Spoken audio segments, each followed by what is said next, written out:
The battle had reached its boiling point.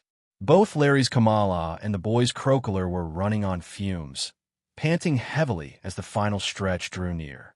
Crocoler charged recklessly, fire burning in its belly. "Kamala, yawn," Larry instructed, his voice steady despite the tension. Still clutching its log, Kamala let out a huge, lazy yawn.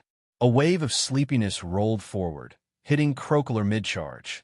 Its steps faltered, eyes blinking rapidly as drowsiness began to take hold. But before sleep could claim it, "Crocoler, stay with me," the boy shouted. Fueled by its trainer's voice, Crocoler forced its eyes open, snarled through the fatigue, and launched a desperate ember. The flame struck true. Kamala fell. "Yes," the boy cheered, fists clenched in triumph. Larry didn't flinch. He recalled Kamala with a sigh, slipping the Pokeball back onto his belt. "Not bad," he said, "but your Crocoler's barely standing. I still have one Pokemon at full strength." The boy squared his shoulders, defiant. "We're not giving up." The crowd roared with approval. "Hang in there, kid. Make it count. We're starving. Give it your all. Go, Mr. Larry." Larry exhaled long and slow. Yeah. If I drag this out any longer, my boss is going to kill me. Let's wrap this up." He sent out his last Pokemon, Staraptor. The crowd gasped. Sharp-eyed and fierce, the seasoned flyer took the battlefield. The final round began. Though clearly outmatched, the boy and Crocoler stood tall. Crocoler launched another ember, desperation fueling the flame. And it connected. The crowd fell silent as a light burn took hold on Staraptor's feathers. The boy's eyes lit up. Yes, that's it, a burn. It wasn't much, but it was something, enough to wear Staraptor down over time. Enough to hope. Not everyone was pleased. "What are you doing, Larry? Come on, take this seriously." Larry adjusted his tie, eyes half-lidded. "Mind if I use a move adults are good at?" The boy blinked. "What?" "Staraptor facade." Staraptor flared with white light, the burn supercharging its attack. It soared skyward, then dove like a missile. The impact was clean, brutal. Crocoler was out before it hit the ground. Silence. Then a burst of applause. "Incredible. As expected of Larry. Best battle I've seen all week." Larry barely acknowledged the cheers. He straightened his tie again and said calmly, "You failed the Medali Gym Challenge. No badge today. Better luck next time." He picked up his briefcase and walked off the tatami mat, headed straight for the bar like nothing had happened. Naoki watched with quiet interest. Even in his crisp black suit, Larry looked worn down. His high hairline and heavy eye bags told a story of long hours and little sleep. Beside Naoki, Palmot and Dragonite lounged contentedly, their bellies full. Naoki smiled. "All full. Palmot, you." Dragonite cooed happily. Satisfied, Naoki returned them to their Pokeballs and took a seat beside Larry, Koraidon settling next to him like a silent sentinel. He ordered 2 bowls of red bean soup. Larry barely glanced at him. "You're here." Naoki blinked. "You know me?" Maybe Gita had shown Larry a picture? Doubtful. Larry sighed. "When someone like you walks in with a Pokemon like that, people notice. Folks like me, we disappear in the background. But you stand out." Naoki scratched his head, flustered. "Bit much, don't you think?" Larry shrugged. "Planning to enter the Great Crater, aren't you?" He extended a hand. "Larry, gym leader. Elite 4, disgruntled employee. Nice to meet you." "Naoki." Larry nodded. "Let me finish eating. I'll take you there myself." Naoki simply nodded back. "Okay." After the final bite, Larry stood and gathered his things. "All right, let's get this over with." Naoki assumed they'd take a cab, or maybe Larry had a car. Instead, Larry walked over to a bicycle rack, grabbed a plain commuter bike, and mounted it. Naoki tilted his head. This is how I get around. Simple." Larry's voice was as dry as ever. Naoki kept his expression neutral. "Yeah, it's normal. Common. Like me." He pedaled off. Naoki followed, Koraidon trotting beside him. As they traveled, Larry added, "Wasn't supposed to be me taking you. The guy scheduled for it took a day off. So here I am." "Thanks for the help," Naoki said. Larry shrugged. "It's just part of the job." Eventually, they reached the base of the Great Crater. Larry parked his bike. "We walk from here," he said. No bikes making it up that. Naoki looked him over, concerned. Need a break? I'll think of it as digesting my lunch. Let's move. As they climbed, Naoki offered, Want to ride Karaden with me? It'll be faster. Larry glanced at the beast, then shook his head. No thanks. I'll pass. They climbed in silence for a while until Larry spoke again. That thing, you said it's called Karaden. Naoki nodded. Dr. Sada named it. Larry raised a brow. She's the one who got your lead clearance, huh? Guess they trust one can take care of myself. Larry studied him. Maybe you're champion level. Did Gita offer you a league position? Naoki blinked. How'd you know? Larry smirked faintly. Lucky guess. If you accept, you might get a gym. Or end up like me. Stuck juggling roles and paperwork. Naoki looked at him. Taking me to the Zero Gate doesn't seem like your job. Larry sighed. That's adult life. Do what you're told. Try not to tick off your boss. Maybe earn a little overtime. Eventually, they reached the halfway point. A tunnel led them to a large facility embedded in the cliffs. Larry stopped. We're here. The Zero Gate. He swiped his access card and led Naoki and Karaden inside. Naoki marveled at the sci-fi-like interior. Whoa! Larry didn't bother looking. First time for me too. If it weren't for work, I'd never come here. He opened a door to the helipad. Naoki stepped outside, wind tugging at his clothes. Clouds drifted below like an endless sea.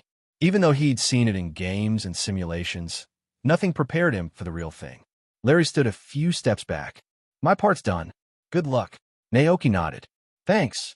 He climbed onto Karaden. Let's go. Karaden reared up, then dove. Wind screamed past Naoki's ears. Clouds swallowed them whole. Then, Karaden's crest spread into wings, and the dive slowed. They broke through the clouds. What lay below took Naoki's breath away. Crystal formations shimmered like glass waterfalls. Trees glowed. Water sparkled. The world felt holy. Karaden touched down gently on a glowing cliff. Naoki walked to the edge and looked down. A cluster of Pokémon drank from a stream below, their leafy coats swaying in the breeze. Naoki whispered, It's beautiful. But beauty wasn't why he came. He scanned the area. No sign of Paradox Pokémon yet. Likely deeper. Dr. Sada had said the first observation station was nearby. He'd reach it before nightfall, then rest. 2 reasons to go slow. Safety. The deeper zones were dangerous. Curiosity. He might find Paradox Pokémon on the way down. His goal was set. Make it to the first station before nightfall. Tomorrow, the real journey would begin. By 4 in the afternoon, Naoki had reached the first observation station. The journey had been surprisingly calm. No threats, no Paradox Pokémon, just endless, breathtaking beauty. The upper layer of the great crater of Paldea felt more like a hidden paradise than the fabled zone of chaos from the games. Instead of monsters, he encountered the serene. Phalanx marching in formation, Floette drifting on the breeze, Girafarig grazing peacefully, Flamigo preening near still ponds, and Raichu basking in the sun. The tranquility made him wonder if he was even in Area Zero at all. The station appeared just ahead, ivy-clad, nestled against the hillside like a forgotten relic. The surrounding area was eerily quiet, with barely a wild Pokémon in sight. Dr. Sada had mentioned that these sites were carefully chosen for their safety. Clearly, she'd been right. Naoki pushed open the observatory door. The interior was hexagonal and sparse. Stacked building materials flanked the entrance. A thick conduit of energy ran along the rear wall, humming faintly, a piece of ancient infrastructure still alive. A dusty schedule was tacked to one wall, its faded names and dates hinting at long-abandoned research shifts. In the corner, a lone bed waited beneath a layer of dust, untouched for who knew how long. Naoki didn't mind the emptiness. He dropped his bag by the wall and stretched his arms. Guess it's home for now. Just as he was settling in, a nearby console blinked to life. A call was coming through. He approached and answered. A familiar voice rang out. Naoki? Is it you? He smiled. It's me, Doctor. Dr. Sada's tone was warm, almost maternal. I knew it. The observatory sent out a reactivation signal. I'm glad you made it safely. No trouble on the way? None. Naoki replied. But I didn't see any paradox Pokémon. Not one. She chuckled. Ah, so you're already out Pokémon hunting? Huh? I figured you might be. She continued. They're elusive. Many of them are nocturnal or prefer deeper layers of the crater. Just give it time. If you're lucky, you'll spot one tonight. Naoki nodded. Thanks. I'll keep watch. You've earned some rest. Enjoy the peace while you can, she added, voice fading into static as the call ended. The room fell silent once more. Naoki released Palmot and Dragonite from their Pokeballs. He crouched with a grin. Go explore, but stay nearby, all right? Palmot zipped outside. Dragonite floated out behind with a cheerful hum. Naoki turned to Koraidon.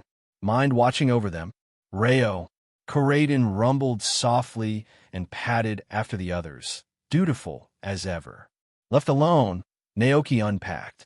He laid out supplies, utensils, ingredients, observation tools, a few extra Pokeballs, and some essential for his first night in the wild. Dinner was simple. Sandwiches, quick to prepare and easy to eat. Before long, the trio returned, drawn in by the aroma. Back already?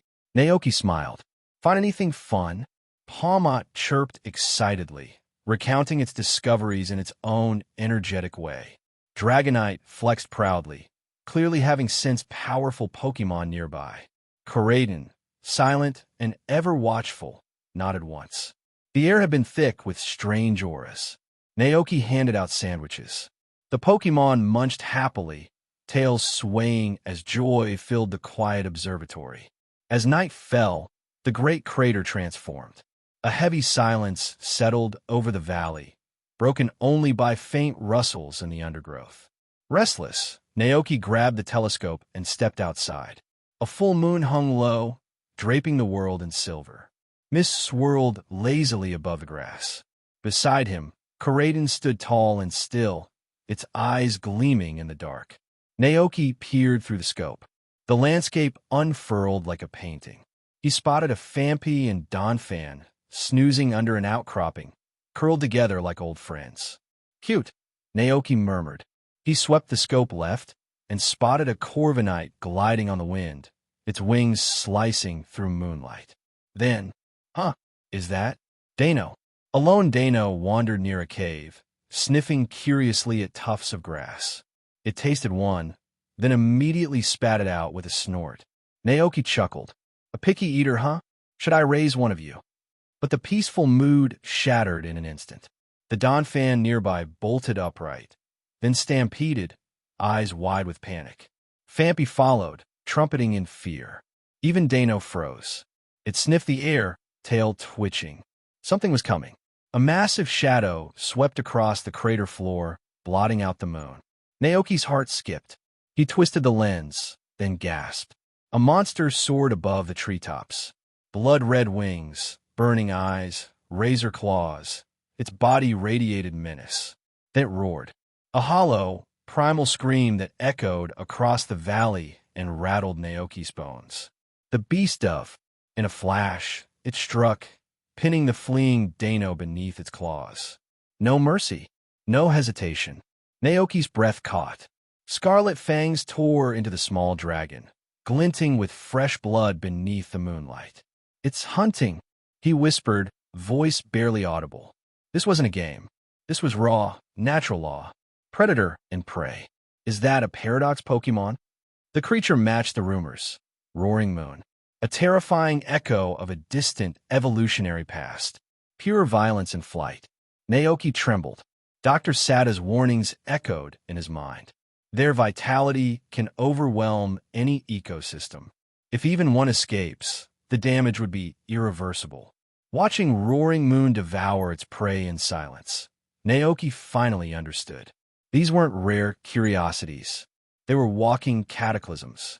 And if one ever made it out of Area Zero, the world wouldn't stand a chance. He lowered the telescope, hand trembling. This journey had only just begun, and already it had changed everything. Hey everyone, I sincerely appreciate your support. If you enjoy my audiobooks, I would be truly grateful if you could subscribe to the channel. And if you'd like to support even further, you're welcome to become a Patreon member, where you can access audiobooks of novels as long as they are freely available on the internet. Your kindness and support mean so much. Thank you. Seeing Naoki's shocked expression, Palmot beside him tilted its head in confusion. The little electric Pokémon leaned closer, trying to see what had happened, but Naoki gently covered its eyes with his hand. Palmot!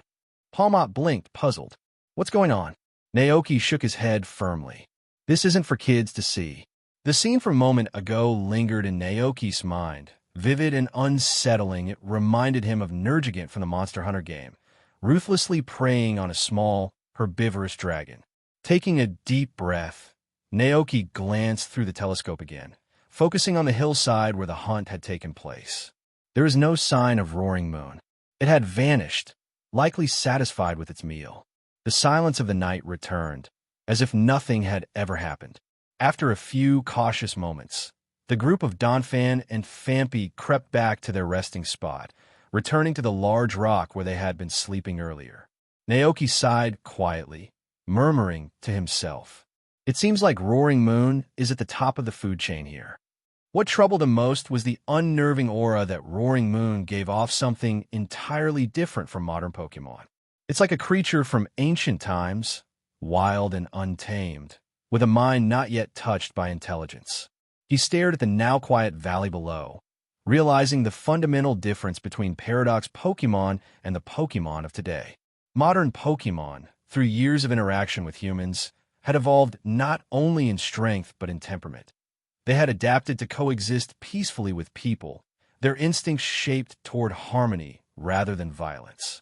By comparison, the Paradox Pokémon creatures pulled from a distant past were like beasts untouched by time, living solely by the brutal laws of survival. Their wild, chaotic nature stood in stark contrast to the domesticated Pokémon of the present day. Naoki reflected on the gap between these two worlds. It's like comparing ancient warriors from the jungle to office workers in the city. He shuddered at the thought. And it wasn't just Roaring Moon all Paradox. Pokémon carried that same primal energy.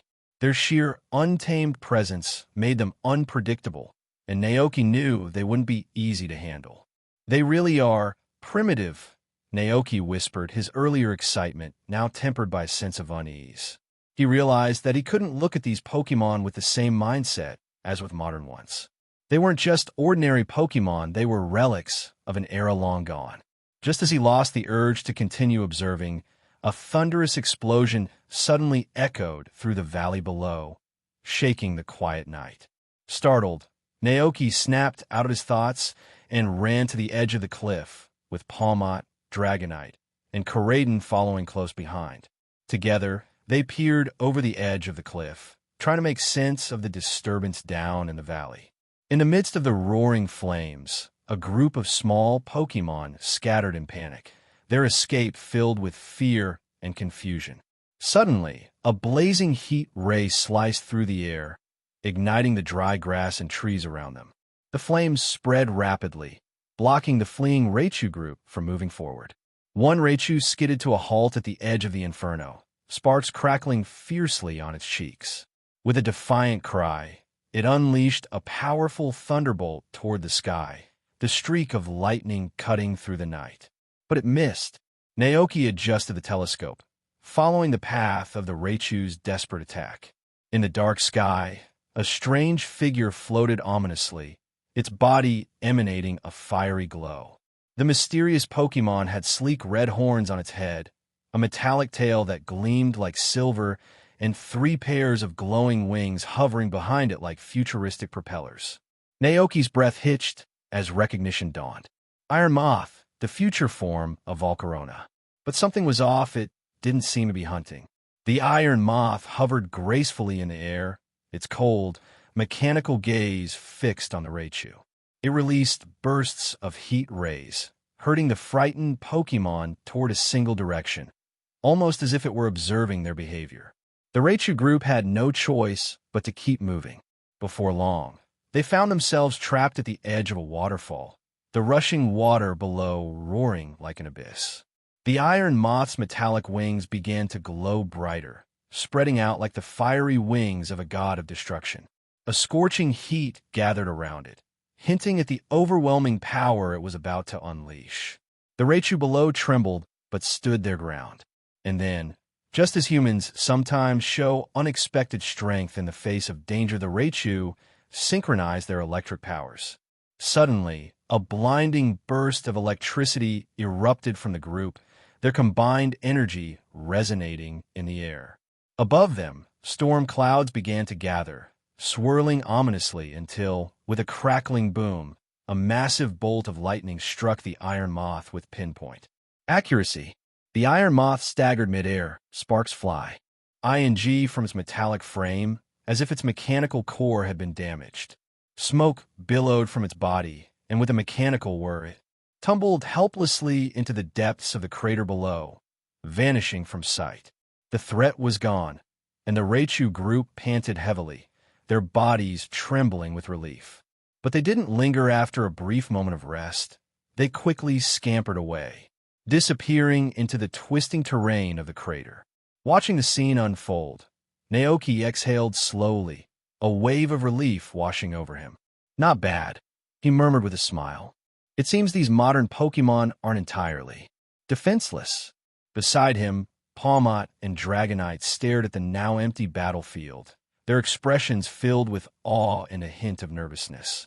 Naoki crouched down to their level, his voice firm but kind. Did you see that?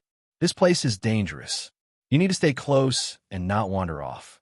Palmot nodded eagerly, determined to stick by Naoki's side. Naoki couldn't help but notice the unsettling difference between the ancient paradox Pokémon and the futuristic ones. The intentions of the ancient ones are easy to read, he thought. They act purely on primal instincts, hunting, surviving. But the future species were different. The fusion of high-tech machinery and organic life gave them an eerie, detached quality. It was difficult to predict their actions or understand their motives. They feel cold, Naoki muttered to himself, like machines imitating life with purposes we can't easily grasp. The realization left him uneasy. Straightening up, Naoki gave his Pokémon a reassuring look. That's enough for today. We'll continue exploring tomorrow. With a final glance at the waterfall, Naoki put away his telescope and headed back toward the observatory, his Pokémon following closely behind. The next morning, the great crater of Paldea awoke to the gentle touch of sunlight. The once menacing landscape was now bathed in a serene, golden glow, as if the previous night's terrors had been nothing but a bad dream. Standing at the observatory's edge, Naoki took in the breathtaking scenery, marveling at how the crater's beauty masked the ferocity that came with the night. It's hard to believe, he thought, that such a beautiful place turns into a ruthless hunting ground under the cover of darkness.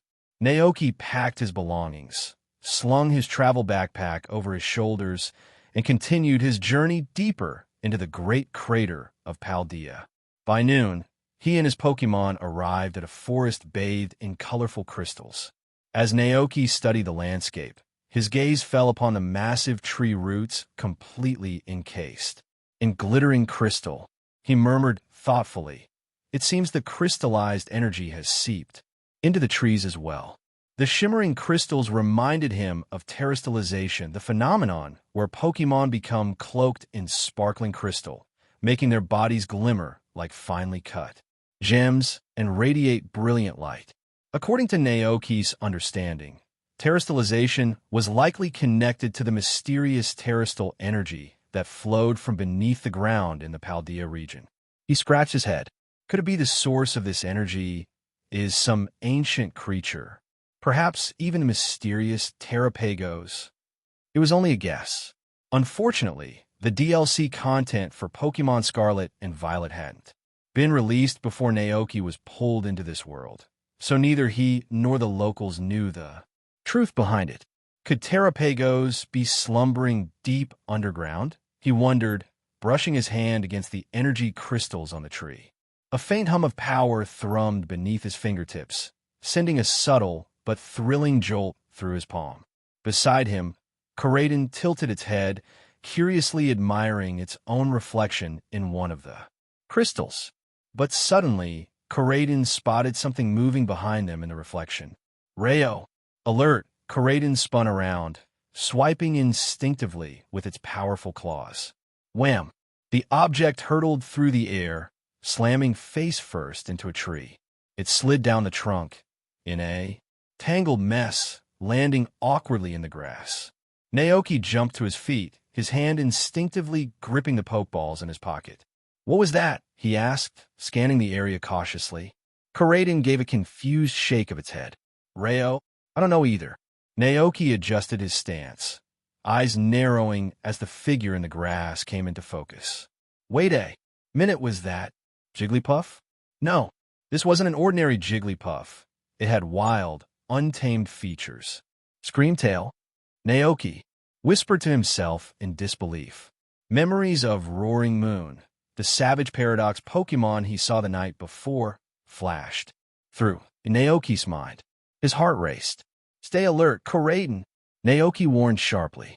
Koraidon tensed, ready for action.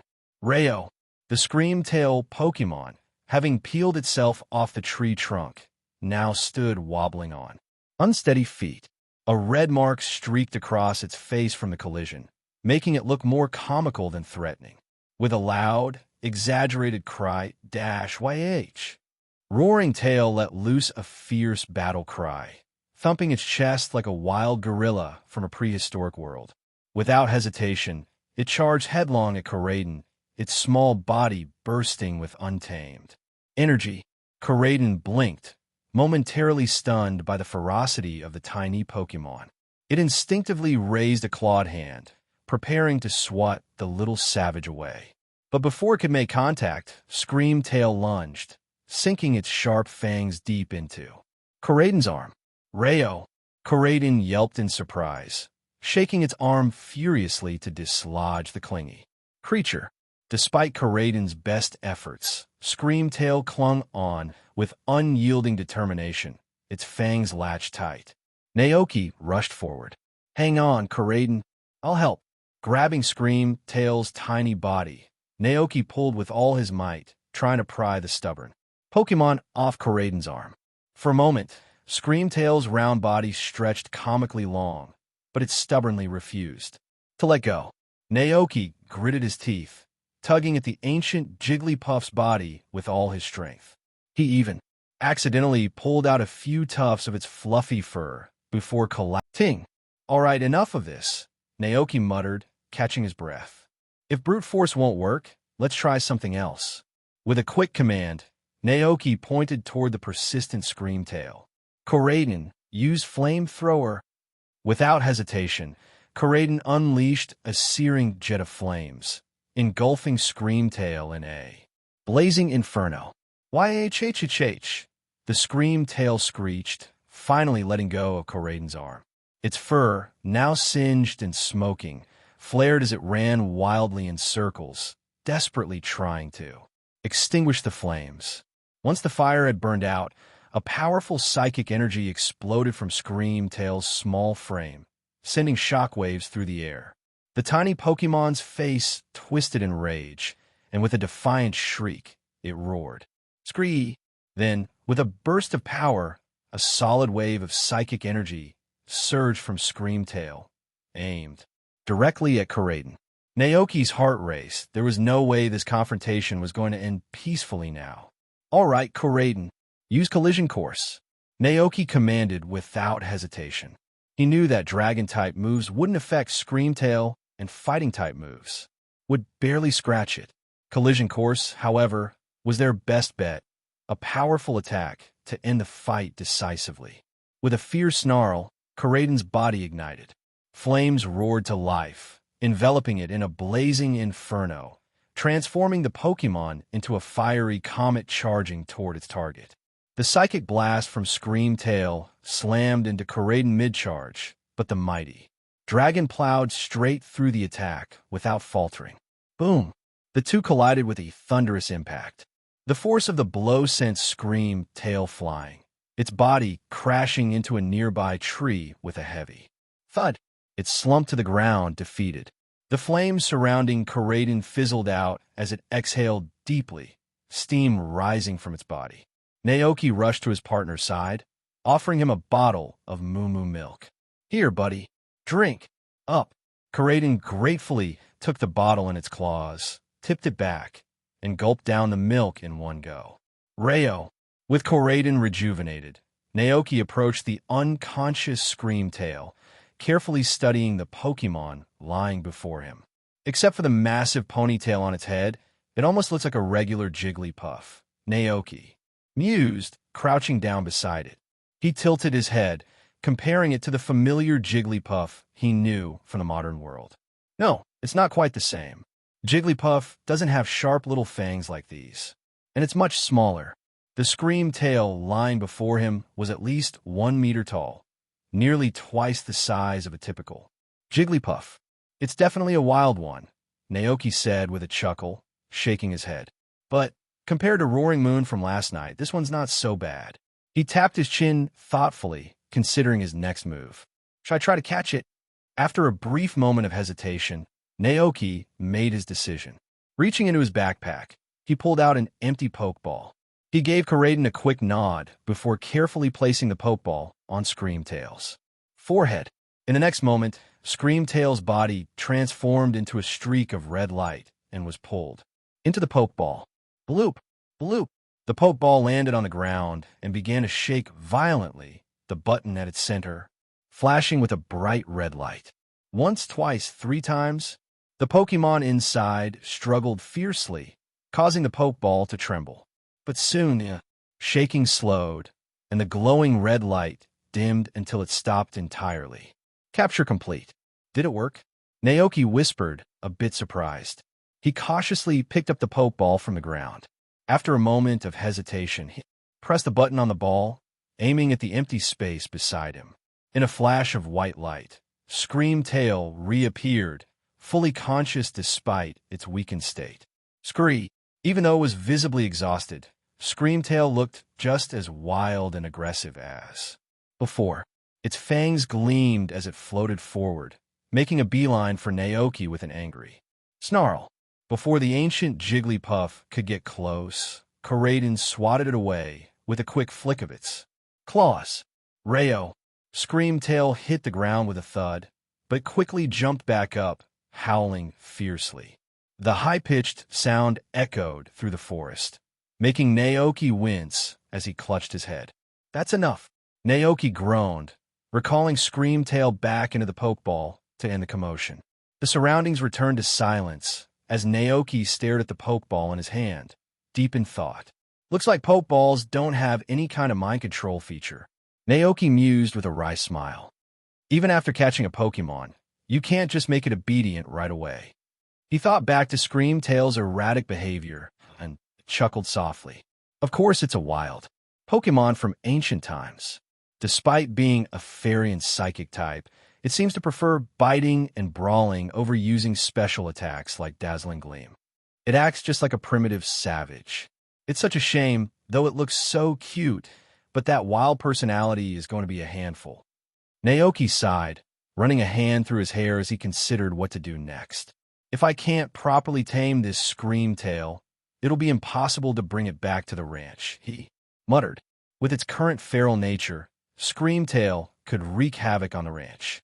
If he and Koraden weren't vigilant, the situation could turn dangerous for the other Pokémon in no time. Naoki winced at the thought of the potential disasters. Alchemy being gobbled up in one bite. The hens in the coop attacked in the dead of night, or even Pokémon like Dolive and Glacian being harassed. He sighed again, shaking his head. At noon, Naoki finally reached the second observation station. The layout was nearly identical to that of the first observatory, simple and functional, with some unused materials neatly stacked along the walls and a thick energy conduit running through the structure. Naoki glanced around the room, satisfied. He set down his backpack, planning to rest for a bit and have lunch before continuing his journey deeper into Area 0. "Dragonite, Palmot, come on out." With a flick of his wrist, Naoki tossed 2 Pokeballs into the air. In a burst of white light, Palmot and Dragonite materialized inside the station. Both Pokémon greeted Naoki eagerly, happy to stretch after being confined in their Pokeballs. Naoki, however, hesitated when he looked at the final Pokeball in his hand, the one containing Screamtail. After a moment of contemplation, he decided against releasing it. Maybe not just yet, he muttered. With the lunch preparations underway, Naoki laid out his utensils, ready to make something simple. Just as he was about to start cooking, the communication device in the observation station began to ring. Naoki blinked, momentarily surprised, but quickly answered the call. A familiar voice came through the speaker. "Dr. Sada, I see the second observatory is active now. Looks like you made it there safely. How's everything going? Encounter any paradox Pokemon along the way?" Dr. Sada asked eagerly. "It's been safe so far," Naoki replied, recounting his encounters with Roaring Moon, Iron Moth, and Screamtail. Toward the end of the conversation, Naoki asked cautiously, "Doctor, do you really think these paradox Pokemon can coexist with modern ones? They seem dangerous." Dr. Sada paused, considering Naoki's words, before replying thoughtfully, "Not all paradox Pokemon are inherently dangerous. We believe they can coexist peacefully with humans, just like modern Pokemon." Naoki furrowed his brow. "What makes you so sure?" Dr. Sada chuckled warmly. "Look at your Koraidon, Naoki. It's technically a paradox Pokemon, yet listens to you. It's living proof that they can integrate into our world." Naoki glanced at Koraidon, who tilted its head curiously. "See," Dr. Sada continued, "with the right care, these Pokemon can be tamed. If we can bring paradox Pokemon into the world safely, it could revolutionize the ecosystem. Trainers would get to know new Pokemon, and our understanding of these creatures would grow immensely." Her voice softened with passion. "It's our dream to create a place where all Pokemon, modern and paradox alike, can coexist harmoniously. No battles, no fear, just peace and cooperation." Naoki couldn't help but raise an eyebrow. "A paradise, huh? You'll see it one day," Dr. Sada said with a touch of excitement. "I'll be waiting for you there." Naoki blinked in disbelief. Was Dr. Sada always this crazy? He rubbed the back of his neck awkwardly. "Right, one more thing," Dr. Sada added, as if remembering something. "There's a book in the desk drawer, the Vermilion book.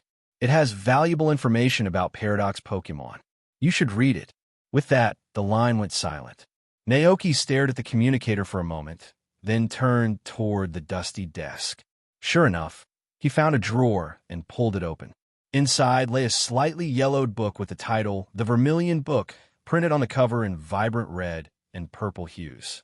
Holding the book, Naoki glanced at his Pokemon.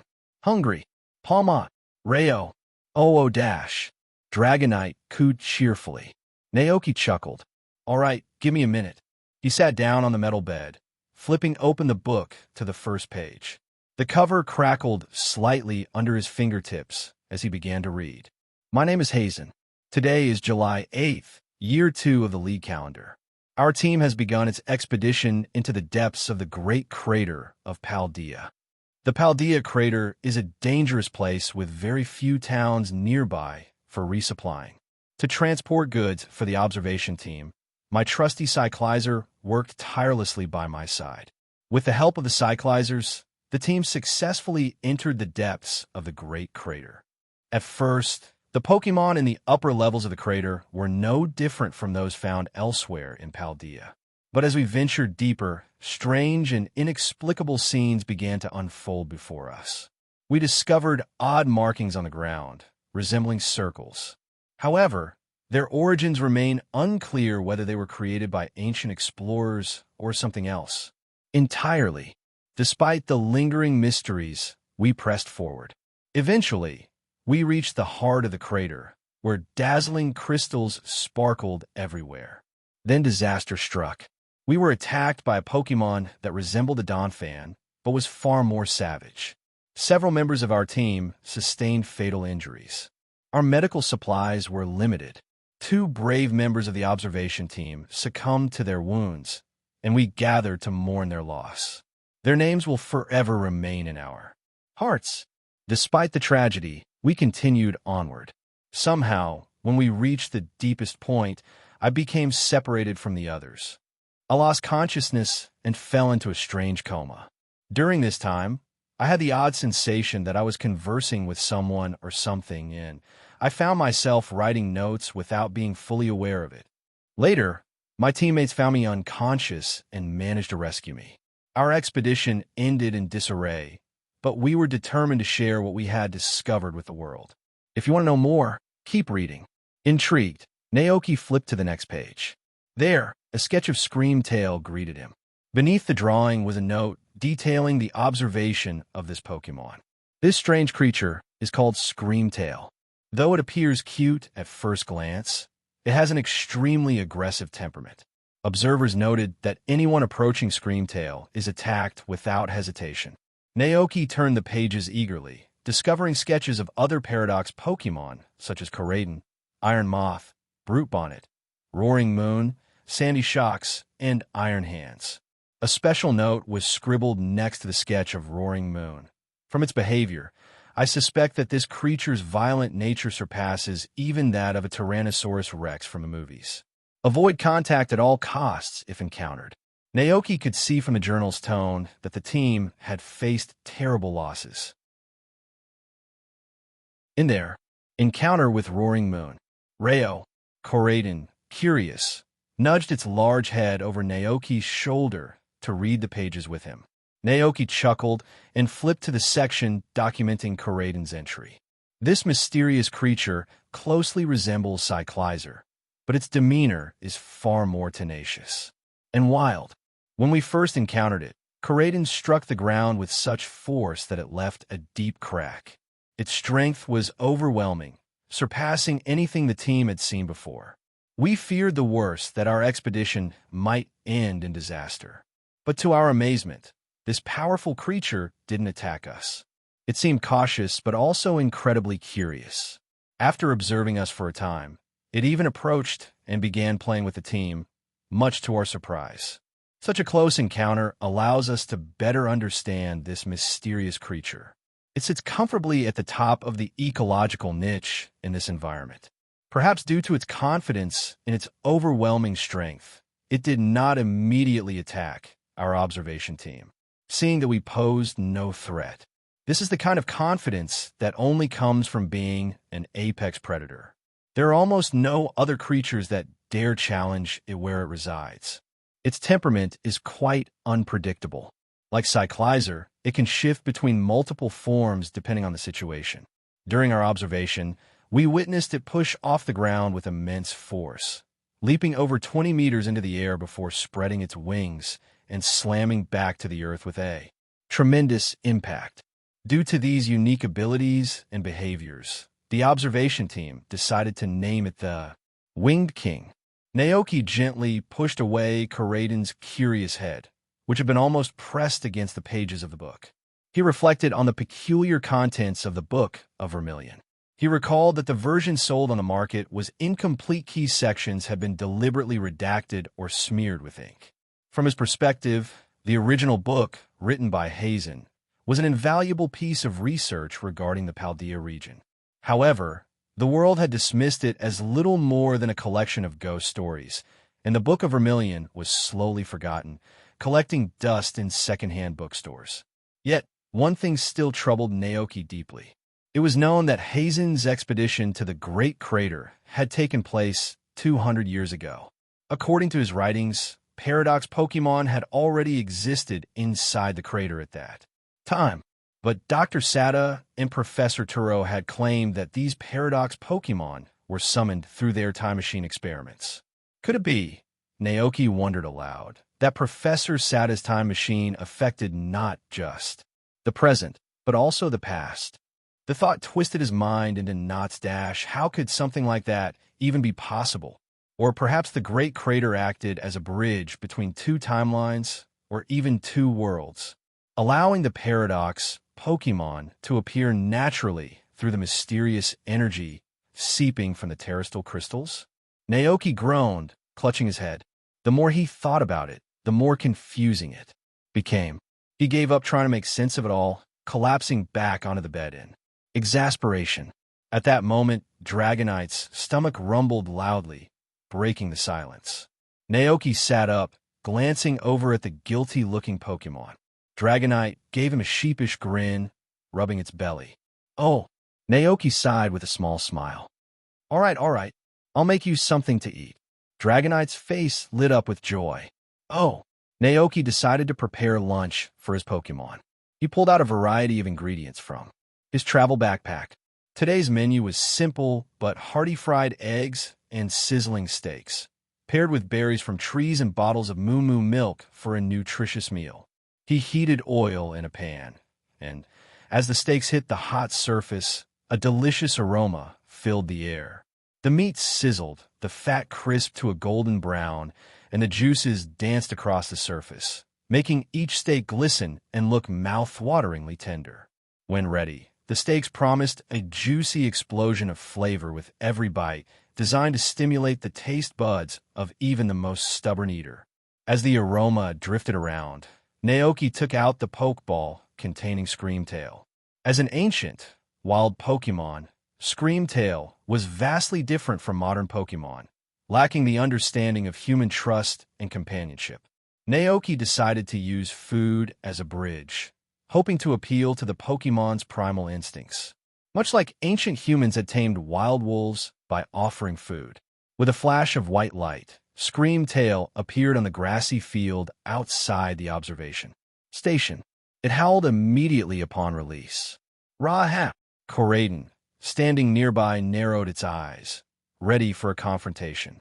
Naoki sighed, expecting the ancient Pokémon to follow its instinct and avoid conflict with Koraidon, who was clearly stronger. But Screamtail surprised him. Without hesitation, the wild Pokémon bared its small fangs and lunged at Koraidon. With a swift, calculated movement, Koraidon raised its claw and swatted Screamtail to the ground, burying it momentarily in the dirt. Row! Screamtail cried in frustration, writhing in the mud. Naoki stood still, slightly exasperated. This Pokémon really has no sense, does it? Wasting all that cuteness on such a wild, brainless attitude. With a shrug, Naoki motioned for Koraidon to pin Screamtail down.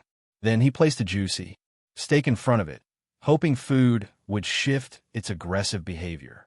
Screamtail's nose twitched as it caught the scent of the steak.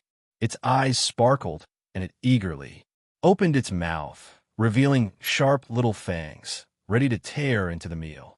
However, just as it lunged forward, Naoki swiftly pulled the steak away. Screamtail snapped at the empty space, missing the meat entirely. It growled, glaring at Naoki. Rhea. Naoki crouched down and tried to communicate. He pointed at himself, then at the steak. Listen, if you behave, I'll give you the food. Screamtail tilted its head, but let out another loud, defiant howl. Rhea. Naoki raised a finger. Stop shouting. Rhea. Screamtail roared again, ignoring him. It snapped toward Naoki's finger, but Naoki, anticipating the move, quickly pulled his hand back. Rayo! Koraidon let out a low growl, and with that, it unleashed an overwhelming aura. The sheer pressure of Koraidon's presence washed over Screamtail like a tidal wave, leaving the wild Pokémon frozen in place. Screamtail whimpered, fear finally flickering in its eyes, as if realizing it was no match for Koraidon. There, Naoki said softly, placing the steak back on the ground. It's okay. We won't hurt you as long as you don't attack us. Now eat. Still trembling, Screamtail cautiously sniffed the steak. Satisfied it was safe, it began tearing into the meat with wild abandon. The way it ate, messy and aggressive, was in stark contrast to its adorable appearance. Naoki watched patiently, arms crossed. Once Screamtail had finished the meal, Naoki took a step closer, only for the ancient Pokémon to bare its teeth again, growling low in its throat. Rare. Naoki sighed, disappointed. Guess taming you won't be easy. He glanced over at Koraidon, who stood calmly by his side. Looks like the only thing it respects is strength. It dawned on Naoki that the concept of trust between trainers and Pokémon didn't exist in Screamtail's primitive mind. It didn't see Naoki and Koraidon as a team, just a weak human and a strong Pokémon. To truly earn Screamtail's trust, Naoki realized he would have to prove his strength not through food, but through battle. But how could a human, without weapons or armor, overpower a Pokémon like Screamtail? If this were the world of Monster Hunter, Naoki mused, I'd craft armor from dragon scales, and weapons to take on ancient creatures like this. He chuckled at the thought. But this is the Pokémon world, not Monster Hunter. Naoki observed Screamtail from a safe distance. Capturing Paradox Pokémon is proving to be much more difficult than I thought, he muttered. It's not just because they're aggressive by nature, but also because they can't communicate with people the way modern Pokémon do. They just don't understand me. He frowned, wondering if there was any other way to handle the situation besides force. Then, a memory popped into his mind. He had once used Giratina's reversed world water to create a series of special reversal dishes. But there was a catch. Even though the reversal dish could temporarily alter a Pokémon's personality, the change didn't last. Giratina had returned to its true nature not long after consuming the dish. If Naoki were to bring Screamtail back and temporarily change its temperament with the dish, what would happen if it suddenly reverted to its wild, aggressive self when he wasn't paying attention? Naoki shuddered at the thought. It was a risk he wasn't willing to take. After some internal debate, Naoki asked Koraidon to hold Screamtail in place. Carefully, he stepped closer and patted the unruly Pokémon's fur with both hands, as if hoping to bond with it through sheer persistence. After scratching behind its ears a few times to satisfy his curiosity, Naoki placed the Pokeball against Screamtail's body. The Paradox Pokémon was drawn back inside in a flash of red light, only to be released again with a second click of the button. A beam of red light materialized into the shape of Screamtail. As soon as it emerged, the Pokémon snarled and bared its sharp little teeth. "Rah!" Koraidon growled in response, unleashing an overwhelming aura that whipped through the air like a powerful gust of wind. Startled, Screamtail's wild instincts kicked in. It turned tail and fled, vanishing into the distance without a second thought. Koraidon gave a satisfied snort. "Well, that settles that," Naoki sighed. He patted Palmot on the head and murmured affectionately, "Modern Pokémon really are cuter." Palmot wiggled happily under his touch, tilting its head back to enjoy the attention. Noticing the pampering, Dragonite waddled over, nudging Naoki with its nose. All right, Naoki laughed.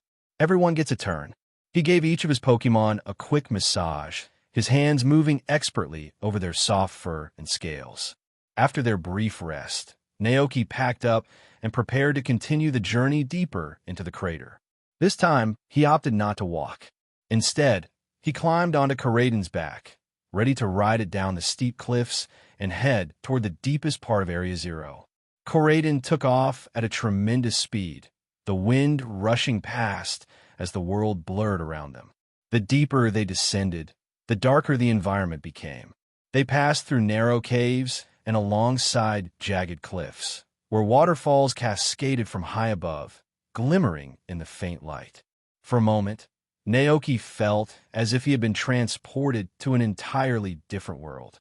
As they descended further, the crystals embedded in the walls and floors grew larger and more numerous, their light illuminating the otherwise shadowy depths. Finally, Koraidon landed gracefully on a massive crystal pillar. Standing atop the crystal pillar, Naoki gazed down at the structures nestled below. Those must be the research stations built by the Professor Seta in Turoin Zone Zero, Naoki thought aloud. "Let's head over there," he called, striding forward with renewed determination. Koraidon turned to glance around the cavern uneasily, its expression growing somber. It seemed restless, as if it didn't like this place at all. Yet, despite its discomfort, it faithfully followed Naoki, its heavy steps echoing behind him. Just like in the game, Naoki murmured, marveling at the shimmering environment around them. There are so many crystals in Area Zero. Without any sunlight reaching this far into the depths, it was a wonder that the area remained so brightly illuminated. But there was no denying that the light emanated from the vibrant crystals embedded in the walls and ground. These radiant formations bathed the entire cavern in a mystical, otherworldly glow. As they moved deeper into the cavern, Naoki noticed Pokémon rarely seen in the outside world. Naoki and Koraiden carefully maneuvered past the crystal blossoms. As they brushed by, the flowers rustled softly, their petals shifting in response to the movement. The beautiful blossoms of terrestrial energy blooming like enchanted flowers. Naoki shivered slightly. They're breathtaking but kind of eerie. Feeling uneasy, Naoki gave the flowers a wide berth, guiding Koraiden toward a winding cave entrance. A sign at the mouth of the cave indicated that the passage led to the research institute. All right, this should be a clear path, no more surprises. Naoki sighed in relief. With Koraiden at his side, he continued forward. But just as they were halfway through the passage, Naoki's eyes caught something unusual perched on a massive, solitary crystal pillar ahead. A strange Pokémon stood there, its body encased in sleek green metal armor. Sharp, thorny spikes protruded from gaps in the plating, forming intricate chains of barbs that wrapped around its frame. Naoki's heart skipped a beat. Is that iron thorns?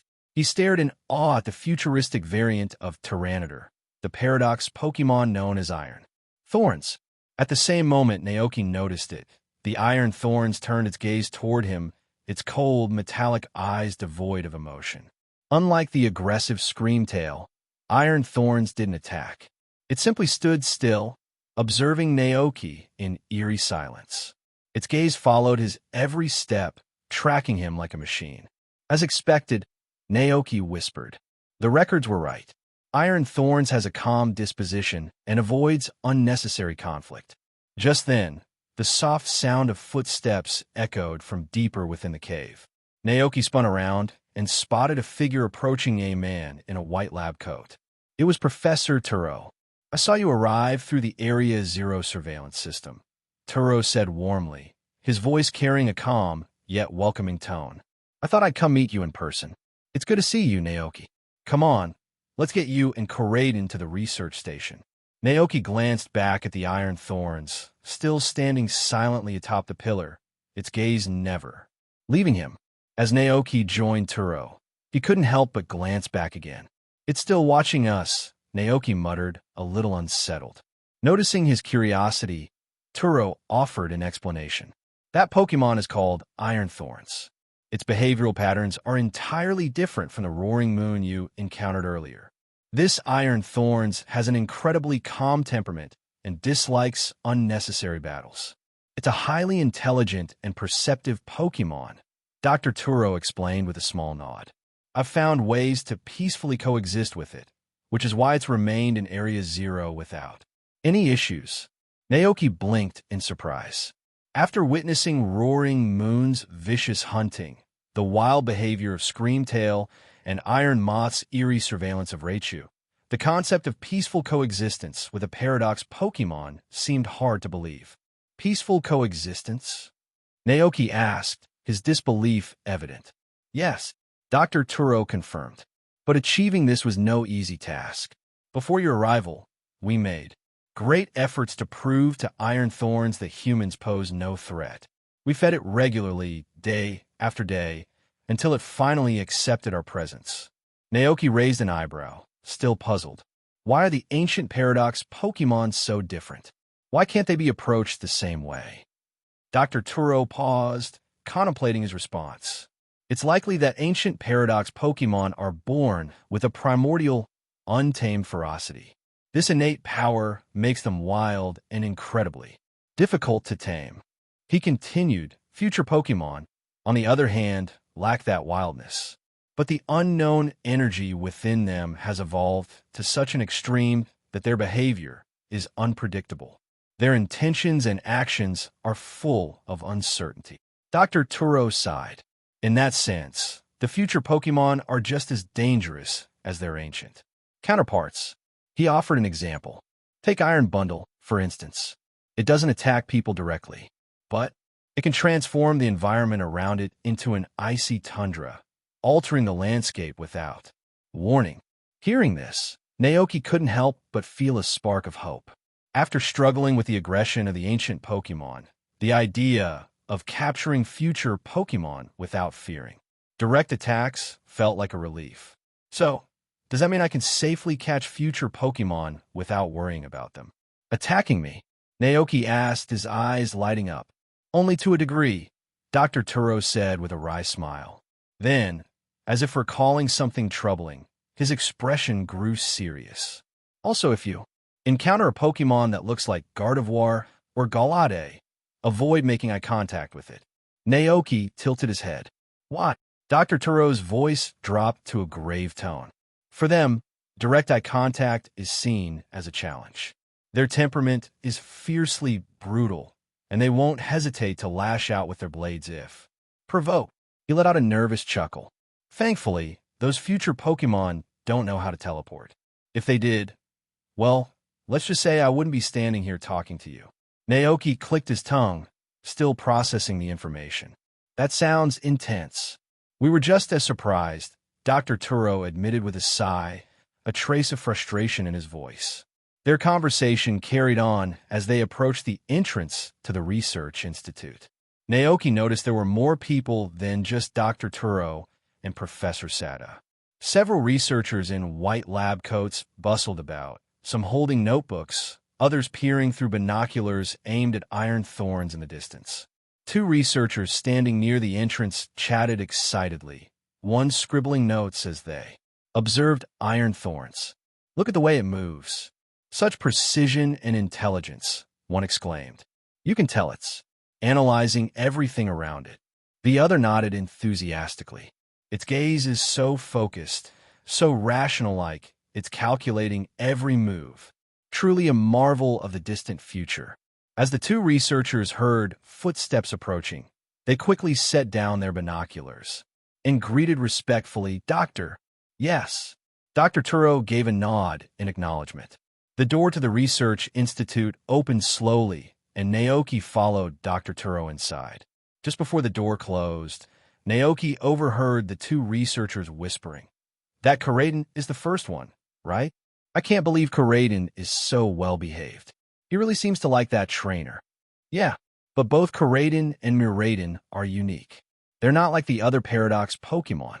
That's probably why the doctor was able to bond with them so quickly. The hushed conversation faded as Naoki stepped further into the building. For some reason, being inside the institute made Naoki feel nervous. He glanced at Karaden, who stood beside him, and noticed it was also uneasy. Karaden rarely seemed this way, which made Naoki's own anxiety fade. He reached out and patted T. He Pokemon's head, mouthing silently, "Don't be afraid." Karaden nuzzled into Naoki's palm without a sound, the gesture warm and reassuring. Dr. Turo led them into a large, open room. The space felt like a small, ecological park. Lush green vegetation filled the area, with a winding river running through the trees. Small flowers dotted the grass, their petals gently swaying in the breeze created by hidden vents. Above them, an artificial sun hung from the ceiling, providing light and warmth for the plants. Below, Naoki marveled at the room, but soon noticed a distinct dividing line ahead, marking the boundary of what seemed to be a projected space. There, standing on a patch of grass, was Professor Sada. In front of her rested a sleek Pokémon with a cold, mechanical elegance. Its bluish-purple body shimmered under the artificial light, and its expression remained calm and unreadable. Naoki's eyes widened. That's Miraiden. The moment Miraiden sensed their presence, its pupils shifted slightly, locking onto Karaden with laser focus. Karaden tensed immediately. The instant it spotted Miraiden, a low growl rumbled from its throat, and its posture became rigid with alertness. Rayo, Karaden snarled, glaring at Miraiden with clear hostility. Miraiden's expression remained cold and emotionless, as if it were a machine devoid of feeling. However, a spark of electricity danced along its metallic claws, revealing its readiness to engage. Naoki's heart skipped a beat. The air grew thick with tension as the two Pokémon stared each other down. Before the situation could escalate, Naoki stepped forward and raised his voice. Koraiden, stop.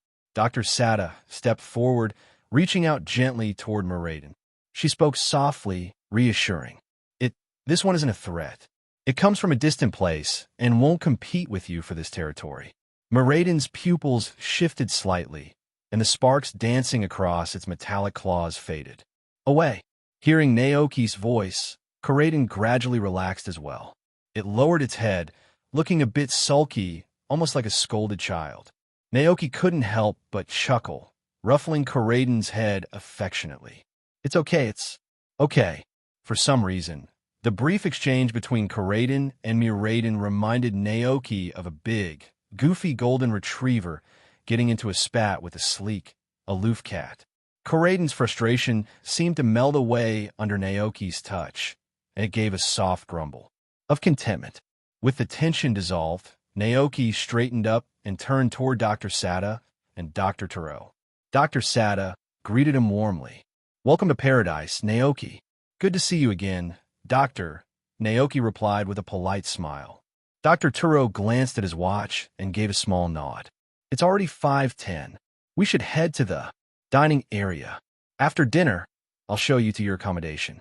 Thanks so much, Naoki said sincerely. As they prepared to leave the ecological garden, Naoki cast one last glance back at Moraiden. This futuristic Pokémon felt vastly different from the other Paradox Pokémon Naoki had encountered. It had an air of calm acceptance, as if it had already made peace with both humans and the world it found itself in. Dr. Sada handed some tasks to Dr. Taro and then walked with Naoki toward the dining hall. On the way, she spoke gently, her voice tinged with sympathy. I'm truly sorry for the challenges you faced during your journey, Naoki, but I hope you won't judge all Paradox Pokémon too harshly based on those encounters. Naoki blinked, taken aback by her words. Dr. Sada continued in a soft, thoughtful tone. They've only just arrived in this strange world. They need time to adapt to it, just like any of us would if we were suddenly thrown into a new environment. Her gaze was warm, almost motherly. I believe that one day, they'll find their place here and live alongside us, just as Koraiden and Moraiden have begun to. At the Research Institute, Naoki noticed that the food options were rather limited. It was clear that the researchers here didn't have strong appetites or demands when it came to meals.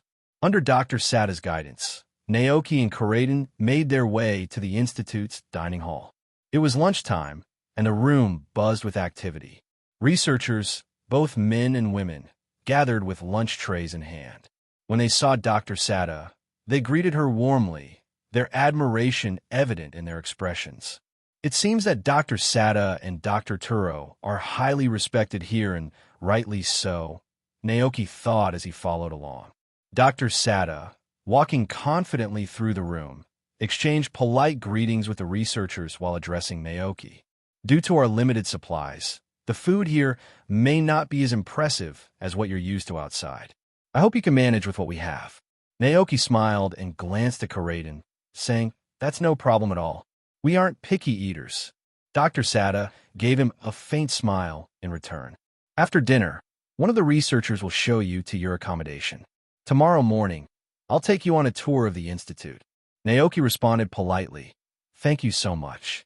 I really appreciate it. Dr. Sada chuckled lightly. There's no need for such formalities. Turo and I are only about 8 years older than you, not such a big gap, really. Naoki found himself smiling at her relaxed demeanor.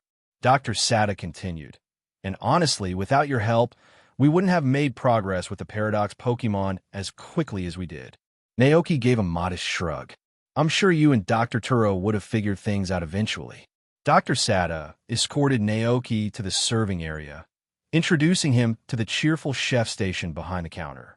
You can come by any time if you're hungry, she said with a nod toward the bearded chef. The chef waved a ladle in greeting, his eyes twinkling with warmth. Don't worry, Doctor. I'll take good care of our guests.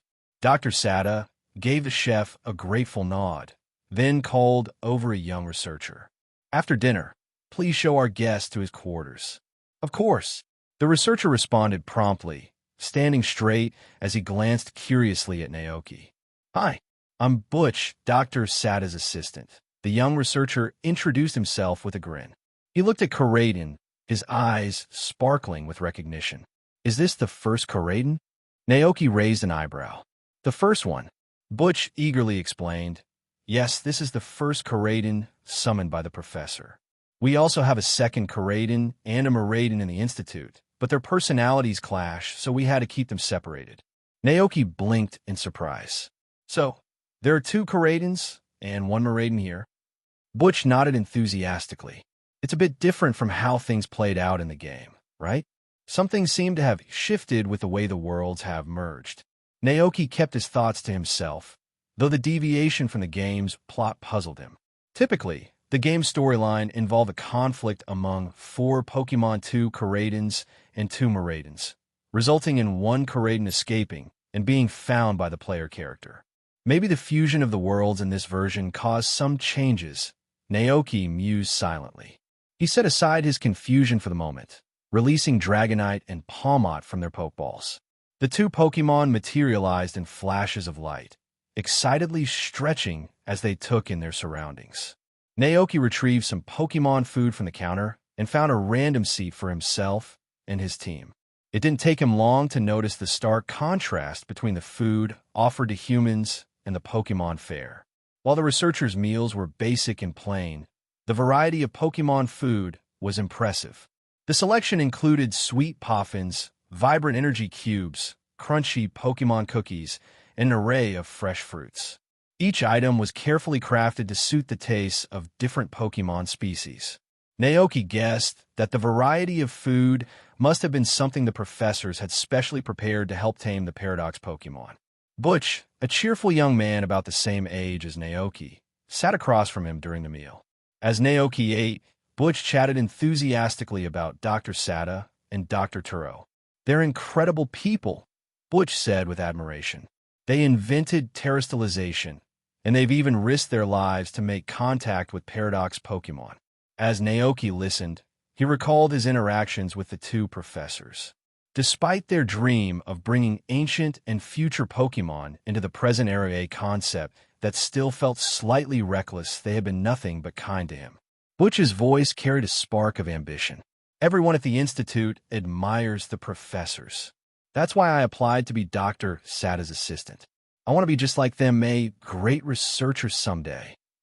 Naoki gave a polite nod, though his mind drifted, unsure how to respond.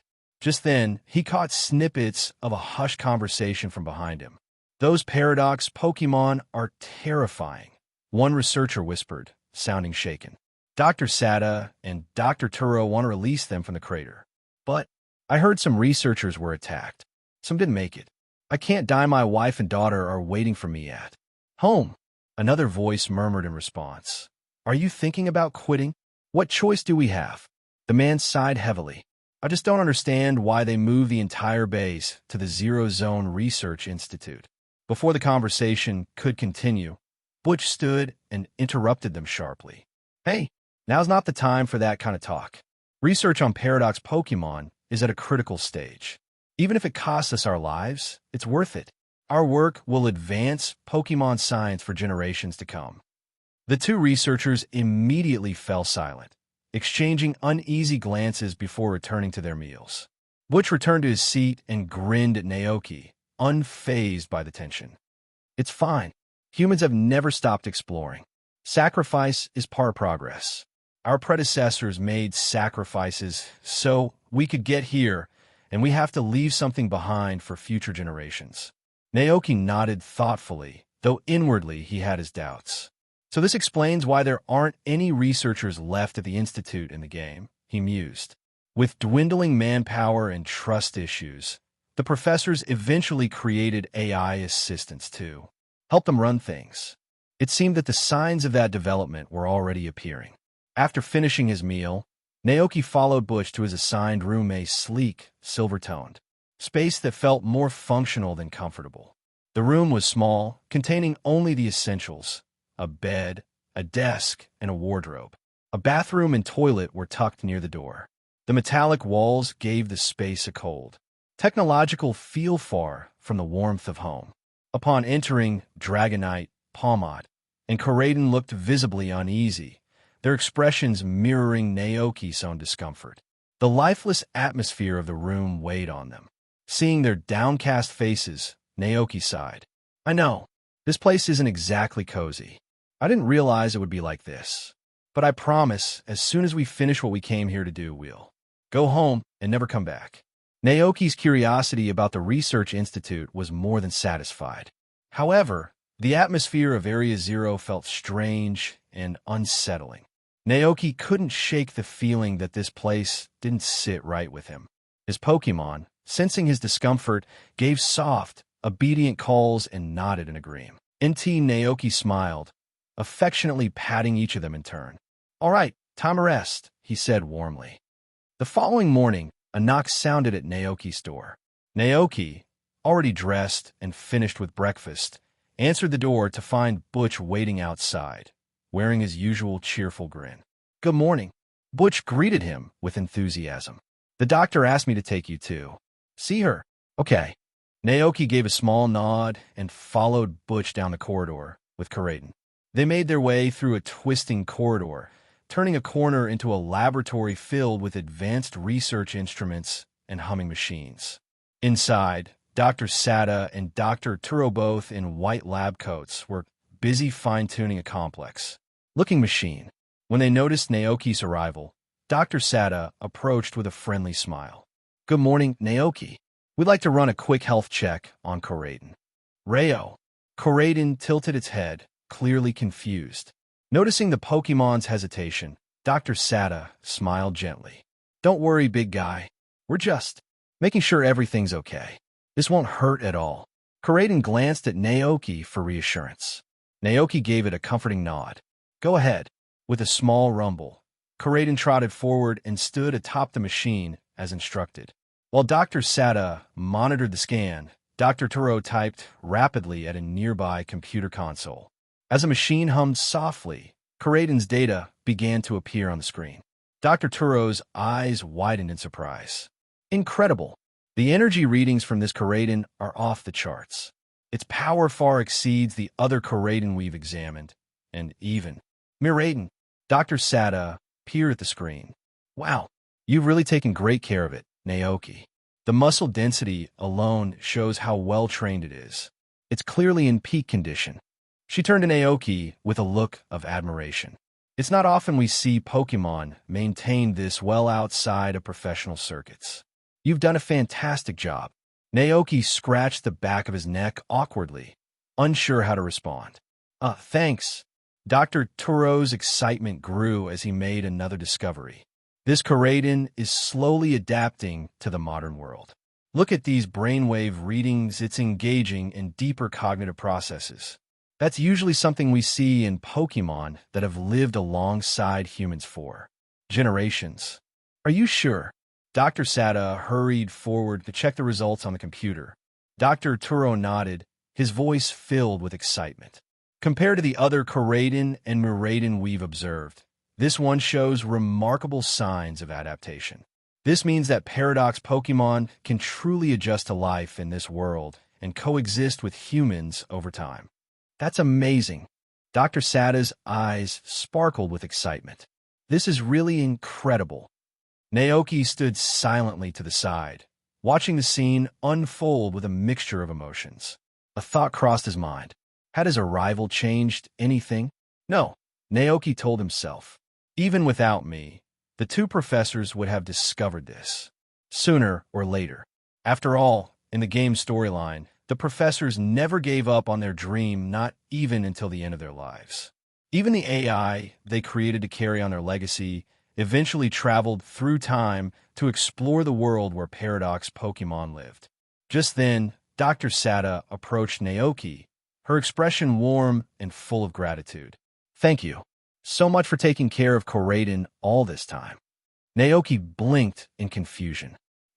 Her words made him uneasy, as if she was about to reclaim Koraidon. His heart sank there. Was no way he would let that happen. But Dr. Sada's intentions were nothing of the sort. She glanced from Karaden to Naoki and smiled gently. You two have built a remarkable bond. And now it's time. Time. Naoki echoed, puzzled. Dr. Sada clapped her hands, and one of the assistants hurried over, carrying a small, sleek black orb about the size of a pokeball. She held the orb out to Naoki. This is a Terra orb, something Dr. Turo and I developed together. From now on, it's yours. With it, you'll be able to unlock the full potential of your Pokémon through terrestrialization during battles. Naoki stared at the orb, momentarily speechless. Wait, you're really giving this to me? Dr. Sada chuckled. Of course. You've proven yourself to be an exceptional trainer. You and Karaden share a bond that very few achieve. You've earned this. Hesitating for just a moment, Naoki reached out and took the Terra orb, the smooth surface cool beneath his fingertips. This is unreal, Naoki whispered, still in disbelief. You'll do great things with it, Naoki. Dr. Sada gave him an encouraging smile. I have no doubt, Naoki. Even though he didn't quite understand everything, now it seemed like he was about to find out. Dr. Sada gave a small wave to Karaden, signaling it to step forward. Rayo. Karaden tilted its head, but walked over to Naoki.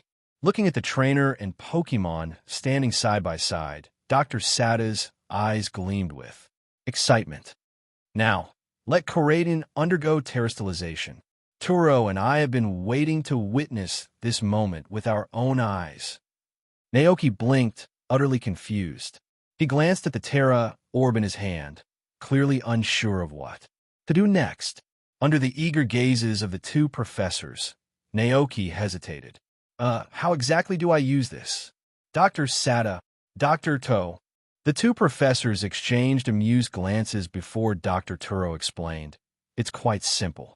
Just like you would throw a Pokeball, toss the Terra orb toward your Pokémon. When it's close enough, the Terra energy inside will merge with the Pokémon automatically. Naoki nodded slowly. Okay, let's give this a shot. Taking a deep breath, he aimed at Karaden and tossed the sleek black Terra orb into the air. Karaden's golden pupils focused intently on the orb as it sailed toward it. As the Terra orb hovered just above Karaden's head, a brilliant burst of shimmering energy erupted from within the orb. The dazzling light enveloped Karaden in an instant, surrounding it in a massive crystalline cocoon. The next moment, a sound like glass shattering echoed through the room. Crack! The crystal encasing Karaden splintered into tiny shards, scattering like stardust and filling the air with a soft, radiant glow. In the midst of the floating starlight, Karaden's body began to shine like a perfectly polished gem, as though it had been wrapped in a transparent layer of crystals. A majestic crown-like crystal gem formed atop Karaden's head. From the center of the gem, a glowing fist made entirely of pure fighting-type Terra energy emerged, radiating with power. Dr. Sada and Dr. Turo stared in awe at the transformation, their excitement palpable. It worked. Karaden successfully terrestrialized. Dr. Sada exclaimed, practically bouncing with joy. Dr. Turo grinned. This Karaden's Terra type is fighting. In this form, any fighting type moves it uses will be massively amplified. This is a perfect fit for Karaden. It complements its battle style beautifully. Naoki looked at the terrestrialized Karaden standing before him, now sporting a dazzling, oversized crystal fist on its head. Well, how should I put it? Mega evolution. It's stylish and comes with great meaning. Z-moves? Equally flashy and thrilling. And let's not forget the jaw-dropping, over-the-top visuals of Gigantamax forms. But this terrestrialization, well, it felt a bit off. Sure, the big crystal fist on Karaden's head looked intimidating, almost regal. But somehow, Naoki couldn't help but think, wouldn't that thing mess with Karaden's balance? It just seemed like carrying a giant gemstone on your head would make anyone feel a little top-heavy, right? Karaden noticed Naoki's expression and let out a questioning sound. Rayo. Naoki plastered a smile on his face and gave his Pokémon an encouraging thumbs up. Very, majestic. Corydon squinted suspiciously. After spending so much time together, it could already sense the subtle undertones in Naoki's words. This particular smile? It only appeared when Naoki was giving a compliment he didn't entirely mean. Rayo, Corydon huffed, clearly a little deflated. Unaware of the silent exchange between Naoki and his Pokémon, Dr. Sada and Dr. Turo remained fully focused on Corydon's terastallized state. Their eyes sparkled with excitement as they analyzed every detail. Dr. Sada began explaining with pride. This is the result of our latest research, terastallization. It's a phenomenon that can be used by all Pokémon. She gestured toward the now-dimmed Terra orb in Naoki's hand. After a Pokémon undergoes terastallization, the energy inside the Terra orb is depleted, making it unusable until it's recharged. Naoki glanced down at the orb in his palm. Just as Dr. Sada had said, the once vibrant orb now looked dull, as though the energy had seeped out of it completely. So, what's next? Naoki asked. Dr. Turo chimed in, his voice filled with anticipation. We've partnered with the Pokémon League to roll out energy-replenishing devices at Pokémon centers worldwide. If a trainer's Terra orb runs out of power, they can visit a Pokémon center, and Nurse Joy will recharge it for them.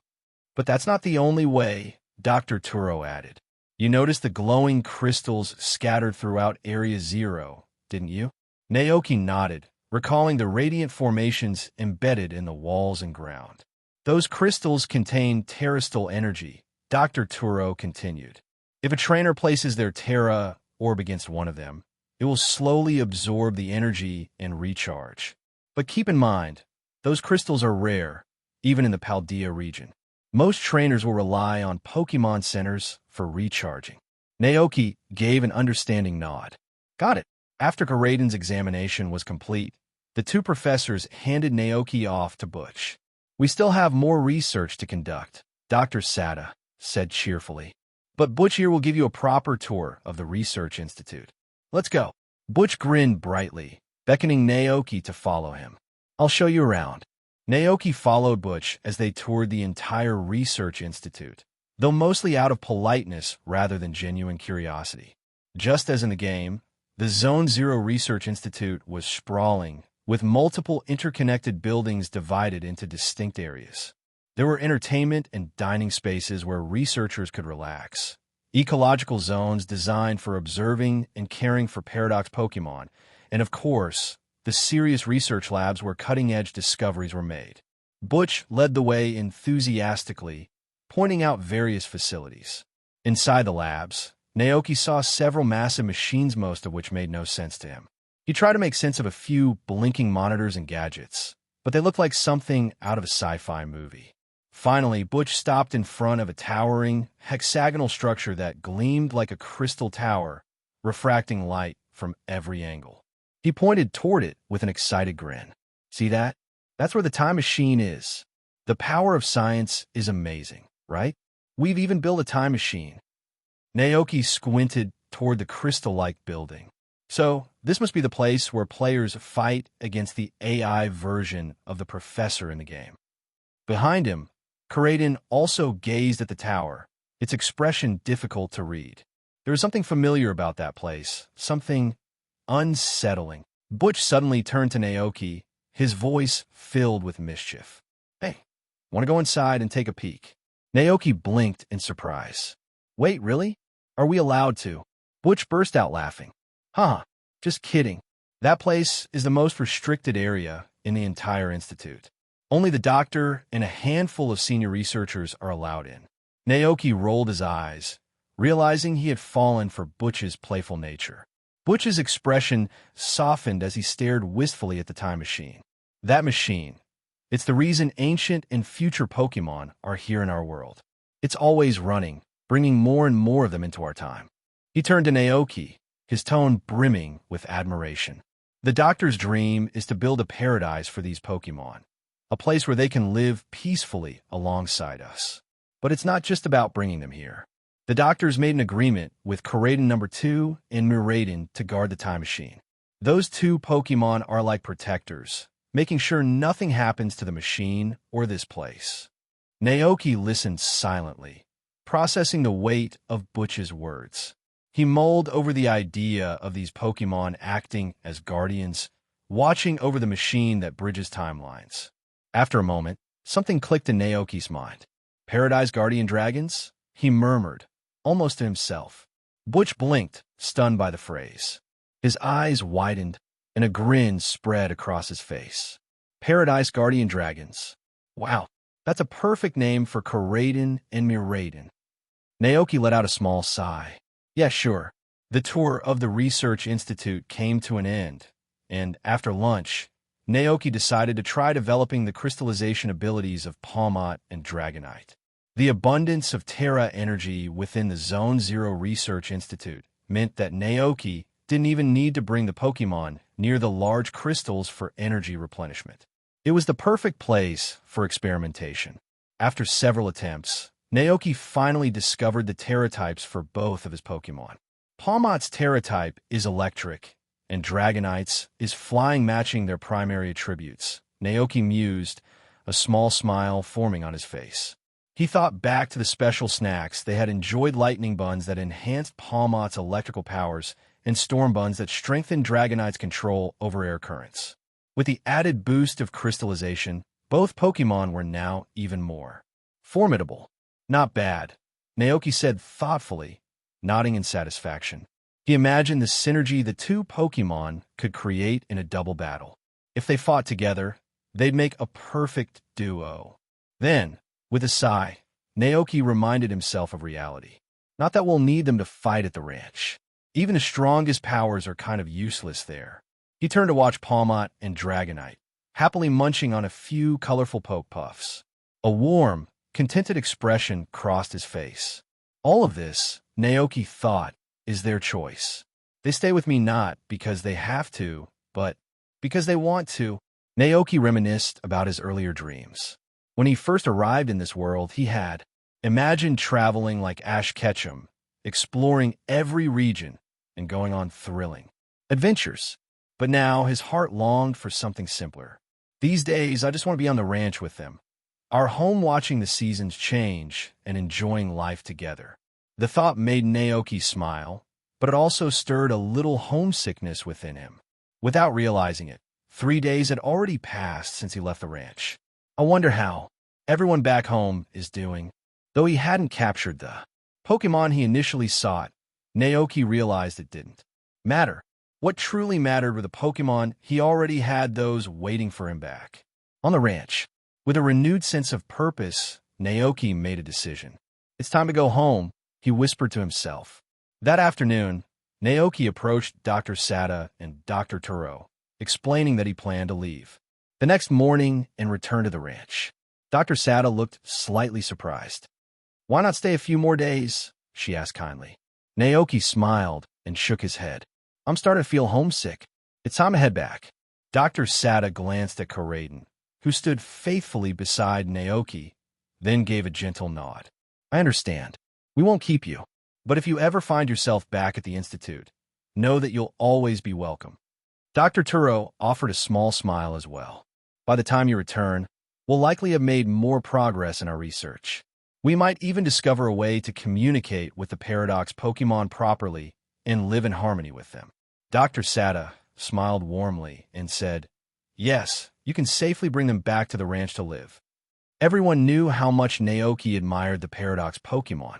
One of his main reasons for venturing into the Great Crater had been to capture them. Hearing Dr. Sada's words, Naoki was momentarily stunned. He could sense the meaning behind them, an attempt to reassure him, though perhaps laced with some gentle regret. If they weren't so focused on the details, Naoki thought with a small sigh, they'd make perfect Pokémon professors. But then again, perhaps intelligent people were prone to obsess over the little things. Knowing it was pointless to try and sway the professors from their intense fascination with the Paradox Pokémon, Naoki instead changed the topic. Isn't Arvin going to be old enough to start school soon? Dr. Sada's eyes softened with a smile. In 2 more years. By then, we'll send him to Paldea Academy. Naoki chuckled. When I was Arvin's age, if my mom left me alone for just a day, I'd throw myself on the floor and roll around. He shook his head fondly. Compared to me, Arvin's really amazing. The two professors exchanged a knowing glance. They understood the subtle message in Naoki's words.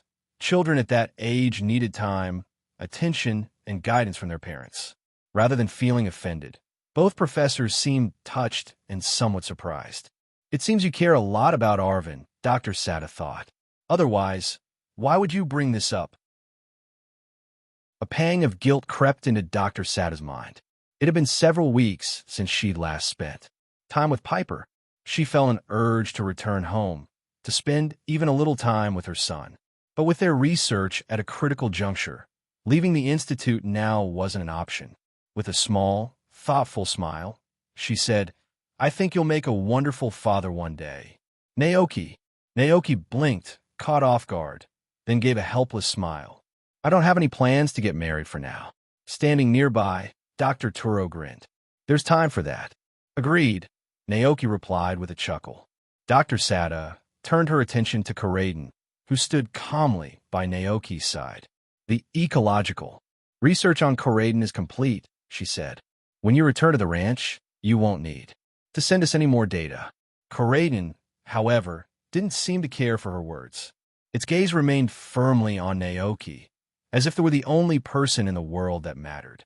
Noticing this, Dr. Sada smiled warmly. It's clear how much it cares about you. Take good care of it. Naoki live happily with it. Naoki gave a small nod, sensing that Dr. Sada understood his meaning.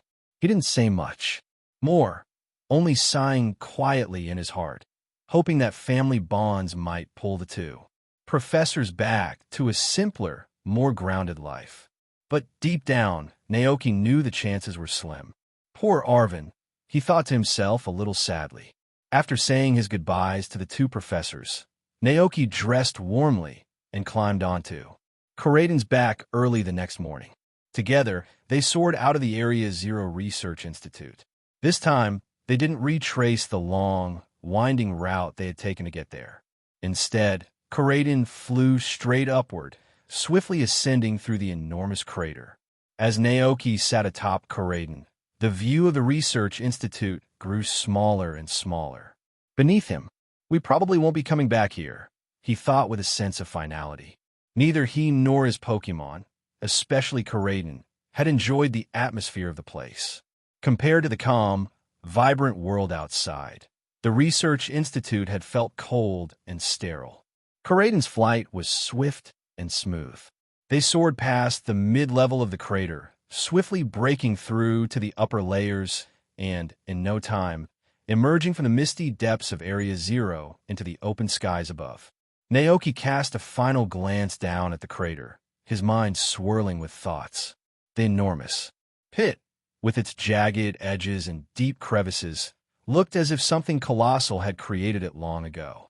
He recalled a theory he'd once read before being transported to this world about a Pokémon, called Terrapagos. The image had shown the Pokémon resting on a vast planet, with distant celestial bodies scattered in the cosmic background.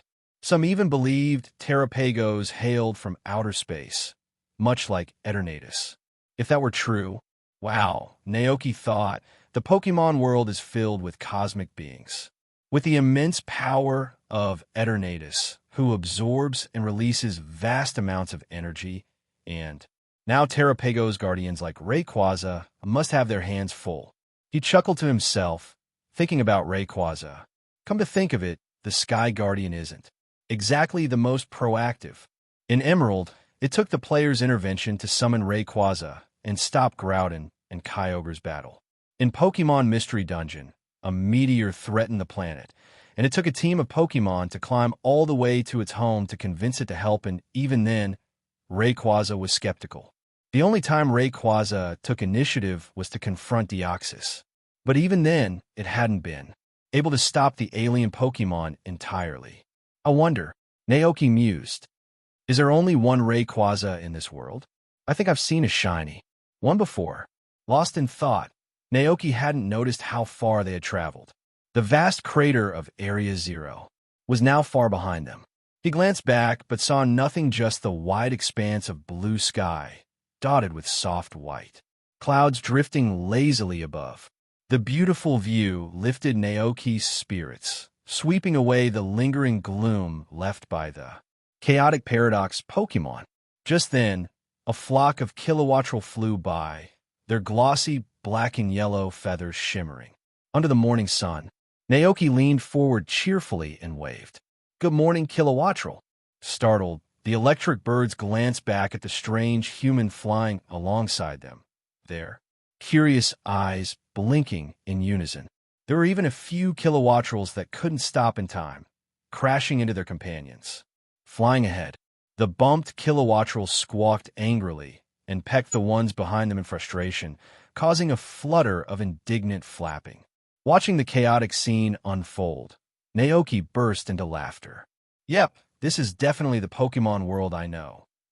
He waved cheerfully. "Please be careful flying at high altitudes.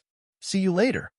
The Kilowattrel group squawked once more, then resumed their flight as Naoki and Kureiden continued their journey home. Before noon, the familiar sight of Kosagi town stretched out below them. Naoki's heart raced as he spotted the vast fields surrounding his home, excitement bubbling inside him. Soon enough, Kureiden landed gracefully on the ranch. Naoki hopped off its back, taking in the comforting, familiar sights. With a deep breath, he let out a contented sigh. Nothing beats being home. Just as he turned around, a joyful cry of "Alchemy" caught his attention. A large group of Pokémon came bounding towards him, chirping and growling excitedly.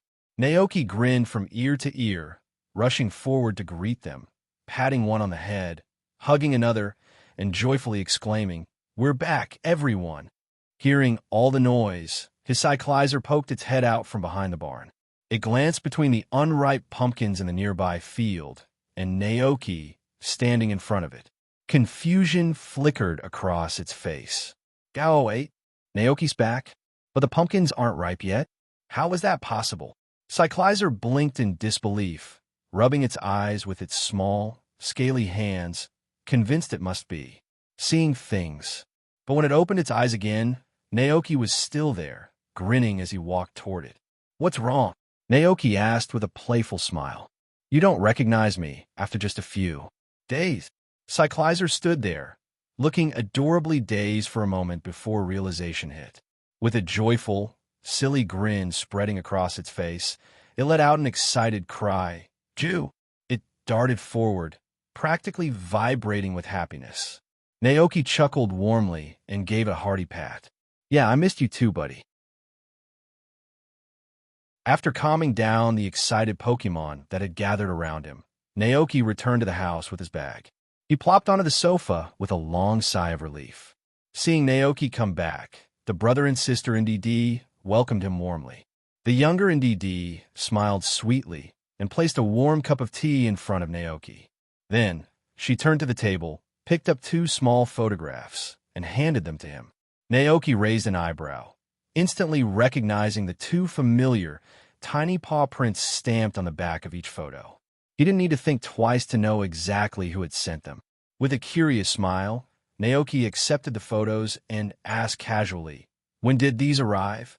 The younger NDD made a quick gesture, holding up 3 fingers and then 1, i.e. dash. Naoki nodded in understanding. One photo had arrived 3 days ago, and the other just the day before. His curiosity piqued. Naoki turned his attention to the photos. The first image revealed the vast, endless expanse of the ocean, with clear blue skies above and soft white clouds drifting lazily across the horizon. At the center of the photo were 2 familiar little faces, Mew and Teddiursa. Both Pokémon looked adorably distressed, their eyes filled with concern. It seemed as though they had lost their way, unsure of where to find land. Naoki chuckled at the sight. 2 poor little adventurers. He murmured, amused yet concerned. He remembered the last time these 2 had sent a letter, it was from the Orange Islands. They hadn't mentioned any plans to leave, so Naoki was surprised to see them drifting far away from those sunny shores. He imagined what the Orange Islands must look like, vast oceans dotted with tiny tropical islands, scattered across the sparkling blue waters. It was clear that Mew and Teddiursa had gotten lost. Their worried faces told him they'd been searching for land for some time. Curious to know how their little adventure unfolded, Naoki flipped to the second photo. In the next image, the setting was still the same. The endless ocean stretched as far as the eye could see. But this time, something had changed. Mew and Teddiursa were no longer floating in the air. Instead, they were perched happily on the back of a Lapras, gliding smoothly across the water. Ahead of them, a lush, tropical island came into view, its greenery contrasting beautifully with the ocean's blue. Both Mew and Teddiursa had big smiles on their faces. It was clear they were thrilled to have finally found a place to rest. Naoki smiled warmly at the sight. Well, at least they found somewhere to settle down, he whispered to himself. Lapras had turned its head toward the camera, its large eyes glinting with kindness. Naoki could almost feel the warmth and friendship radiating from the Pokémon.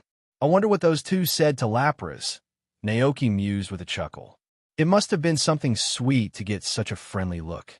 Naoki couldn't help but feel relieved and happy that Mew and Teddiursa had found an island to call home. You know, he murmured with a soft chuckle, they really have a sense of adventure. He glanced at the friendly Lapras in the photo, its kind eyes reflecting the bond it shared with the little explorers. Lapras, Naoki whispered. This Pokémon is rare these days. Lapras, often known for its gentle heart, had once faced the threat of extinction due to illegal poaching. But that seemed like a distant memory now. Thanks to conservation efforts by Pokémon alliances worldwide, Lapras populations had recovered, especially in the Alola region. Naoki recalled hearing rumors about Alola's beware population. I guess overprotection has made them a bit of a nuisance there, he mused with a wry smile. Some regions are drowning in Pokémon, while others barely have any to spare. Funny how that works.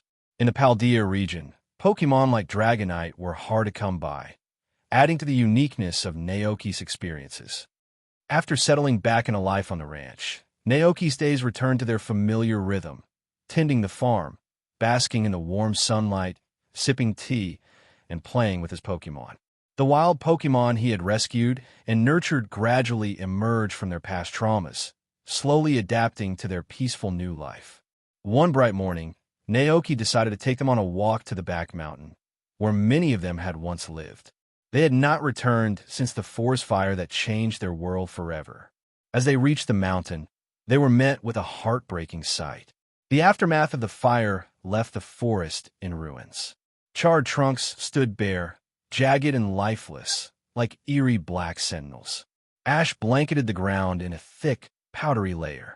Once thriving trees now lay twisted and broken, and the vibrant greenery that had once defined this place was gone. The Wattrel, whose wings had finally healed, flapped its feathers and perched on a burned branch, lowering its head in sorrow. The Minccino, with its bushy tail fully regrown, scampered up a few charred trees. It leapt from one sturdy branch to another, searching in vain for familiar landmarks. The Petalil and several fungus stood silently. They remembered when this forest had been filled with life, vibrant grass, and towering trees. All the Pokémon wore expressions of sadness, their once joyful eyes clouded with sorrow at what had been lost. Naoki sighed, feeling the weight of their emotions. Then, he knelt beside them, gently brushing his hand through the ashy soil. You know, he began with a warm, reassuring smile, these ashes aren't just the remnants of destruction. He held a handful of the soft, gray powder in his palm. They're full of nutrient, and trace elements that plants need to grow. Naoki's eyes softened as he addressed the confused Pokémon gathered around him. These ashes, he explained gently, will make the soil richer. Everything that was lost, the flowers, the trees, they'll nourish the earth and come back stronger next year. Nature always. Find a way to restart. The group of Pokémon seemed to listen intently, though a few still glanced around uncertainly. Naoki's words planted the seeds of hope. He smiled, imagining how new buds would sprout from the charred forest. Among the Pokémon, Cricketune, standing tall, seemed to catch the meaning of Naoki's words. Inspired, it raised its forelimbs like a seasoned conductor and began playing a haunting melody, characteristic of the species' emotional connection to music. The tune began low and somber, resonating with the sorrow of the burnt forest. But, like a wave gathering strength, it rose into an uplifting crescendo, filling the space with warmth and encouragement. Naoki stood in silent awe. The once troubled Pokémon around him perked up, encouraged by the melody. Their eyes grew bright, and their spirits lifted. They exchanged determined glances ready to rebuild their home, together. As Crickettune's final note echoed into the still air, applause erupted from nearby. Naoki turned to see a man with long hair approaching. Slung over his shoulder was a guitar, and beside him slithered a Toxtricity, strumming its chest strings like an electric bass. The man grinned, nodding appreciatively toward Cricketune. "That's some real talent your Pokemon's got." Naoki chuckled, shaking his head. "It's not mine. I took in these Pokemon after a fire burned down their home." The man listened quietly, his face softening at the story. The fire must have been tough, but it's good to see kindness, even in hard times. He gave a cheerful bow. "I'm Bess, a traveling musician. I'm roaming the world with Toxtricity, chasing music wherever it takes me." Naoki had never met anyone quite like Bess before. "I'm Naoki," he replied with a friendly nod. "I run a ranch nearby." "But how did you end up here? This forest hasn't seen many visitors since the fire." Bess shrugged, an easy smile spreading across his face. "I heard folkspeople and Pokemon alike were stuck in sadness out here. I thought maybe my music could lift their spirits, say." "Little." Naoki blinked, a bit taken aback by the stranger's optimism. Sensing his confusion, Bess added with a playful wink. "Music speaks emotions. It carries sorrow, joy, excitement. Whatever you feel, music can reach others too." Cricketune twitched its antennae, clearly moved by Bess's words. Naoki smiled awkwardly, muttering under his breath, "Artists, they're a unique breed." Bess knelt down and glanced at the Pokemon around them, an idea lighting up his face. "Ow! About it? What do you say to a concert right here, right now?"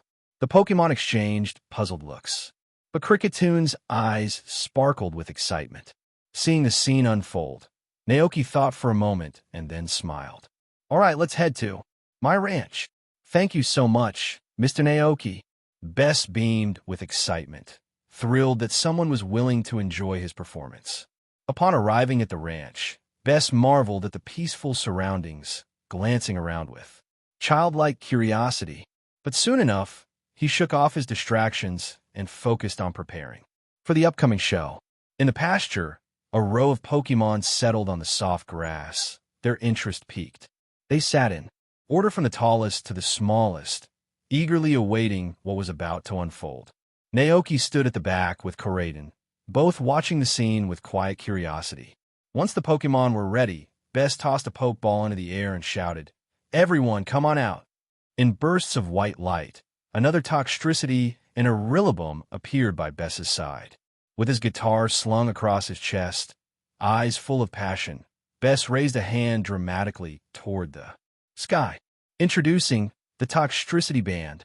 We're here to spread hope, joy, and music," he announced with flair.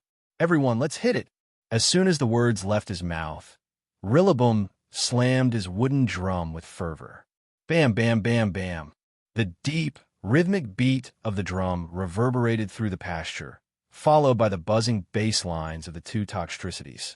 Their electric sounds filled the air, blending with the strum of Bess's guitar and his enthusiastic singing. "Let's go. Let's keep moving. Travel the world. Let the music flow." Koraidon winced at the racket, letting out a small groan. "Rayo." Naoki pinched the bridge of his nose. It wasn't that Naoki didn't appreciate the effort, it was just that, well, music wasn't exactly his thing. A glance around the pasture confirmed his suspicions. The Pokemon wore expressions ranging from mild discomfort to outright confusion, except for Cricketune, who was positively beaming. Its antennae waved in time with the music, as if it had found its lives. calling. Seeing the mixed reactions, Bess faltered and the music trailed off. Rillaboom lowered his drumsticks, looking sheepish, and the Toxtricities scratched the backs of their heads with awkward grins. Bess let out a sigh, his previous energy now dampened. I knew it. I just can't seem to get it right. The Toxtricities gave sympathetic hums, and even Rillaboom looked crestfallen. Naoki walked over to him. Hey, are you all right?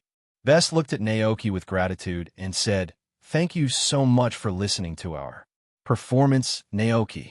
He scratched the back of his head sheepishly. But I don't think I'm ready yet. Honestly, I've even made Pokémon faint with my music before. I guess I'm not even half-baked as a musician, more like raw dough. Naoki struggled for a response, offering a hesitant compliment. Well, your performance just now was full of passion. Bess's eyes lit up. Really? Naoki, Seeing Naoki's forced smile, Bess chuckled.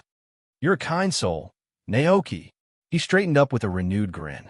But it's fine. A dream you can easily reach is an A. Dream it all. Even if no one likes us, we'll keep going because we're the one and only Toxtricity band. Rillaboom gave an enthusiastic bam, bam, on his drum, punctuating Bess's statement. At that moment, a melodic hum echoed from nearby. Naoki and Bess turned to see Cricketune, swaying gently, emitting a soothing, musical hum. Bess blinked in surprise. Wait, you liked our performance? Cricketune gave an affirmative chirp. Dry eye? Bess beamed. Thank you, Cricketune. You've got real talent. If you're willing, I'd love to. Have you joined my band? Cricketune's antennae twitched in excitement, and it gave another enthusiastic chirp. Naoki smiled as an idea popped into his mind. Cricketune, do you enjoy playing music? The Pokémon nodded cheerfully. How would you feel about joining Bess's band and traveling with him? Naoki asked gently. Cricketune chirped with joy, clearly delighted by the idea. Bess looked stunned and then glanced at Naoki in disbelief. Wait, are you serious? Naoki nodded. Cricketune's only been staying here temporarily. If playing music with you will make it happy, then that's what matters. Will you take good care of it? Bess gave an eager nod. Absolutely. I'll take care of Cricketune like family. Naoki handed Bess a Pokeball. All right, go ahead and catch it. With a flash of light, Cricketune entered the Pokeball, which rocked twice before clicking. With finality, Bess grinned from ear to ear. It accepted me. Releasing Cricketune from a ball, Bess gave a small bow. Cricketune, let's do our best. Together. Cricketune chimed happily dry. At lunchtime, Naoki invited Bess to join him for a meal at the ranch. After their meal, Bess prepared to leave.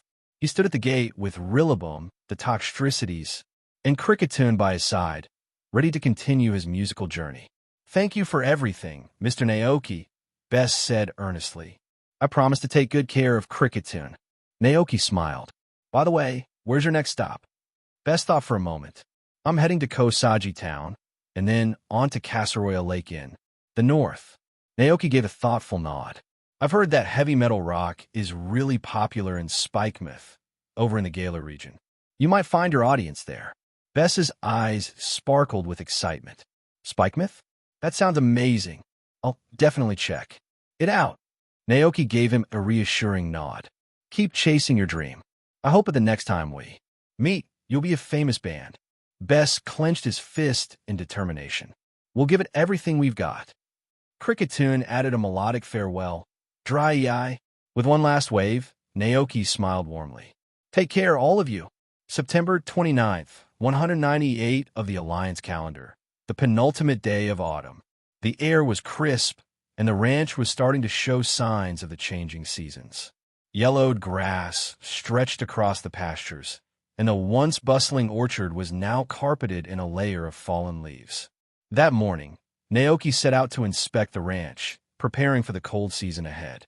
Winter was on its way, and with it, the first snow of the season. He knew he had to ensure everyone was ready before the snow began to blanket the land. As Naoki walked through the pasture, a chilly breeze swept by, causing some of the Pokémon to shiver. The furless Pokémon huddled together briefly for warmth before resuming their playful antics on the grass, unfazed by the cold. Meanwhile, the fluffier Pokémon seemed unaffected, their winter coats already beginning to grow thicker in preparation for the cold months ahead. Naoki chuckled to himself as a group of mischievous Pokémon sprinted past him, enjoying the last traces of autumn. The temperatures dropped to 15 degrees already, Naoki thought, pulling his jacket closer. According to the forecast, a cold front will sweep through next month, and the temperature is going to plummet. By late October or early November, snow would start to fall, covering everything in a white blanket that would linger for 2 months. During this time, Ice-type Pokémon would be more active, adding a bit of excitement to the season. Naoki was glad they had harvested the last batch of crops a few days earlier, now safely stored in the cellar.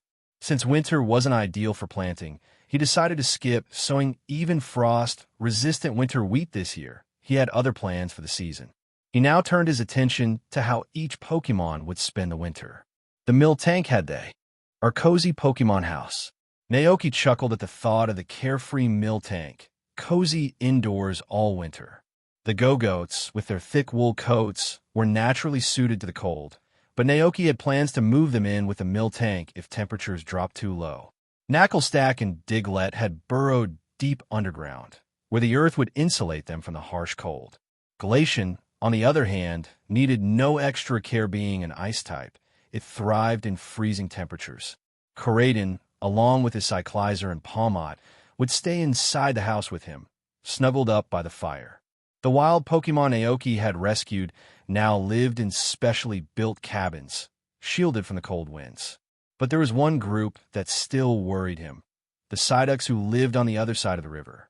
Naoki crossed the river and found the group of Psyducks gathered in their usual disorganized huddle.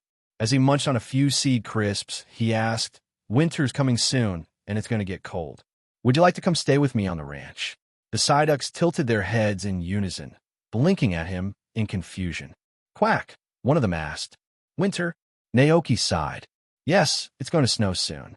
The river will freeze, and you won't be able to swim in it." Suddenly, one of the Psyducks jumped up and down excitedly. "Quack! Psyduck's not afraid of the cold," it declared with glee. Another Psyduck chimed in, patting its feathers proudly. "Quack! We have feathers." Naoki paused, realizing they had a point. Psyduck, being a water-type Pokémon, was naturally resistant to cold and ice-type moves. "Fair enough," Naoki conceded with a grin. "But at least let me give you all scarves for the winter." The Psyducks quacked in cheerful agreement, bobbing their heads eagerly. "All right, see you soon then."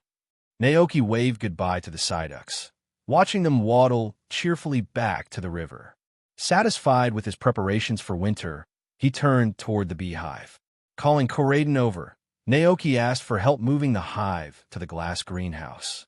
The greenhouse, already stocked with flowers and pre-purchased honey, would provide the perfect winter sanctuary for the combi. The trio of bees buzzed merrily behind them as Naoki and Corraden carefully set the hive inside the warm space. The weather's getting colder, and the flowers outside are withering. From now until next spring, this will be your home, Naoki said with a smile. "Bees easy." The combi hummed happily, their little wings fluttering. Pleased to see them content, Naoki called over Butterfree, who also adored flowers. "You'll stay here too, okay?" Butterfree flapped its wings gracefully in agreement. Once everything was in place, Naoki returned to his room and sat down at his desk to review the year's finances. With more Pokémon under his care, the ranch's expenses had grown considerably. Between building facilities, upgrading furniture, and stocking supplies, he had 680,000 Poke dollars left in savings. "That's not bad," Naoki mused, flipping through his account book.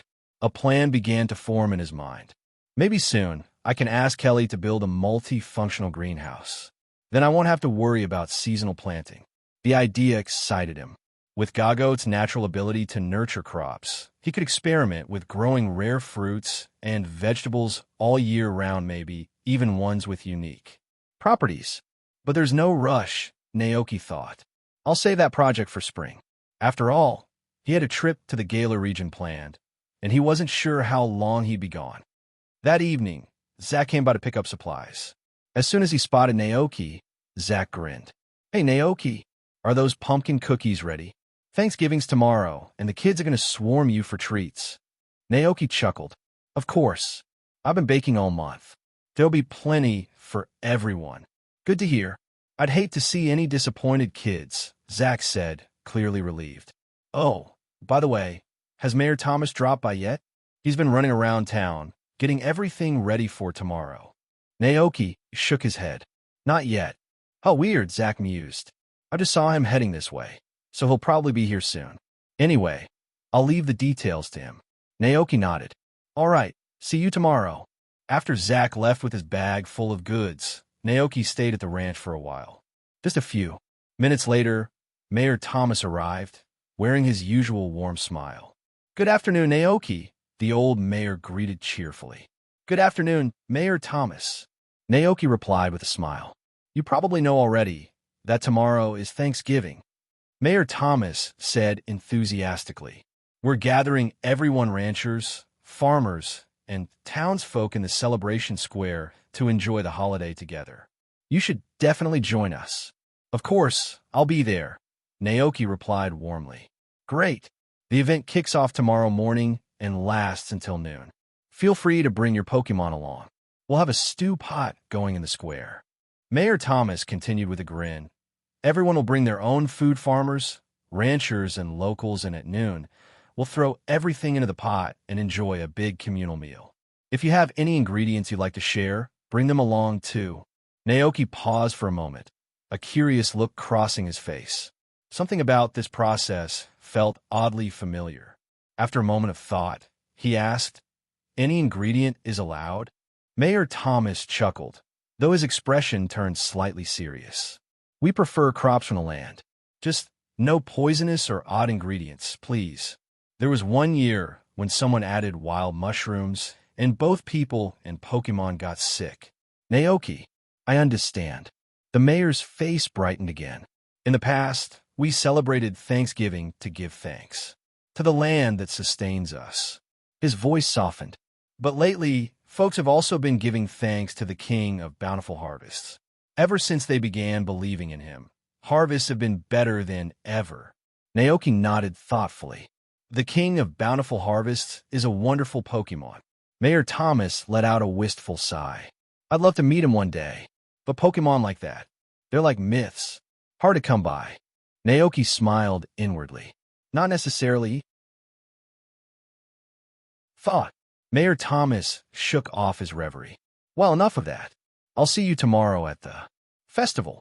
I'll be there, Naoki assured him. The mayor gave a warm farewell wave before turning and heading down the path. Naoki watched him disappear into the distance. Once the mayor was gone, he turned toward the shrine of the King of Bountiful Harvests nestled in the pasture. It was an unexpectedly touching sight. Initially, Naoki had only been interested in the two steeds of the King Spectrier and Glastrier. Yet, somehow, he had helped spread the influence of the king throughout the Paldea region. It felt as though the spirit of the King of Bountiful Harvests could sense the gratitude flourishing here. With a reflective smile, Naoki approached the shrine. Standing before it, he clasped his hands together in a gesture of respect and whispered a quiet, heartfelt prayer. O great King of Bountiful Harvests, I will soon be traveling to the Galar region. I hope to meet you there. At the same time, far across the sea in the crowned tundra of Galar, on the vast, snowy plains, the King of Bountiful Harvests, Calyrex, stirred from his slumber. A familiar prayer echoed in his heart, pulling him gently from the depths of his dreams. My little believer, Calyrex thought to himself with a fond smile. A glimmering blue light sparked in his eyes. With this light, he reached through the threads of time and space, his vision soaring across distant lands to see his young follower. Naoki stood before the shrine, hands clasped in quiet reverence. O great King of Plenty, I will soon travel to Galar. I hope to meet you there. Hearing this, Calyrex's drowsiness faded instantly, replaced by excitement. What? My little believer is finally coming to me? Joy bubbled up in Calyrex's heart, a joy he had not felt in many long years. It reminded him of the days when the people of Galar flocked to his sacred grounds to offer their thanks and devotion. His once quiet heart now brimmed with anticipation. Finally, I have waited for this day. Thanks to this devoted follower, Calorex's strength had slowly begun to return, bolstered by the power of faith that Naoki carried with him. Though he was far from his former glory, his restored strength was enough to awaken a small flicker of hope. Yet Calorex knew it would not be enough to reunite with his two loyal steeds, Spectrier and Glastrier. To do that, he needed the help of this young believer. After basking in the joy of the moment, Calorex reined in his emotions, donning once more the dignity and elegance befitting a king. He whispered softly into the stillness, "I will be waiting for your arrival here." September 30th, Thanksgiving Day. Naoki awoke early and headed to his cellar. He carefully selected 2 large pumpkins, preparing to bring them to the celebration square for the festival.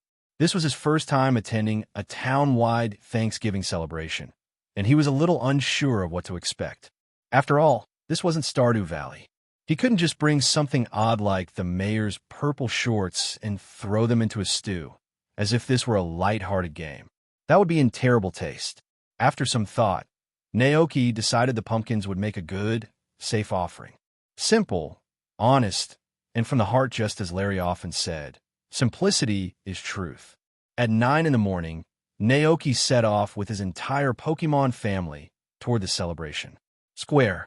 He brought along almost everyone from the ranch: the trusty Go-Goats, the cheerful Miltank, the playful Palmot, Alchemy, Glacian, practically any Pokémon that could walk, hop, or float beside him tagged along.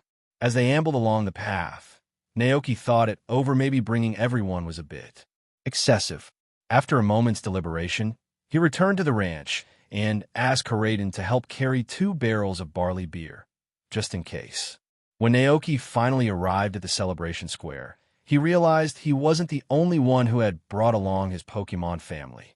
Though it was still early and the square was only halfway set up, a bustling crowd of townsfolk and Pokémon had already gathered.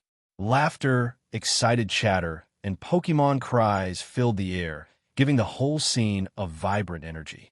In the middle of the square sat an enormous cooking pot so massive it looked like it could belong to the big bad wolf himself.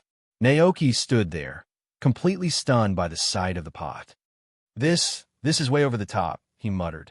Just then, Ivan, who was taking a vacation from his duties, appeared by his side. Seeing Naoki's shocked expression, Ivan chuckled. "Ha, not used to it yet, huh? Don't worry. There are a lot of people, sure, but it's just one bowl of stew per person. It's always like this. All right, this is your first time celebrating Thanksgiving here." Ivan then glanced behind Naoki. "Wait, where's your cyclizer? Don't tell me you only brought Karaden." Naoki grinned and gave his backpack a playful pat. "They're all in here." The backpack was stuffed with Pokeballs, each containing one of his cherished Pokemon. Still, Naoki hesitated. Could he really let them all out here? What if someone got lost, or wandered off into the bustling crowd? Or worse, what if someone with bad intentions tried to snatch them? Sensing Naoki's concern, Ivan gave him a reassuring nod. "Yeah, I get it. No need to rush. Just wait until the party kicks off. The town's got food and snacks specially made for the Pokémon. You'll have an easier time keeping track of everyone then." "You're right," Naoki agreed with a relieved smile. Ivan clapped Naoki on the shoulder and grinned. "Come on, enjoy it. This is the live." At 10 a.m., people busily set up the celebration venue around the giant cooking pot. Mayor Thomas arrived shortly after, looking sharp in his formal suit with a gentleman's cane in hand, followed by his cyclizer. The mayor stepped up to the podium, took the microphone, and addressed the crowd warmly. "Welcome, everyone, to this year's Thanksgiving celebration. Thank you for bringing all your delicious ingredients to share. At noon, we'll combine everything in this grand pot to make a stew for everyone to enjoy." He added with a chuckle, "Our staff is still finalizing the setup, so please be patient. It'll be worth the wait." Naoki stood in a quieter spot with his Pokémon companions Dragonite, Cyclizer, Palmot, Coraden, and Glacian with Alchemy comfortably perched on Dragonite's shoulders. Naoki glanced at Mayor Thomas's Cyclizer and turned to his own. "Hey, is that your mom?" The Cyclizer perked up, wagging its tail and chirping happily. "Ju, it was." Naoki smiled, thinking about how this Cyclizer had come to his ranch as a youngling, leaving its parents behind. "Do you want to go say hi?" he asked gently. Cyclizer nodded eagerly. "Gow!" Naoki chuckled. "Okay, I'll call Mayor Thomas over." "Coraden, keep an eye on everyone, will you?" Coraden nodded. Before Naoki could move, Mayor Thomas noticed him and approached his Cyclizer in tow. "Naoki, glad you made it. The stew isn't ready yet, so there's some time to relax," the mayor greeted with a smile. Naoki shook his head. "No rush. Actually, I wanted to ask you something." The mayor tilted his head curiously. "What's on your mind?" Naoki gestured toward his Cyclizer. "My Cyclizer wants to meet his parent." The mayor's Cyclizer recognized her child right away. Her eyes sparkled with joy, and she trotted over to nuzzle her little one. "Ju," she chirped affectionately. "Ju." Naoki's Cyclizer responded, reassuring her mother that she was happy, healthy, and loved life on the ranch. Just as the touching reunion unfolded, an unexpected shout interrupted. "Rayo!" Startled, the mother Cyclizer turned to find Coraden towering over her. With his imposing frame and intense gaze, he looked intimidating, causing the poor Cyclizer to shrink back. Seeing her reaction, Coraden's expression drooped. His shoulders sagged, and his voice softened sadly. "Rayo!" Mayor Thomas noticed Coraden hanging its head and gently consoled him. "Do you miss your mother too? Even though I don't know where you came from, I can promise you this. There isn't a parent in the world who doesn't love their child." Coraden let out a soft, melancholic sound. "Rayo." Naoki reached out and rested his hand on Coraden's head, giving it a reassuring pat. Coraden raised its gaze to meet Naoki's. Naoki smiled warmly and said, "Mayor Thomas is right. I know your mom would love you, but you've got us by your side now, so don't feel sad." "Rayo." Coraden perked up slightly, its eyes filled with determination. It turned toward the Cyclizer beside Mayor Thomas, calling out, "Rayo! Rayo!"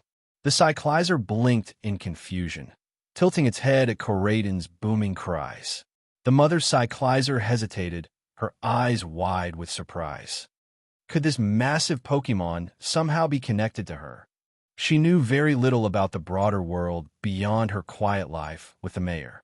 "Gow?" the mother Cyclizer asked tentatively. "Rayo," Coraden responded cheerfully, its earlier sadness easing away. The mother Cyclizer stared at him, bewildered. She was just an ordinary Cyclizer living in a quiet town. When had she ever had a child like this? And yet, there was something familiar about the way Coraden looked at her. Perhaps, could it really be one of her lost younglings? The Cyclizer's motherly instincts kicked in. She gazed at Coraden warmly and said softly, "Gow, you've been through a lot, haven't you?" In her mind, only a Pokémon who had endured countless battles and challenges could develop such strength and presence. Coraden's gaze wavered for a moment, overwhelmed with emotion. But it quickly held back its tears, standing tall. It wasn't a helpless Cyclizer anymore, it was strong, ready to protect the ones it cared for. The Cyclizer, seeing Coraden's stoic expression, began to understand. This wasn't just a lost child, it was a powerful guardian in its own right. The younger Cyclizer, meanwhile, looked from Coraden to its mother, eyes brimming with worry. It hesitated for a moment. "Was Coraden here to take my place in my mother's heart?" "Gow!" it asked nervously. Coraden looked down at the younger Cyclizer, seeing a reflection of his own past struggles. With a soft growl, Coraden leaned in, reassuring the smaller Pokémon. "Rayo, you'll always have a place with her." Hearing this, the younger Cyclizer's tense posture softened. "Gow!" it murmured, feeling a wave of relief. Coraden wasn't here to compete. At that moment, the mother Cyclizer smiled warmly at both Pokémon. Naoki made his way to the back of the square, walking alongside Mayor Thomas. He gestured toward the 2 barrels of barley beer and the pumpkins he brought from the ranch. "Mayor Thomas, where should I place these?" The mayor's eyes widened in surprise. You brought so many things. Naoki rubbed the back of his neck sheepishly. We had a great harvest this year. Honestly, we can't finish everything at home, so I figured it'd be better to share with everyone. Mayor Thomas chuckled heartily. That's very generous of you, Naoki. Bring them over there. We have folks, both people and Pokémon, who will wash, cut, and prep everything for the stew. He waved toward two cheerful townspeople, who arrived promptly with their Pokémon to help carry the pumpkins and barrels of beer to the preparation area. Just as everything was being set up, a commotion broke out on the far side of the square. Naoki turned, curious. What's going on? Mayor Thomas grinned knowingly. Oh, right. I almost forgot about this part. Naoki tilted his head. What part? The mayor only offered a sly smile. You'll see soon enough. Still baffled, Naoki returned to his Pokémon, glancing back as Mayor Thomas made his way toward the gathering crowd, accompanied by the mother cyclizer. Soon, Naoki saw 6 strong Pokémon carrying a large object into the center of the celebration. Square. The object was massive, and a dark cloth covered it, concealing its shape. With a heavy thud, the object was placed down in the heart of the square. Naoki squinted, trying to make sense of what it might be. Mayor Thomas stepped forward and, with a theatrical flair, pulled off the black cloth. The crowd gasped, and Naoki's eyes widened in amazement. Before them stood a grand, towering statue, a magnificent likeness of the King of Bountiful Harvests. Naoki's eyes widened, and before he could stop himself, he muttered under his breath, "Oh, Arceus." Mayor Thomas already had the microphone in hand, addressing the curious crowd gathered in the square. This year, we had an extraordinary harvest in Kosagi Town. Our crops grew healthier and yielded more than those in neighboring towns. I'm sure many of you are wondering how this could happen. The crowd murmured in agreement. Mayor Thomas smiled knowingly. Let me introduce you to the reason for our abundance, the King of Bountiful Harvests. Naoki blinked, suppressing a grin. Well, I guess I don't need to spread the word anymore. These folks are already doing it on their own. Around him, curious whispers rippled through the audience. Mayor Thomas continued passionately. On this Thanksgiving, we express our gratitude not only to the fertile land that sustains us, but also to the King of Bountiful Harvest for blessing us with prosperity. Naoki watched in amusement as the townspeople became more enchanted by the story of the King of Bountiful Harvests. In truth, compared to other legendary Pokémon, the King of Bountiful Harvests, also known as Calyrex, was remarkably unassuming. He required no grand sacrifices or elaborate ceremonies. Simply remembering his name gave him the strength to continue existing. Moreover, as the stories went, the more people who believed in him, the stronger his power became. But Calyrex did not hoard this strength. Instead, he shared it freely with those who believed in him, boosting their harvests and ensuring the land flourished. Even if people forgot him one day, he would hold no grudges. Calyrex, after all, was a kind-hearted Pokémon, known to heal others, even enemies, after battle, with no malice in his heart. What a noble Pokémon, Naoki thought wistfully. It's a shame he was forgotten for so long, and even his loyal horse companions left him. Naoki sighed quietly, pondering. Living in a cold, lonely place like the Crown Tundra. How does a grass-type Pokémon like Calyrex manage in such harsh conditions? At noon, the festivities kicked off in full swing. Mayor Thomas stood on a raised platform near the enormous stew pot, adding various ingredients brought by townsfolk: mushrooms, vegetables, and more. As the pot simmered, a mouth-watering aroma wafted through the square. Naoki sat at one of the long tables, surrounded by Pokémon and cheerful townspeople. Across from him were several curious children, eagerly eyeing him. "You're Naoki, right? From the ranch?" One of the children piped up. Naoki smiled warmly, adjusting his seat. "That's right. I run Naoki Ranch just down the road." One of the boys, around 5 or 6 years old, gazed at Karaden with wide, curious eyes and asked innocently, "Big brother, what's the name of this Pokémon?" Naoki smiled warmly. This is Koraidon. It's a dragon and fighting-type Pokémon. The boy tilted his head thoughtfully. Dragon and fighting. Does that mean it's weak against fairy and ice types? That's right. Naoki nodded, then added with a playful grin. But type matchups aren't everything. Some trainers and their Pokémon can win battles even if they're at a disadvantage. The boy blinked, trying to grasp the concept, but nodded like he understood. A little girl nearby, holding a Greedent in her arms, perked up at the conversation and shyly looked Naoki's way. "Big brother," she asked sweetly, "can I come to your ranch this afternoon to trade some pumpkin cookies? My mom makes really yummy ones. Greedent loves them too." Naoki chuckled and nodded. "Of course. I've got plenty of pumpkin cookies waiting at the ranch. You could trade as many as you'd like." Pumpkin cookie exchanges were a beloved local tradition, similar to the way kids collect candy on Halloween. Hearing Naoki's approval, the children squealed in delight. One boy, caught up in excitement, blurted out, "Yes, we can finally see all the Pokémon at the ranch." As soon as he realized what he said, he clamped his hands over his mouth, eyes wide in panic. Naoki raised an eyebrow, amused. The boy's mother chuckled and explained with a smile, "It's because Dragonite flies over from your ranch now and then to deliver milk. Daiki here has been dying to visit ever since." The boy Daiki nodded eagerly, his eyes sparkling with excitement.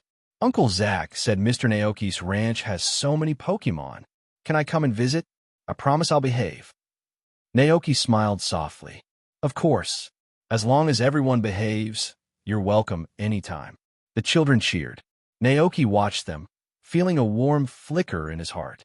In their bright, eager faces, he saw a reflection of Ash's spirit, a childlike wonder and endless love for Pokémon. Who knows? Naoki thought to himself. Maybe one of these kids will grow up to be a great trainer, just like Ash.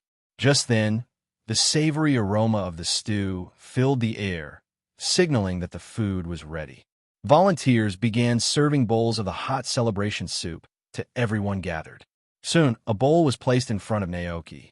As he peered into the bowl, the information about the bowl of soup immediately popped into his mind. The taste of happiness. Naoki raised his eyebrows, lifted the bowl of soup, and took a careful sip. The flavors of various crops blended harmoniously in the rich broth. Combined with the lively, festive atmosphere around him, the warmth of the soup spread through him. It was as if each spoonful captured the spirit of the harvest season. Naoki glanced around. A young girl was feeding her Pokémon, a toddler nestled happily in their parents' arms, and a peculiar man gulped down his soup in hearty slurps. This was, without a doubt, the most vibrant day of the year. Everyone gathered together, celebrating the bounty of the season. What a wonderful and peaceful life, Naoki mused, his heart warmed by the scene. He turned to look at his family of Pokémon, feeling content. The NDD siblings sat on a bench nearby, munching on the Pokémon snacks provided by the town.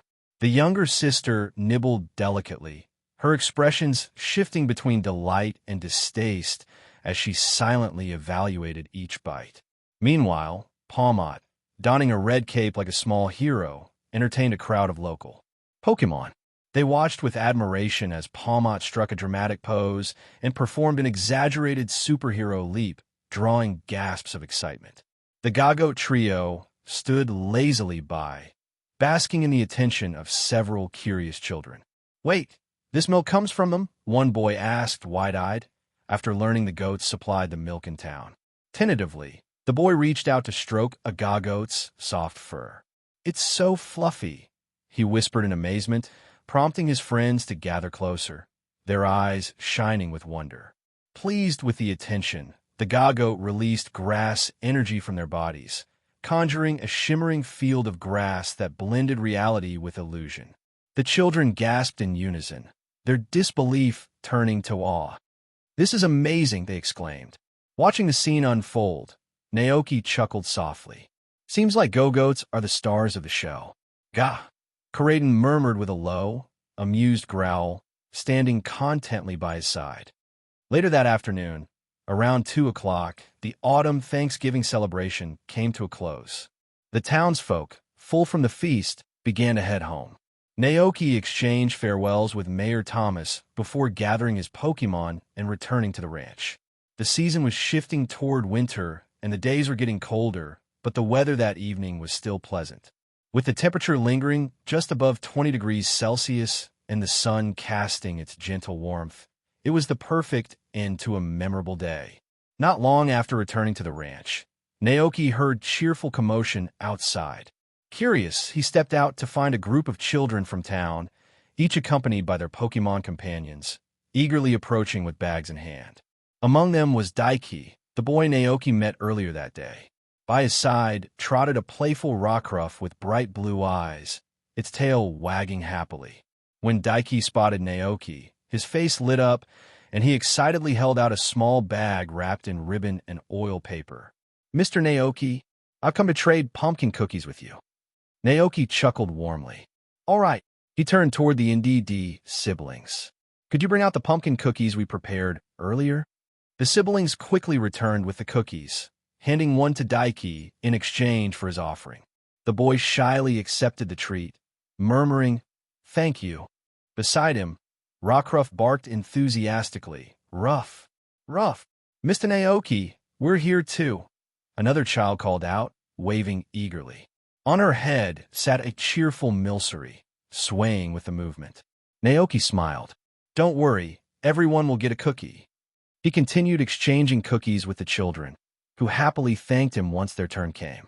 Watching their delighted faces, Naoki couldn't help but feel a warm sense of joy. He noticed Daiki standing nearby, an eager glimmer in his eyes. Raising an eyebrow playfully, Naoki asked, "Would you all like to visit the ranch?"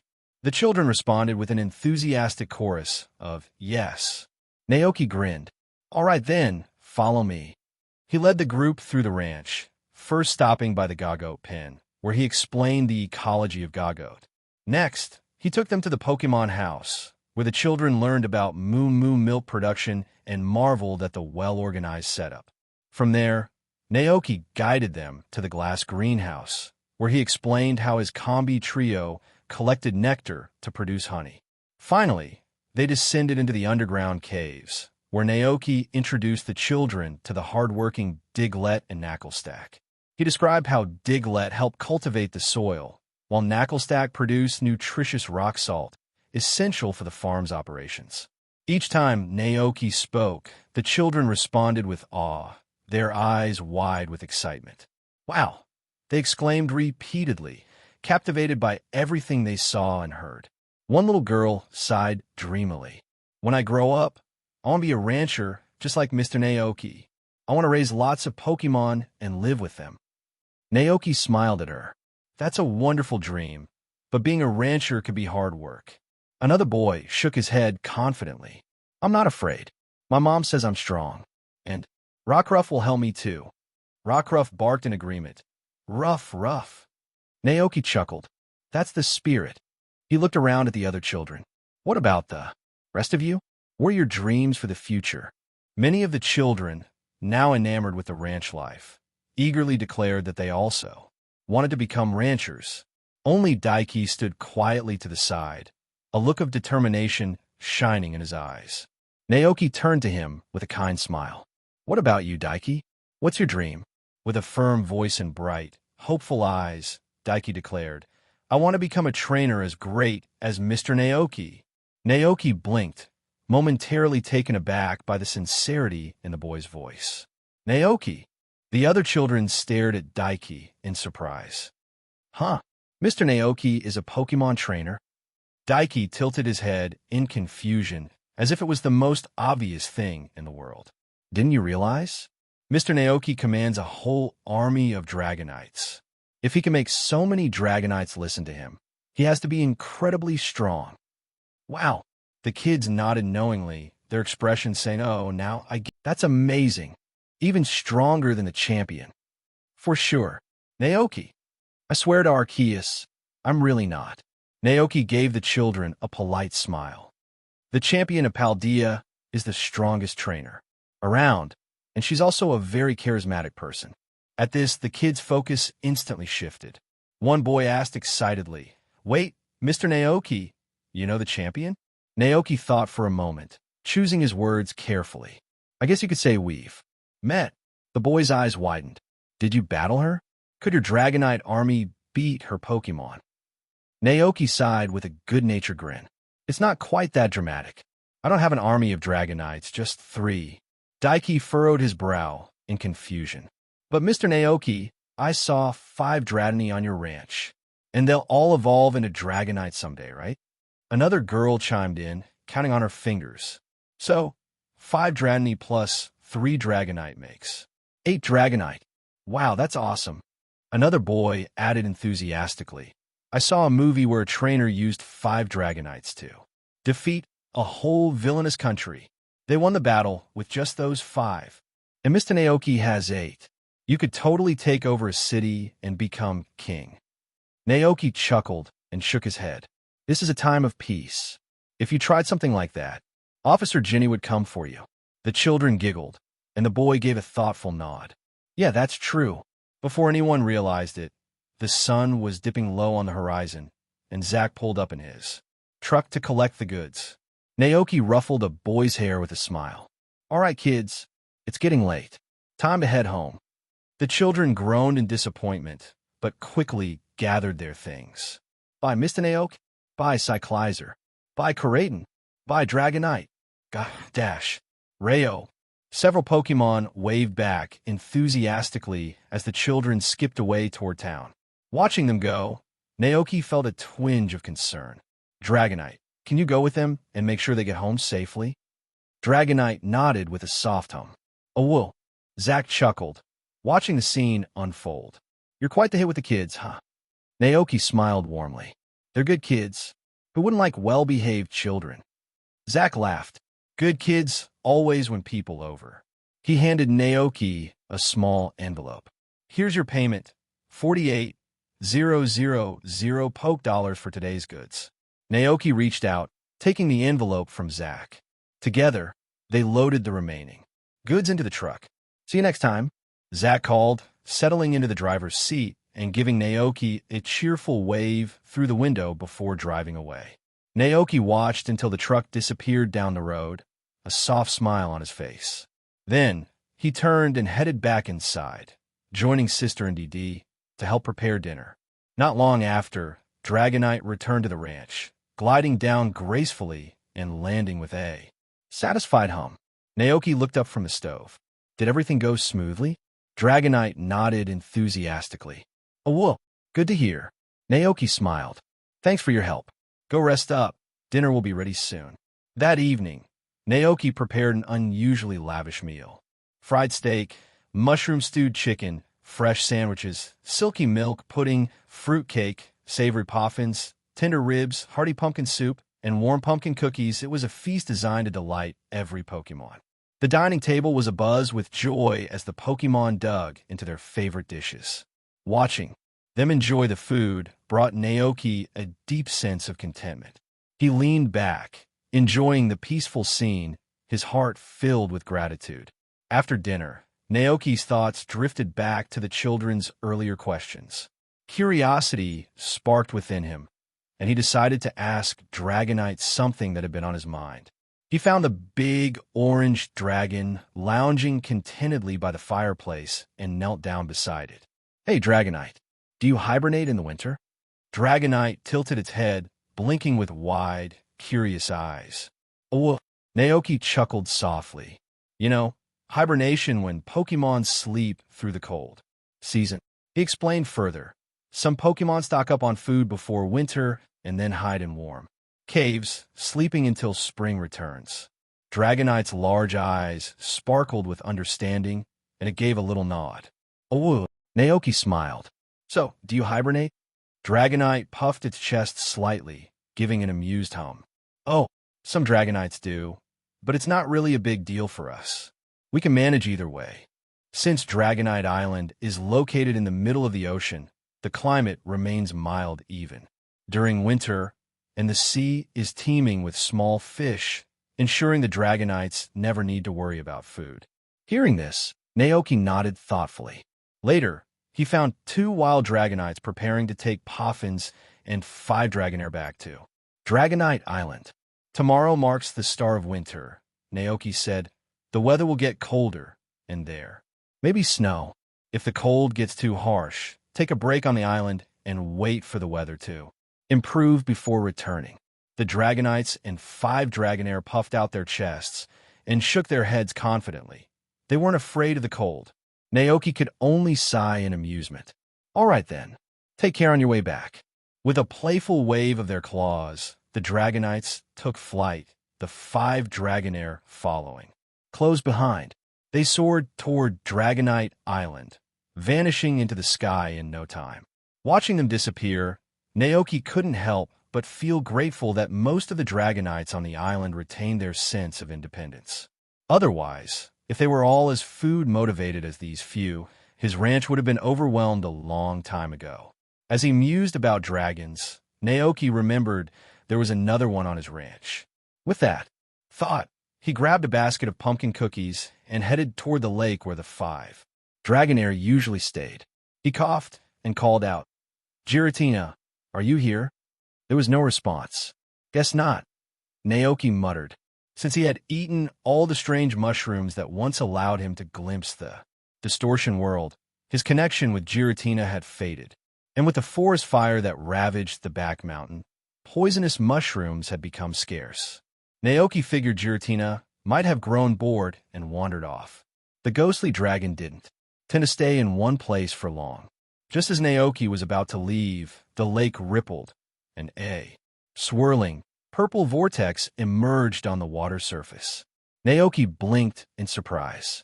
Back already? Naoki was slightly stunned, then threw the basket in his hand into the vortex. The purple vortex gradually disappeared. Naoki smiled softly and returned to the house.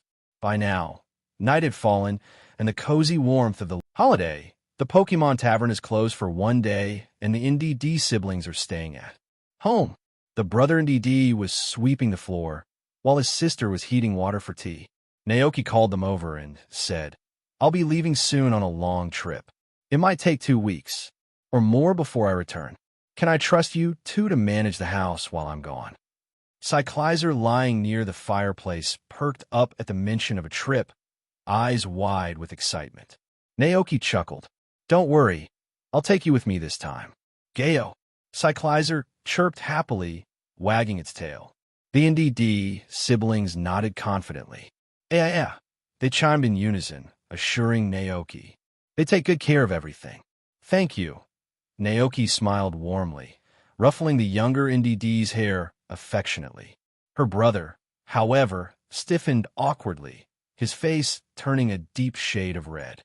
Amused, Naoki gave his head a playful pat as well.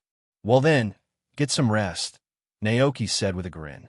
"I'll finish up here." Still flustered, the siblings nodded and shuffled off to their room. After ensuring the water had boiled, Naoki poured it into a thermos, turned off the fire, and settled in for the night. As he lay in bed, the soothing hum of the ranch surrounded him, with the soft snoring of Palmot keeping him company. Alliance calendar year 198, winter 8th. With the arrival of a cold wave, the Paldea region officially entered the depths of winter. Although snow had yet to fall, the temperature had dropped enough to necessitate bundling up in long johns. When Naoki awoke that morning, a layer of frost covered the yellowed grass outside, and the north wind howled mournfully through the valley. "It's really cooled down," he remarked, pulling the curtains closed. A weather advisory from a few days ago had accurately predicted the sudden drop in temperature, urging residents to prepare for the chill ahead. After closing the curtains, Naoki settled onto the sofa to catch up on the morning news. The room was comfortably warm, thanks to the lively red flames crackling in the fireplace. The cold weather had made the Pokémon reluctant to venture outdoors. Led by his Cyclizer, a group of Pokémon huddled near the fireplace, basking in the warmth. Even Palmot lay sprawled on the floor. Naoki chuckled at the sight. Just then, the elder NDD sibling approached and inquired, AI? Naoki, munching on a handful of melon seed crisps, responded casually, "Go ahead." Then NDD asked again, AI? "Master, when are you leaving for the Gala region?" The NDD seemed concerned that snow might complicate Naoki's departure. "I've told you just call me Naoki," he said with mild exasperation. The NDD gave a polite nod, but clearly had no intention of changing his ways. "Yeah. Understood." The look on his face suggested he'd do the same thing next time. Naoki let out a small sigh, knowing it was a battle he wouldn't win. The elder NDD sibling had always taken his role as housekeeper very seriously, carrying himself with the air of seasoned butler. Switching topics, Naoki added, "I'll leave soon. I ordered some scarves from town to keep the Psyduck. Once I distributed them, I'll head out." The NDD nodded in acknowledgement. That afternoon, the scarf shop's owner personally delivered a box of scarves to the ranch. After signing for the package, Naoki immediately set off to find the Psyduck by the river. Carefully, he tied each one with a cozy scarf, watching as their faces lit up with joy. "Psyduck," the group quacked happily, admiring their new accessories. They hopped up and down by the water's edge, basking in their snazzy new look. Naoki couldn't help but smile at the sight. The scars made the Psyduck even more adorable. "This must be why people enjoy dressing up their Pokémon," Naoki mused. He recalled hearing that beauty salons for Pokémon had become popular in major cities, catering to trainers eager to pamper their companions.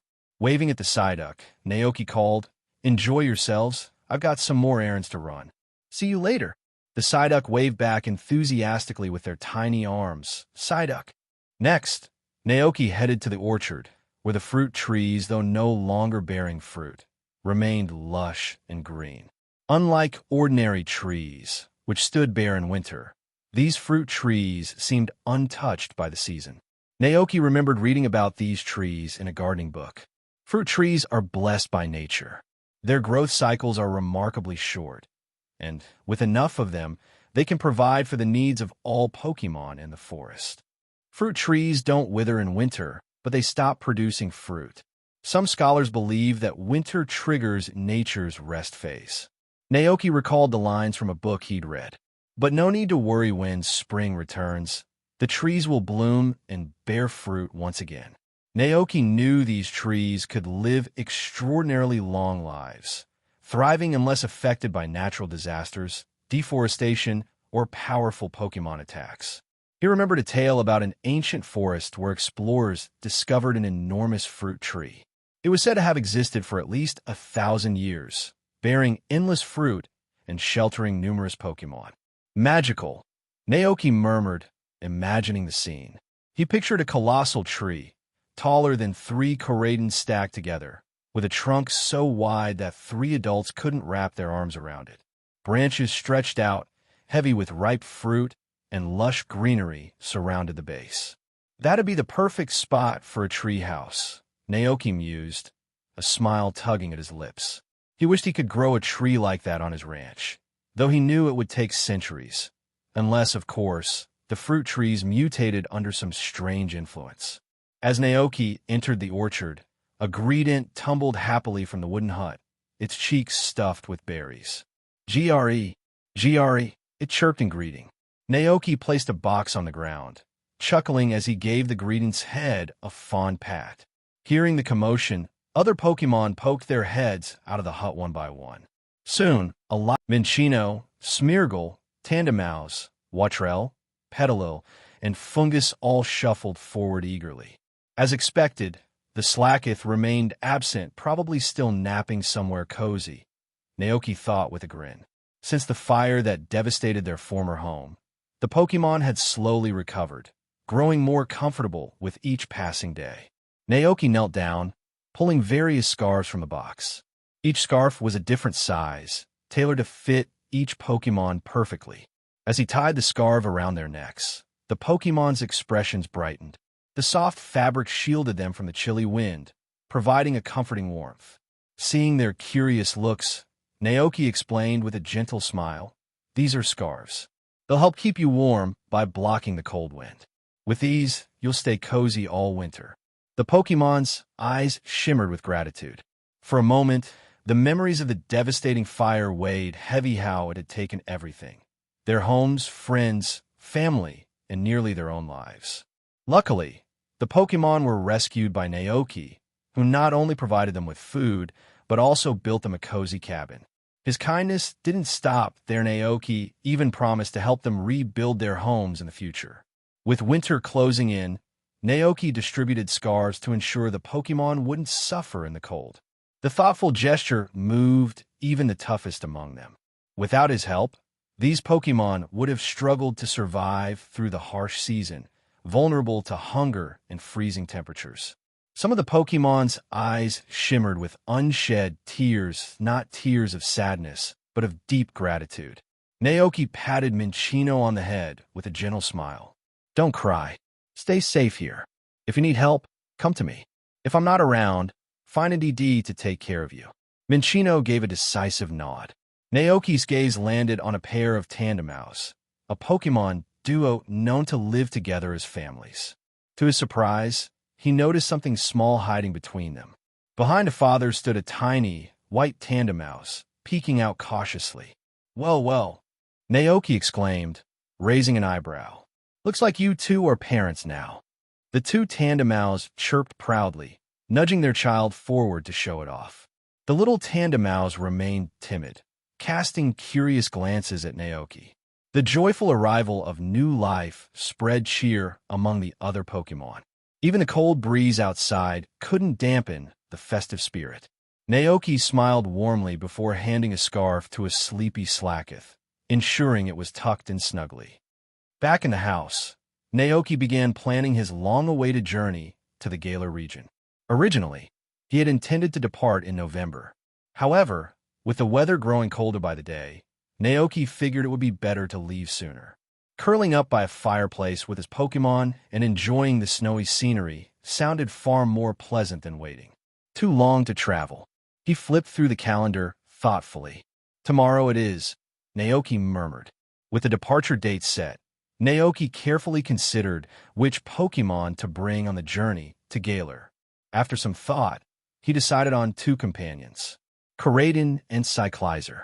This time, Naoki's trip to the Galar region was different from previous adventures, like their expedition to the Area Zero pit in Paldea. There was no need to bring along too many Pokémon just for battle safety. This journey wasn't a vacation, and Crown Tundra would be. Freezing cold, he glanced at his Dragonite, knowing it wouldn't enjoy the snowy wilderness. The poor thing would probably retreat into its Pokeball the entire time. It was better for Dragonite to stay behind at the ranch, delivering fresh Moo milk to the townsfolk. Likewise, the Gago trio had to stay for milking duties. Every Pokémon had responsibilities to maintain ranch life. I'll bring everyone along next time when we go on vacation, Naoki thought with a smile, closing the list of Pokémon staying behind. Traveling between regions always comes with a choice of transportation. Since Pokémon could only swim or fly so far, trainers had three options. Ride a Pokémon, take a ship, fly on a plane. Naoki scratched the first option off the list. Even though Koraidon could manage cold weather, traveling by air through freezing winds wasn't practical. The cold would batter them the whole way there. As for planes, Koraidon can't fit in a Pokeball, so there's no way he can board a flight. Naoki sighed. Airplanes prohibited large Pokémon from being outside Pokeballs, and Koraidon, with his impressive bulk, would make it impossible. That left only one option, traveling by ship. Unfortunately, Naoki couldn't book tickets online. In Paldea, the only way to catch a ship to another region was by visiting a port city in person. Looking over his map of Paldea, Naoki quickly realized that the only major port city was Levincia, a bustling hub on the eastern coast, known for its high-tech markets and vibrant trade scene. Of course, Naoki muttered, Levincia is all the way on the other side of the region. His town was located at the westernmost edge of Paldea, with an entire continent between him and the port. Naoki groaned, rubbing his temples. At least Koraidon is fast. We'll get there soon. Enough. With his plan set, Naoki started gathering everything he'd need for the journey to Galar. He packed warm clothes to prepare for the icy tundra, along with camping tents, fire kits, cooking supplies, and thick blankets, a sturdy kettle, and water bottles. At this moment, there was a series of crisp, banging sounds in the pasture, as if someone was Hammering iron. Naoki stopped what he was doing and listened carefully for a long time, but the sound did not disappear. Confused, he walked out the door and headed in the direction of the sound. Soon, he found the culprit behind all this in a remote meadow. Looking at the little Tinkatuff who was hammering the iron with his hands, Naoki was a little surprised. At this moment, the Tinkatuff also noticed his arrival and immediately turned around in panic. Naoki saw clearly that the piece of iron that was hammered into a mess was made up of several iron nails. It seemed that they had been hammered for a long time and had been flattened. Making a hammer? Naoki asked. Tinkatuff nodded cautiously.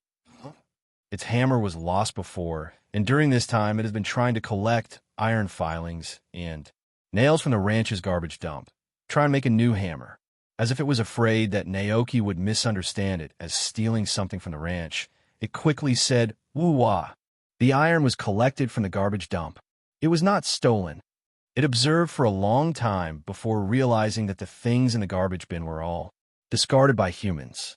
Of course, Naoki knew he had already seen that those rusty nails were the ones he had removed and thrown away from the old house. Seeing the nervous look of the little Tinkatuff, Naoki couldn't help but said, "Don't be so nervous. If you want to make a hammer, just make it. I just heard the noise and came to take a look." "Okay, it's okay. You can continue hammering." Hearing this, the Tinkatuff breathed a sigh of relief. It turned around carefully and wanted to continue forging iron, but found that Naoki had not left yet. The Tinkatuff was stunned for a moment and turned around. Naoki said curiously, "I just want to see how you make the hammer." Making hammers is an innate ability of Pokémon like Tinkatuff. Before they evolved, they were very weak and needed to swing hammers to protect themselves. But this is still not enough because some Pokémon that like to eat metal will specifically snatch the hammer that the little Tinkatuff has worked so hard to make and eat it. Seeing that Naoki really wanted to see, the Tinkatuff hesitated for a moment, then turned around and continued to work hard on hammering the iron in front of him. Naoki looked at this scene. He thought the little Tinkatuff was forging iron with his own hands, but the reality was somewhat different from what he imagined. To be precise, the little Tinkatuff was using metal claws with steel properties to continuously hammer iron filings to make a hammer. Bang! Tinkatuff's small fists, charged with steel energy, hammered away at the iron block. The crisp clang of metal echoed across the meadow as nails and iron filings fused under its efforts, forming a piece of silver-colored metal. Naoki stood nearby, watching in awe. Tinkatuff frowned at the block, clearly unsatisfied. Without high temperatures or cooling, it was forging metal through sheer force and skill. Naoki marveled at how this broke the laws of physics. Maybe it's the steel energy, he guessed, still curious. Taking a break, Tinkatuff noticed Naoki still watching, looking startled. It had assumed Naoki left earlier and was caught off guard. "Have you made a hammer before?" Naoki asked kindly. Tinkatuff's eyes lit up. It nodded, explaining through excited chirps how it once crafted a hammer from scrap found in an abandoned cabin. That hammer was its trusted companion, helping it fend off metal-eating Pokémon until it was tragically lost in a fire. Seeing Tinkatuff's sadness, Naoki smiled. "Don't worry. If you made one before, you can do it again." Renewed with determination, Tinkatuff clenched its little fists. "Wah-wah," it exclaimed. Naoki patted its head fondly. "Keep at it, and I won't disturb you." As Naoki left, the steady clanging resumed, carrying through the ranch like a rhythm of purpose. Back in his room, Naoki pulled out a book on Pokémon ecology. Flipping through the pages, he found the section on Tinkatuff. Tinkaton, the hammer Pokémon. Tinkatuff, like Tauros and Miltank, is a single-gender Pokémon species. People think that Pokémon like Tinkaton are solitary, but that's not entirely true. They actually live in groups, he mused. Naoki continued. Tinkaton lives alongside Tinkatuff and Tinkatink. You'll usually find them in areas filled with scrap metal, like ancient castles or old ruins left behind by humans. The ground in these places is covered with copper bits and iron scraps. But since Tinkadink is still small and not that strong, it gathers metal shavings and fragments to make its first hammer. He smiled, imagining the little Pokemon hard at work. Once they evolve into Tinkatuff, they need tougher stuff. That's when they set their sights on the metal used by Poniard, hunting them down for sturdier materials. Naoki's grin widened. And when a Tinkatuff evolves into a full Tinkaton, it doesn't stop there. It goes after steel types like Bisharp. He leaned forward, whispering as if revealing a secret. Ordinary hammers won't do, for Tinkaton researchers say their hammers can weigh more than 100 kilograms. But Tinkaton swings them like they're made of feathers. Talk about strength. Naoki's eyes lit up with inspiration. As these little blacksmiths evolve, their taste in metal keeps improving from scrap iron to Bisharp's armor. He glanced over at his Palmot, imagining the perfect hammer in its hands. If I can get that Tinkatuff to make a hammer for Palmot, Thor Palmot will finally be complete. The red cape is already waiting. There was a playful glint in Naoki's eyes. Maybe I could help Tinkatuff by collecting some of Pokemon Steel remains in advance. I'll give her half to practice with, and the other half will go toward Palmot's special hammer. He clapped his hands together with excitement. Good thing Galar is full of Corviknights.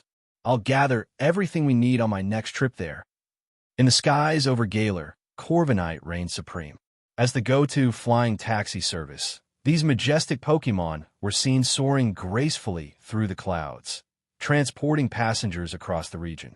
Some trainers had even partnered with the Galar taxi fleet, working with Corviknight to help travelers get from one town to another.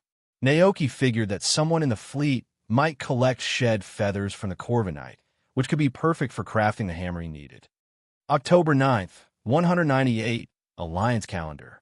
That morning, after finishing his chores on the ranch, Naoki waved goodbye to everyone and climbed onto his trusty Koraidon. His destination? Levincia City, a vibrant metropolis on the other side of the Paldea region. With a grin, Naoki patted Koraidon's side. Ready, buddy? Let's take to the skies. Koraidon responded with a playful Rayo and launched into the air.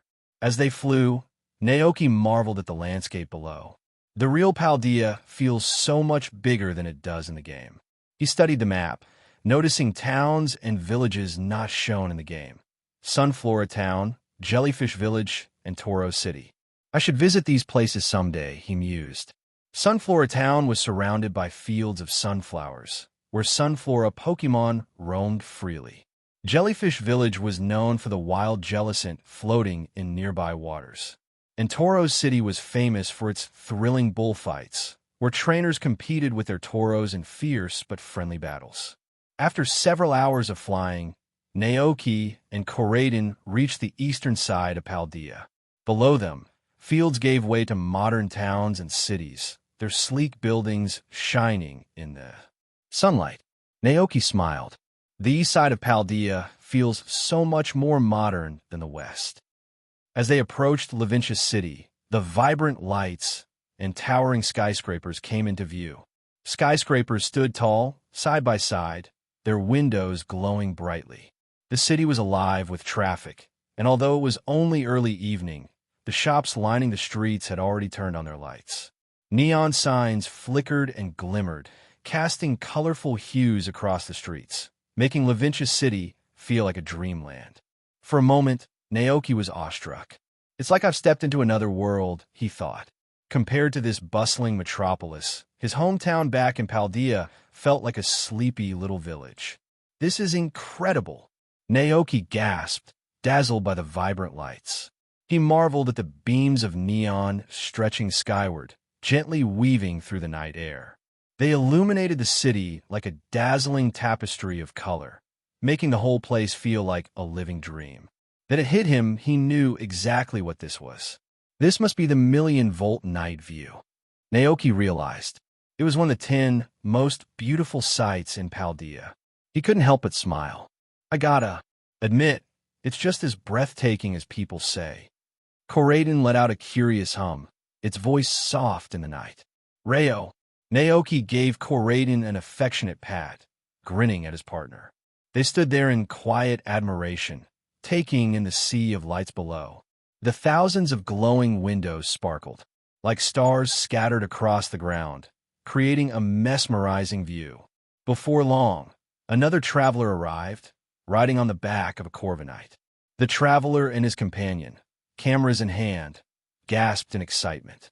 "This really is one of Paldea's top sights." "It's gorgeous," the man exclaimed. "Quick, take some photos. We need to capture this," his friend urged. The sight snapped Naoki back to reality. "Right, we got business to take care of." He tapped Koraden gently. "All right, let's land." "Row."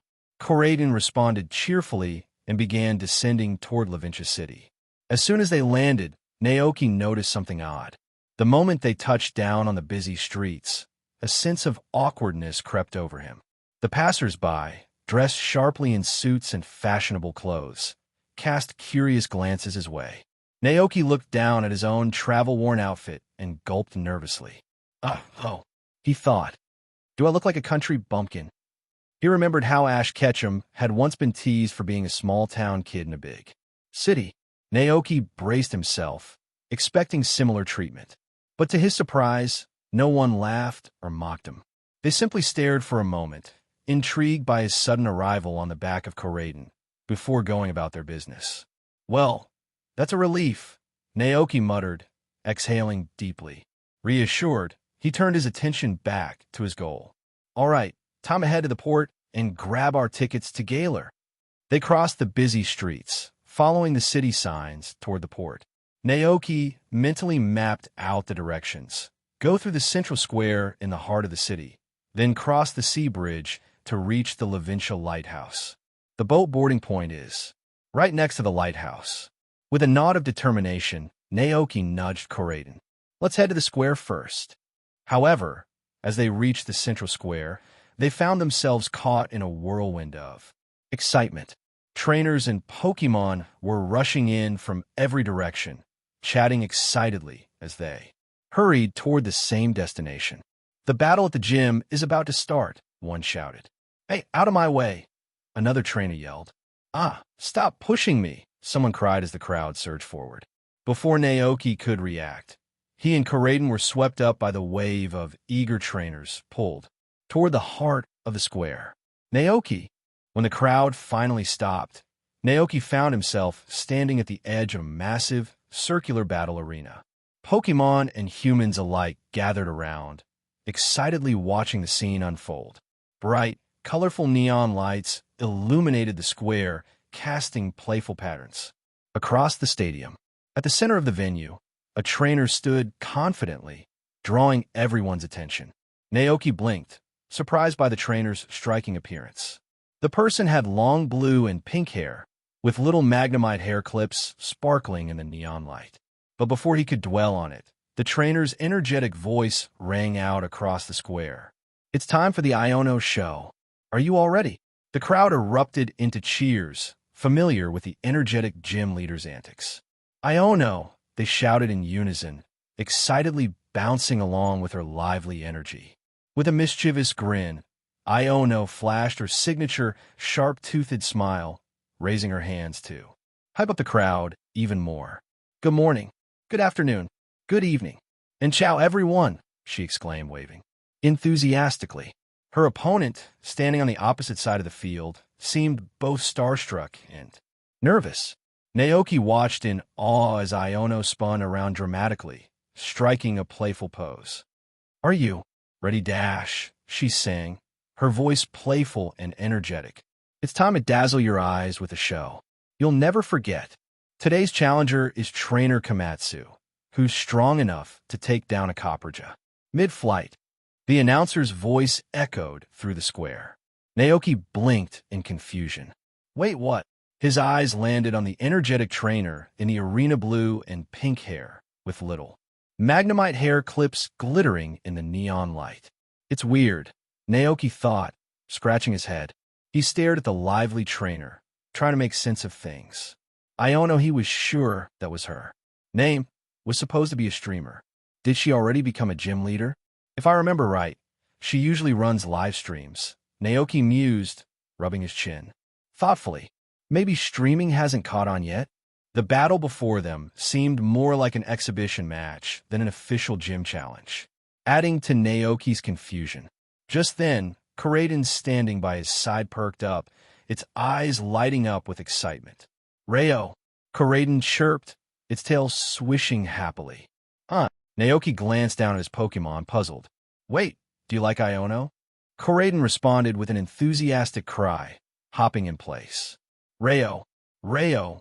Naoki tilted his head, still bewildered. "Kureiden, you've never even met her. Isn't this the first time you've seen her?" He thought back to the rumors. Iono wasn't all that famous outside the big cities yet, so it made sense she hadn't made a splash in the quieter parts of Paldea where Naoki was. Still, the question nagged at him what exactly had caught Kureiden's attention. A fleeting thought crossed Naoki's mind, making him chuckle to himself.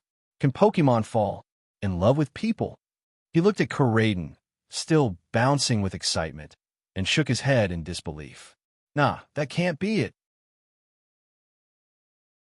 "Rayo." Naoki smiled warmly. "You really like her, huh?"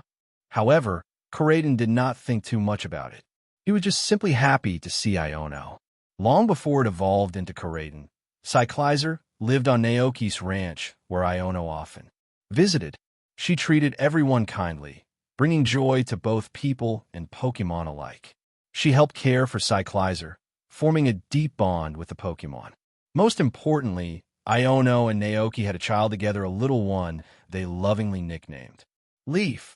When Naoki and Iono nicknamed their child, they also renamed the ranch as Treehouse, and everyone lived happily there together.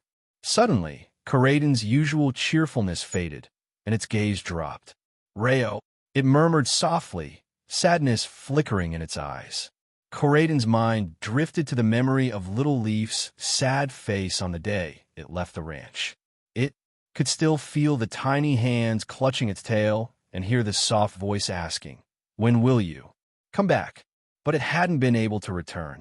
The memory tugged at Kureiden's heart, and it couldn't help but become depressed. "Rayo." Under Naoki's puzzled gaze, Kureiden began thinking with its not-so-bright brain. It looked at the vibrant Iono, dancing cheerfully in the sea of neon lights, then glanced back at Naoki, who stood calmly in front of it. Suddenly, Kureiden realized something. It was too early. Their child hadn't been born yet, and Naoki didn't seem to recognize Iono. "Rayo." Kureiden's head drooped. Naoki scratched his head. "Could it be? You didn't eat much at noon?" It was getting late, and Naoki began to wonder if Kureiden was simply hungry and no longer interested in watching the crowd. "Are you hungry?" Kureiden perked up slightly, focusing on its stomach. As expected, it heard a low grumble. "Rayo." Kureiden nodded enthusiastically. Naoki chuckled. "All right, no need to stick around here. Let's get our tickets first, and once we're on board, we'll grab something to eat." "Rayo." Kureiden agreed cheerfully, tail swishing. Without lingering any longer, Naoki turned away from the lively square, leading Kureiden through the crowd toward the port. After crossing the square, Naoki spotted the towering lighthouse standing proudly on the coast. Near it, a brightly lit building stood by the water's edge, with several large ships docked nearby. That must be the boarding point, Naoki thought. Even at night, the port bustled with life. Travelers carrying luggage prepared to depart, while others arrived in Paldea, eager to explore the region. As Naoki approached the boarding area, he heard the soft, melodic sound of a ship's whistle from the sea. A passenger ship was about to dock. Staff members at the boarding point busily prepared for the incoming passengers. Soon, the exit opened, and people and Pokémon of all kinds poured out, carrying large and small bags. Naoki walked up to the ticket counter. "A ticket to the Galar region, please." The ticket agent glanced at Naoki and the large Kureiden by his side, then smiled warmly. "Of course. The next passenger ship departs at 7:25 p.m. for Hulbury in the Galar region. The journey will take about 3 days. Will you be taking this ship?" Hulbury. Naoki imagined a bustling port town with markets and seafood restaurants. He nodded. "Yes, that's perfect.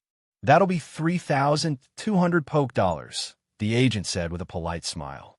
Naoki handed over the money, and the agent gave him a ticket. It was now 7 p.m., leaving him with about half an hour to board.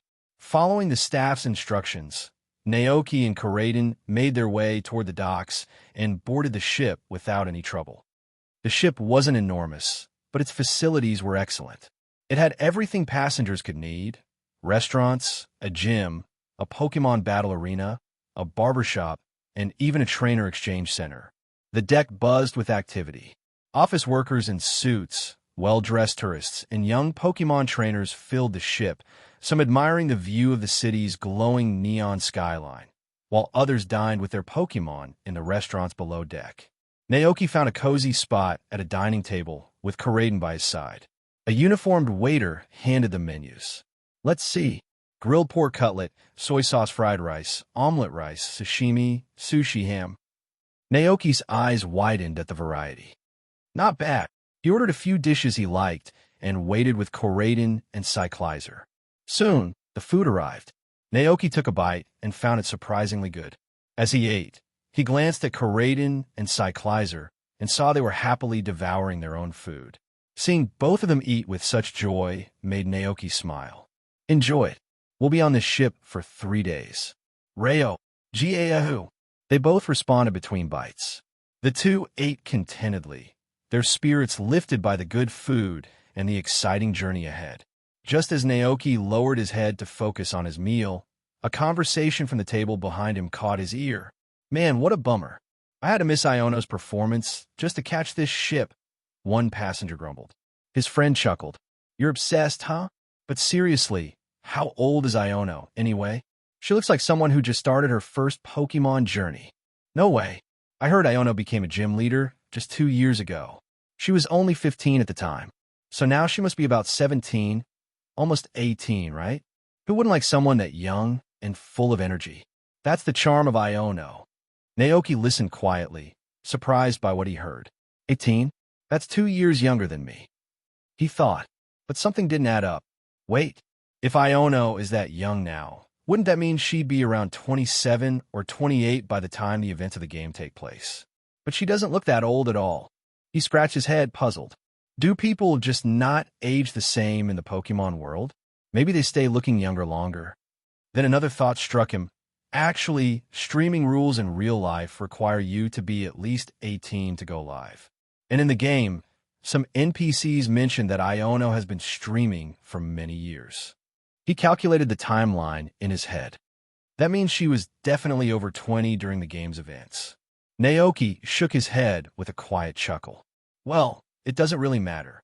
With that, Naoki finished his meal, brought Karaden and Cyclizer to the deck, and ordered a couple of glasses of juice. They stretched out on beach chairs, gazing up at the starry night. Sky, their minds at ease. 3 days later, the ship reached the Galar region on schedule, docking at the port of Hulbury. Naoki stepped off the boat with Karaden, feeling a bit exhausted but excited to explore the new surroundings. The warm breeze was a pleasant change from the cooler climate of Paldea. He wandered through the streets of the port town, taking in the mix of medieval and modern architecture. A tall, stone city wall surrounded the town's edge, giving it a charming, fantasy-like feel. The roads were clean, lined with guardrails to prevent anyone from falling into the sea. Along the way, Naoki passed parks, bustling shops, street stalls, and flower markets. Pokémon unique to the Galar region roamed freely, adding to the town's lively atmosphere. On a grassy lawn, Naoki noticed a yamper playfully running around, its tail generating sparks of electricity.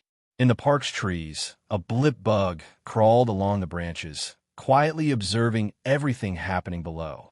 Near a small fountain, a sobble splashed about, playing with the water while droplets ran down its face, though it wasn't clear if they were tears or just a fountain spray. Naoki smiled. That's Sobble, the water-type starter Pokémon of Galar. It's pretty cute in person, he thought.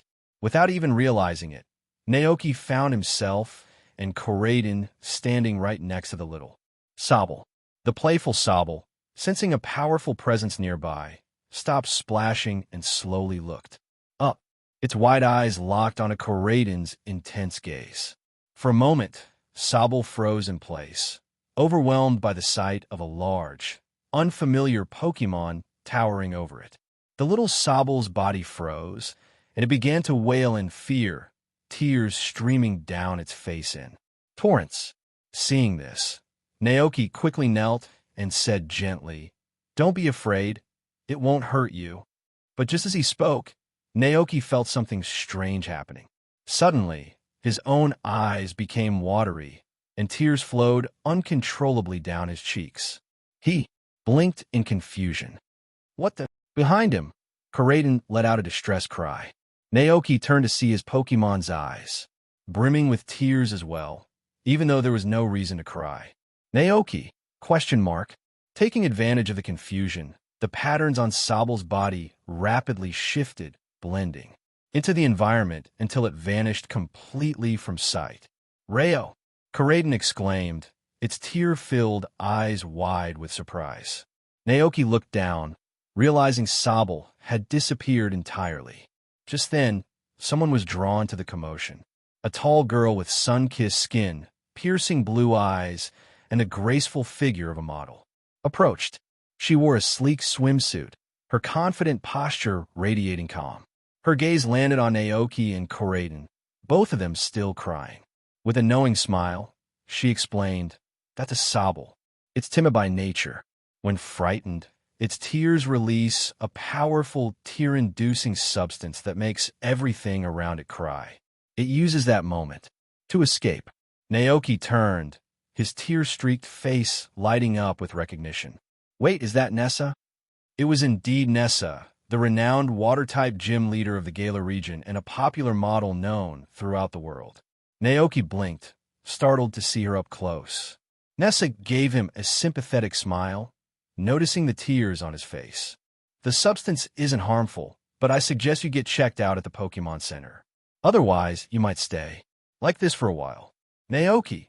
10 minutes later, Naoki and Coraiden arrived at the Pokémon Center, still teary-eyed. The moment Nurse Joy saw their red, swollen eyes, she immediately understood what had happened. With a warm smile, she pulled out a bottle of eye drops. "Here, let's get those eyes cleared up," she said kindly, tilting their heads back and carefully applying a few drops into Naoki's and Coraiden's eyes. As the soothing drops worked their magic, Nurse Joy chuckled. "You're from another region, aren't you?" she asked, noticing Coraiden. "It's easy to tell your Pokémon isn't native to Galar." Naoki nodded, wiping the last of his tears away as the eye drops took effect. Nurse Joy gave them a reassuring smile. "Sobble's tears are no joke. They're as tear-inducing as 100 onions. If you get caught in it, you'll cry like there's no tomorrow." Naoki. Now, Naoki finally understood why Nessa had suggested going to the Pokémon Center. Thanks to the eye drops from Nurse Joy, the discomfort in his eyes soon faded. Naoki rubbed his eyes, gave a grateful smile, and thanked Nurse Joy before leaving the Pokémon Center. When he returned to the park, Nessa was already gone. "I wanted to thank her," Naoki muttered with a sigh. He felt a little regret, but since he had other things to do, he decided to let it go. "I'll thank her next time I see her." With a new destination in mind, Naoki checked the road signs around Hulbury. Before long, he spotted the directions to the Hulbury train station. 10 minutes later, he arrived at the station. The friendly ticket agent greeted him with a warm smile. "Where are you headed?" Naoki replied confidently, "The Crown Tundra." The ticket seller blinked for a moment, surprised. "Crown Tundra?" She smiled and said, playfully, "Oh, you mean the Crown Snowfield?" Naoki then realized that he was talking about the name of the Sword and Shield DLC. He nodded embarrassedly. "Yes, it's Crown Snowfield." The ticket agent laughed along. "You must be from another region. You don't see Pokémon like that every day." She gave Coraiden a curious glance. "That's right," Naoki replied with a grin.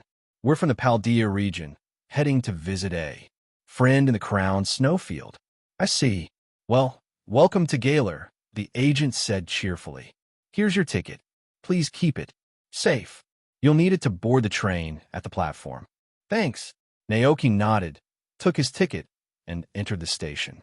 Following the signs, he soon found the steam train bound for the Crown Tundra. He boarded the train with Koraden, and before long, the train rumbled to life, moving steadily along the tracks.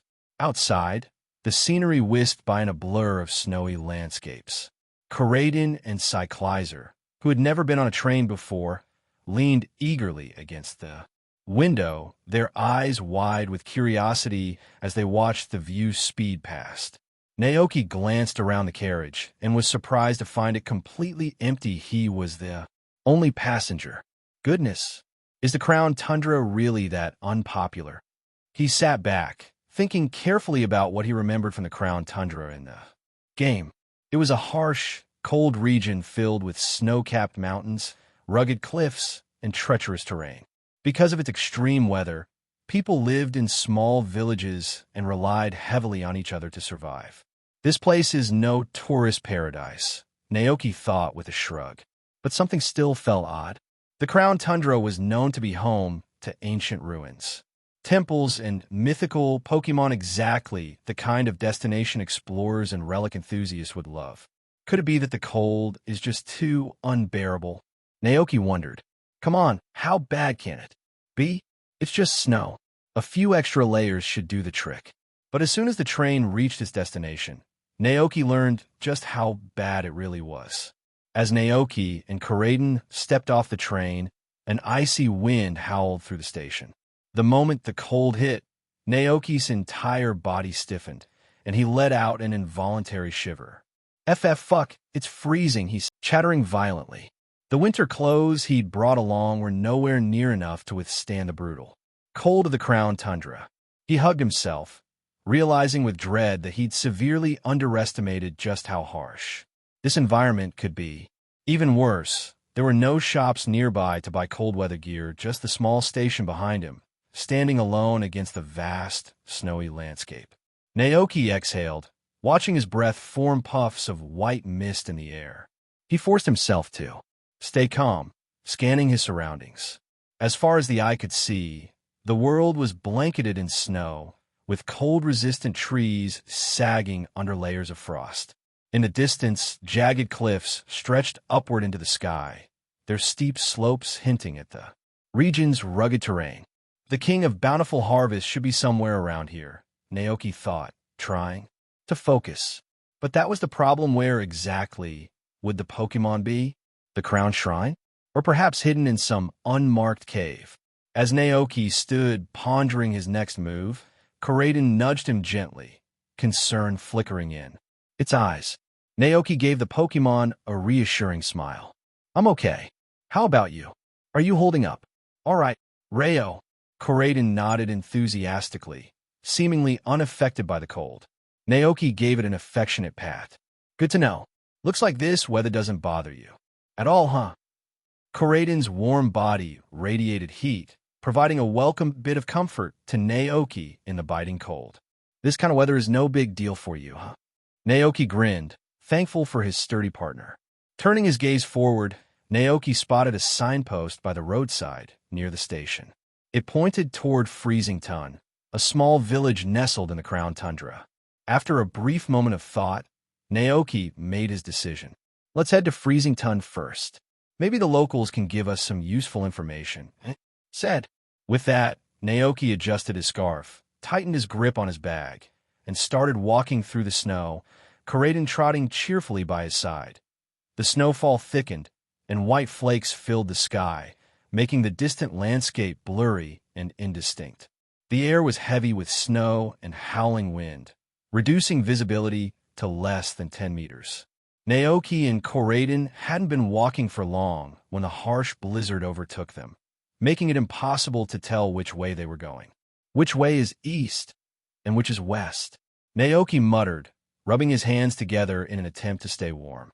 He tried to determine the direction by looking for the sun's position, but the sky was nothing but an endless sea of gray. Not only was the sun hidden, but even the path ahead was lost to the swirling snow. A headache began to creep in as the biting cold seeped through Naoki's layers of clothing. He was used to warmer, more humid climates. This kind of weather was unbearable. Rayo. Koraden shook off the accumulating snow on its head, then glanced at Naoki with concern, as if asking what to do next. The freezing wind howled through the valley, adding to the already miserable conditions. Naoki squinted at the snowy trail ahead and sighed. I think we've lost the original path. Reo, Koraiden tilted its head in confusion. We can't keep going like this, Naoki said with a shake of his head. You might be fine in this weather, but I won't make it if we keep pushing forward. He looked toward the cliffs in the distance, their steep walls cutting through the snowy expanse like jagged teeth. Let's head toward the cliffs. If we're lucky, we might find a cave where we can wait for the snow to stop. Reo, with his mind made up, Naoki and Koraiden ran toward the cliffs. They pressed on along the cold rock face, snow crunching beneath their feet with every step. After some time exploring the foot of the cliff, Koraiden's eyes brightened, and it let out a cheerful cry. Reo, not far ahead, it spotted the entrance to a cave, partially blocked by snow. Excitedly, Koraiden dashed over and stood at the entrance, waiting for Naoki. Naoki jogged to catch up, brushing snow off his shoulders. He peered inside the cave, relieved to find no signs of other Pokémon, just a quiet, natural space. The cave wasn't deep, but it would do. It seemed like a natural formation, not the lair of any Pokémon. Naoki gave Koraiden an appreciative nod and stepped inside, grateful for the shelter from the relentless storm outside. As they settled in, the snow outside continued to fall heavily, with occasional gusts of wind blowing through the entrance. Naoki sighed in relief and shook off the snow clinging to his clothes. From his travel bag, he pulled out a compact campfire stand and a small pot.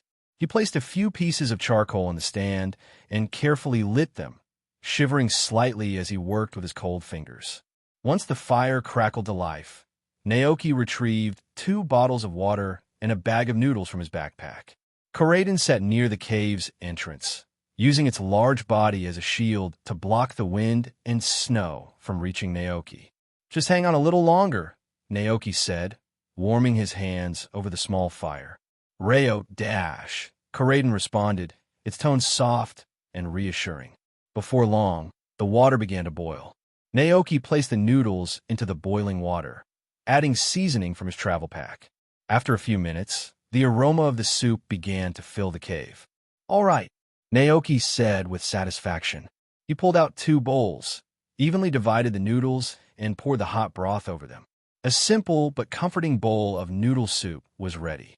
As he admired his work, the information popped into his head. Hot soup noodles, very happy face, a humble dish but perfect for warming both the body and spirit on a cold winter day.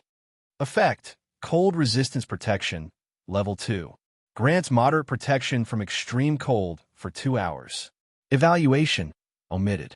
2 hours, huh? Naoki muttered. Though the dish wasn't perfect due to the simple ingredients and rough preparation, 2 hours of warmth was good enough in this harsh environment. Naoki looked up to see Koraiden eagerly gulping down its share of noodles, tilting its large head back to drain the bowl. He quickly finished his own portion. As the warmth spread through his body, Naoki let out a comfortable sigh.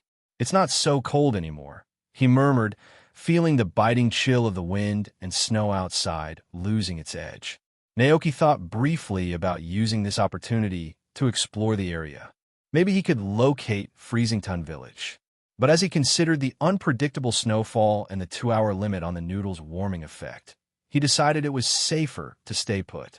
If the warmth wears off before we find the village, we could end up in real trouble, Naoki reasoned. With that, he and Koraiden sat by the fire, basking in its heat. The minutes stretched on, and the outside world remained trapped in a dull gray haze. Without sunlight, Naoki had no way to tell if it was day or night. The only way he could track time was by how long the warm feeling from the noodles lasted. When the first batch of noodles wore off, Naoki cooked 2 more bowls, this time taking his time and adding more ingredients. Hot soup noodles B. Improved cooking technique. Increased warmth and flavor. Effect: Cold Resistance Protection, Level 3. Grants advanced protection from the cold for 6 hours. After finishing their upgraded meal, Naoki sighed, glancing toward the cave entrance. Looks like we're spending the night here. Rayo, Corraden chirped contentedly, showing no signs of complaint. Just then, the crunching sound of footsteps echoed from outside the cave, muffled by the heavy snow.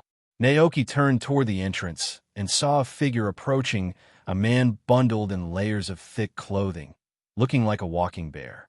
He carried a lantern that glowed warmly against the storm. The old man hurried into the cave, his lantern casting light across the dim space. Spotting Naoki and Corraden, he quickly shrugged off a thick down coat and draped it over Naoki's shoulders. Naoki blinked in confusion. "You're not from around here, are you?" the old man asked, his voice kind but firm. Corraden tilted its head, matching Naoki's puzzled expression. No. We're from the Paldea region," Naoki replied, still processing the sudden kindness. "Who are you?" The old man chuckled. "I figured as much. Traveling through the crown tundra without proper clothing is dangerous. Even hiding in a cave isn't enough. You'd likely freeze to death before morning." The man then introduced himself. "I'm a villager from Freezington.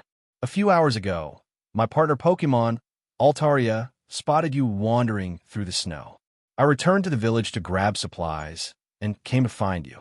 He tilted his head slightly, looking over his shoulder as if expecting someone to follow him.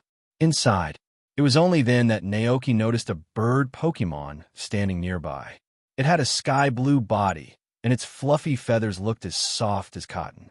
Hearing its owner's voice, the cheerful little bird in Altaria flapped its wings happily, its feathers bouncing lightly in the cold air. Naoki smiled, finally piecing together what had happened. The old man and his Pokémon had come to rescue them from the blizzard. Though Naoki didn't feel like they were in immediate danger, he still felt grateful. "Thank you very much." "Chirp." The Altaria let out a happy trill, hopping in place with excitement. The old man gave a warm chuckle. "Come back to the village with me.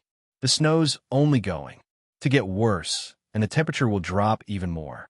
It'll be too dangerous to stay here." "Thank you so much," Naoki said, touched by the kindness. Since they were heading toward Freezington village, Naoki packed up his supplies. Corraden helped him shake the snow off their things before they followed the old man down the snowy path. Guided by the Altaria flying above, Naoki and Corraden managed to stay on the correct path this time. The snow continued to fall heavily, but they made steady progress. Before long, they emerged from the swirling storm and spotted a small, peaceful village, nestled in a quiet valley surrounded by snow. "This is Freezington Village," the old man said proudly. "I don't know where you're headed next, but you're welcome to rest here before continuing your journey." Naoki nodded gratefully. "Thank you very much. By the way, what should I call you?" The old man smiled. "Just call me Ryan. Come on, let's get you and your Pokémon inside too. Warm up." Ryan led Naoki and Corraden to his home, ushering them toward a cozy fireplace.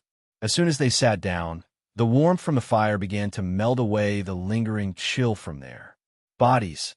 Naoki felt a wave of gratitude wash over him. "The people here are so kind," he thought, touched by their hospitality. Just then, a kindly old woman with silver hair appeared, carrying 2 cups of steaming tea on a tray. She smiled warmly.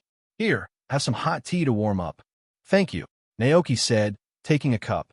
Coincidentally, the warming effect from the hot soup noodles had worn off, but with the fire crackling in front of him and a hot cup of tea in hand, Naoki felt perfectly comfortable. The old woman sat down in beside them, her eyes full of kindness. "My husband is a bit of a rescuer at heart. He's always helping travelers lost in the mountains." Naoki nodded, smiling. "Mr. Ryan is a very good person." At that moment, the Altaria perched itself on the windowsill, tilting its head curiously as it watched them from across the room. Noticing Naoki's gaze, the old woman chuckled softly. "That Pokémon was rescued by my husband as well. Poor thing had hurt its wings and fallen into the snow. It was almost frozen. Well, he found it." She looked fondly at the Altaria. "We nursed it back to health, thinking we'd release it once it recovered. But the little guy decided it didn't want to leave us. Ever since then, it stayed with us, helping my husband rescue lost travelers from the mountains. The Pokémon seemed to sense that the old woman was talking about it. With a happy flutter of its wings, the Altaria flew into her arms, letting out a cheerful, melodic chirp. Just then, Ryan emerged from the back room, having changed out of his heavy outdoor gear. Now, without his bulky clothes, he looked surprisingly lean and energetic, a sharp contrast to his earlier bear-like appearance. Outside, the snow continued to fall heavily, making it impossible for Naoki to venture out. So, they all sat around the fireplace, chatting to pass the time. When Ryan learned that Naoki had traveled all the way from the Paldea region, his eyes widened in surprise. Paldea? That's really far, Ryan exclaimed. Naoki smiled. It's not too bad. It only took 3 days by boat. If you want to talk about far places, though, I think the Kanto region is the farthest. Ryan chuckled and nodded in agreement. His gaze shifted to Karaden, who sat contentedly beside Naoki. Although Ryan admitted he wasn't entirely up to date with modern times, he still recognized a trainer when he saw one. So, you're traveling around the Galar region? Ryan asked, his brow furrowed slightly in confusion. He paused for a moment, his puzzlement growing. Most trainers head north to the big cities, but you ended up here in this remote little village. What brings you all the way to the crown? Tundra. Noticing Ryan's confusion, Naoki gave a small smile and explained, Actually, I'm not here for sightseeing. I came to the Crown Tundra because I'm searching for the King of Bountiful Harvests. The King of Bountiful Harvests, Ryan muttered, rubbing his chin in thought. I remember hearing something about that. What was it called again? Crayons? Naoki stifled a laugh. I think you mean Calyrex, the King of Bountiful Harvests. Ryan scratched the back of his head sheepishly. By Calyrex. My memory isn't what it used to be. His wife, standing nearby, gave him an affectionate but exasperated look. Ryan's wife chimed in, recalling a story from her childhood. The King of Bountiful Harvests. I remember my grandmother telling me stories about it. She used to say that if children misbehaved in the fields, the king would come and take them away. She chuckled softly. But looking back, I think it was just a way to scare kids into behaving. Naoki nodded thoughtfully. As he suspected, although the villagers knew of Calyrex, they treated it as nothing more than an old folk tale. Faith in Calyrex had faded over time, and without belief, its power had weakened. Naoki knew that Calyrex depended on the faith of people to maintain its strength. Without faith, the King of Bountiful Harvest Calyrex had grown weak, causing his loyal steeds, Glastrier and Spectrier, to abandon him. The reason for his downfall? It seemed likely that the Galar royal family had taken credit for his deeds, just as they had taken credit for Zacian and Zamazenta's role in defeating the Dark Force Eternatus. Naoki fell into deep thought. The game never delved into these details, but based on the royal family's behavior, it seemed possible that in their effort to maintain control and bolster their image, they took away credit not only from Zacian and Zamazenta, but also from Calyrex. As time passed, kingdoms rose and fell, and so did the King of Bountiful Harvest forgotten by the people he once protected. His name faded from the hearts of the people, buried by history. Faith, the very source of Calyrex's power, dwindled, and as his power faded, Glastrier and Spectrier abandoned him, leaving the once mighty king alone. Naoki felt a wave of conflicting emotions: sympathy, curiosity, and sorrow. At that moment, the snowfall outside finally ceased. Look at that. The snow's finally stopped, Ryan exclaimed with delight. His wife smiled warmly. If you're not in a rush, why don't you stay in the village for a while? The snow-covered scenery here is quite beautiful. You're welcome to stay with us, the old woman added. It's usually just the two of us here, so having some company would be a real treat. Naoki smiled and bowed slightly. Thank you both very much. Suddenly, the cheerful Altaria chirped happily and fluttered its wings. Ryan grinned. Why don't you let Altaria show you around the village? Naoki chuckled. Thank you, Altaria. Chirp, Altaria responded, happily bobbing up and down. With Karaden by his side, Naoki strolled through freezing Tun village, taking in the sights. The The village was small, home to about 20 households. In the center of the village, plots of farmland grew hardy, cold-resistant crops. Snow-covered paths connected the houses, winding through the village like white ribbons. As the snow cleared, villagers emerged from their homes, bringing life back to the quiet streets. Farmers could be seen hauling goods in carts pulled by pilot swine, their fur thick and well-suited for the cold. Naoki smiled at the tranquil, picturesque scene. It was hard to believe that such warmth and vitality could exist in a place th. As Naoki continued walking, Altaria suddenly took off from his shoulder, flying toward the farmland. It perched on a high mound of snow, chirping excitedly. Naoki tilted his head. "What is it, Altaria?" Altaria hopped in place, and something clicked in Naoki's mind. He remembered a small detail from the game. Curious, he brushed the snow off the mound. Beneath the snow lay a broken stone statue, weathered and forgotten. "Just as I thought," Naoki murmured, brushing more snow away. Before Naoki could say anything else, Koraiden stiffened beside him, its gaze fixed on something in the distance. "Rayo," Koraiden murmured, its tail flicking as it locked eyes with the figure. Naoki followed Koraiden's gaze, looking beyond the broken statue. Under the branches of a snow-covered pine tree stood a mysterious Pokémon petite, elegant, and radiating a majestic aura.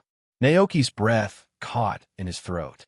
His heart pounded as he and the Pokémon stared at each other across the snowy expanse. Time seemed to stop. "It's Calyrex," Naoki whispered, all washing over him. However, as he took in the sight of the legendary king, an entirely inappropriate thought popped into his mind. "Wow, no, this is way too disrespectful to the crowned king." Naoki shook his head quickly, trying to banish the absurd thought from his mind. But despite himself, Naoki couldn't help but glance again at the massive dark green crown atop Calyrex's head, shaped like an enormous bud. Beneath the crown was Calyrex's petite, slender body, resembling a rabbit with elegant features. Calyrex had majestic blue eyes that shimmered with wisdom, and a small blue nose and mouth. A pair of cloak-like wings extended behind it, framing its gray-white body and legs, giving the Pokémon an otherworldly grace. The Crown King floated silently just above the snow, gazing directly at Naoki. Then it made a strange sound, incomprehensible to human ears. "Kalimu, Naoki?" Question mark. Just then, a middle-aged farmer wearing a plush hat and carrying a hoe appeared, on his way to tend the snow-covered fields. Spotting Naoki and Koraiden standing frozen in place, the farmer was about to ask where they'd come from when he caught sight of the glowing, floating Pokémon not far away. The farmer's eyes widened in shock. His jaw dropped. "What a huge head!" the farmer exclaimed. "Naoki!" He said exactly what I was thinking, Naoki thought, barely holding back a laugh. The farmer's outburst caught the attention of Calyrex, who turned its gaze toward the man. A blue light flickered in Calyrex's eyes, and before the farmer could react, his body was enveloped in a faint glow. His feet slowly lifted off the ground, and his consciousness began to drift. The farmer floated in the air, suspended by Calyrex's psychic power, his body moving like a puppet under the king's control. Calyrex's voice echoed through the farmer, directed toward Naoki. "My faithful one, you have finally arrived. I have waited for you here for a long time." Naoki stared at the poor, dazed farmer, his face twisted in awkward sympathy. He scratched his head. We could probably find a better way to communicate." Calyrex tilted its head slightly, a flicker of confusion in its radiant blue eyes. "Oh!" Naoki rummaged through his bag and pulled out a large package of translation seed crisps. The Crown King's gaze was immediately drawn to the bag. "What is this?" Calyrex asked, curiosity slipping through its regal demeanor. Naoki smiled. "It's a human food with a bit of magic. When you eat it, it lets you understand Pokémon speech." Calyrex looked intrigued by the idea, though it maintained its dignified posture. Without hesitation, Naoki popped a few of the crisps into his mouth and grinned. "All right, I should be able to understand you now." Calyrex seemed pleased. The glow around the farmer faded, and he slowly returned to the ground, blinking in confusion. The crowned king, perhaps not wanting the encounter to attract further attention, used instant teleportation, leaving behind a message for Naoki. I will be waiting for you on the cliff over there. And with that, Calyrex disappeared in a flash of light, vanishing into the snowy expanse. The farmer, now free from Calyrex's psychic control, slowly landed back on the ground. He glanced around in confusion, scratching the back of his head. What happened? Why am I here? BRR. It's freezing out here. Wait a second. Who are you? Are you a tourist from out of town? Naoki answered casually. Yes. I'm here to observe the Pokémon ecology in the Crown Tundra. The farmer's eyes lit up in understanding. Ah, I see. That makes sense. With that, the man picked up his hoe and strolled away, still muttering to himself. Naoki turned to the Altaria, perched on his shoulder. You can head home now. I have something important to do. The little bird puffed up its fluffy feathers, trying to stay warm. With a pitiful nod, it chirped softly. Chirp, be careful, and don't get lost again. Naoki chuckled and gave a reassuring nod. Don't worry about me. With that, the Altaria flapped its wings and flew off, disappearing toward the village. Naoki watched it go for a moment, then turned to Koraidon. Let's head to the cliffs, Naoki said, climbing onto Koraidon's back. The Pokémon let out a soft rayo and took off into the cold sky, cutting through the frosty air. When they reached the cliff, Calyrex was already there, floating gracefully above the snow-covered peak. It gazed down at Freezing Ton village below, like a noble king watching over his domain from a castle tower. Hearing Naoki's arrival, Calyrex turned to face him. The legendary Pokémon's majestic blue eyes met Naoki's, and it spoke with calm gratitude. I have sensed your kindness, and I know what you have done for me on that land. Naoki shifted awkwardly, suddenly feeling a bit guilty. Didn't I mostly come here to get my hands on one of the horses? But it was not the time for honesty. Ruining the moment would be awkward, to say the least. So, Naoki straightened up and replied sincerely. It was the least I could do. The people of Paldea are grateful for your strength. At the mention of gratitude, a flicker of emotion crossed Calyrex's regal expression. The memory of past festivals, offerings, and statues crafted in its honor seemed to stir within the Pokémon. Calyrex's voice softened. I know, and because of your actions, I have regained a portion of my strength. However, there was a lingering sadness in its tone. Yet, while you have shown kindness, many others have forgotten me.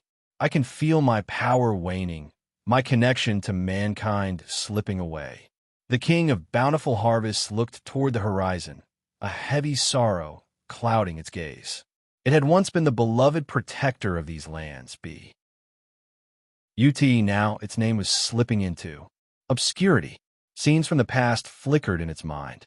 Long ago, when the Galar region was ruled by Calyrex, the land was prosperous, with fields yielding abundant crops and flowers blooming in every corner. The humans and Pokémon living under Calyrex's reign regarded him as their king, and in turn, he cherished them as his people. Out of love and respect, they built temples in his honor and offered tributes of gratitude. In return, Calyrex used all his strength to ensure bountiful harvest for his people. As these memories resurfaced, a wave of sadness washed over Calyrex. It pained him to think that his beloved people might have forgotten him. He turned toward Naoki with a solemn expression. My believer, I must ask a favor of you. Naoki sensed the deep sadness in Calyrex's voice. He gave a small nod. Of course. What do you need me to do? Calyrex's gaze shifted toward the human village below. I want you to go to the village and ask the people if they still remember me. Naoki thought to himself, the king of bountiful harvests still cares deeply about their faith. 1. He looked back at Calyrex and gave a reassuring smile. I'll go ask them for you. Calyrex bowed his head slightly. Thank you. I will wait for your return here. With that, Naoki climbed onto Koraidon and soared toward the village of Freezing Ton. As they flew toward the village, Koraidon furrowed its brow in confusion. Rayo? He seems really sad. Naoki stroked the Pokemon's head thoughtfully. Yes, it's like if you and I were separated for a long time, and when we met again, I didn't remember you. Before Naoki could finish, Koraidon shook its head frantically, letting out a distressed cry. Rayo, we won't ever be apart. Naoki blinked, then smiled warmly. He patted Koraidon's head. Of course not. I was just giving example. But think about it, wouldn't it hurt if that happened? Koraidon fell silent, considering the thought carefully. Its head drooped slightly. Rayo, that would be really sad. Then, with sudden determination, Koraidon straightened up and declared, Rayo, I'll never forget you. Naoki, I'll never forget you either, Naoki replied softly, rubbing the Pokemon's head. Affectionately, he continued, Now, imagine that the villagers are like me, and the king of bountiful harvests is like you. See? It makes sense why he feels this way. Koraidon tilted its head thoughtfully, and after a moment, it nodded with understanding. Rayo, then let's bring the king back home with us. Naoki chuckled at Koraidon's eagerness. Well, that depends on whether Calyrex wants to. Come with us or not. With that, Koraidon gracefully descended into Freezington Village. Once in the village, Naoki scanned the area. Villagers were out and about, enjoying the break. In the snowfall, he decided to blend in as a tourist and began asking people if they remembered the king of bountiful harvests. The first villager he approached gave him a puzzled look. The king of bountiful harvests? What's that? The villager asked, clearly confused. Naoki. Well, that's not a great start. He tried again with an elderly woman sitting nearby. After a moment of thought, her eyes lit up. I think I remember my grandmother telling me a story about that when I was little, the woman said. She told us that if a child didn't eat properly, the king would take away their body and soul, and they'd never be able to return home. Naoki sighed, muttering to himself, Isn't this the kind of thing a ghost-type Pokémon would do? He approached another villager, a white-haired old man with glasses. The old man smiled proudly and said, Ah, the king of bountiful harvests? Of course I know about it. We use the legend to attract tourists. It helps bring business to the goose houses and shops here in the village. Naoki raised an eyebrow. How do you know so much about it? The old man grinned, even wider. Well, that's because I'm the village chief. I've known about the king of bountiful harvests since I was a child. I even have an old storybook at home that's full of tales about him. Naoki. With these replies in hand, Naoki rode Koraidon back to the cliffside where Calyrex waited. After hearing Naoki's retelling, a visible sadness appeared on Calyrex's face. The Pokémon stood silently on the snow, looking down at the frozen village below, as if reflecting on what once was. Then, with a soft sigh, it closed its eyes. After a long moment, Calyrex opened its eyes, regaining the dignified and majestic posture of a king. It seems that they no longer remember me, Calyrex said quietly. Humans have forgotten the bond they once shared with me. Naoki shifted awkwardly, unsure how to comfort the Pokémon. After a moment, he said gently, The village chief still remembers you, though. Calyrex gave a small shake of his head, acknowledging the sentiment. It is all right. Why should I dwell on this? I am the king of bountiful harvests. I am not so petty. The king's gaze turned distant. I can no longer depend on their belief to restore my power. If only my loyal steed were by my side, things might be different. As he spoke, Calyrex turned his gaze back toward Naoki. Naoki thought to himself. Calyrex continued, I once rode a powerful four-legged Pokémon, a companion I could command with ease. The statue in the village depicts me riding that steed. Long ago, they were my trusted partners, roaming the mountains by my side. But as my power faded, we were separated, and I do not know where they are now. Then, the king looked directly at Naoki, his blue eyes filled with hope. I must ask for your help once more. If you can help me find my two beloved steeds, I will grant you a wish, whatever you desire. As long as it is within my power, I will make it happen. Naoki already anticipated this request. Just as in the game storyline, The king of bountiful harvests needed the help of a traveler to reunite with his steed.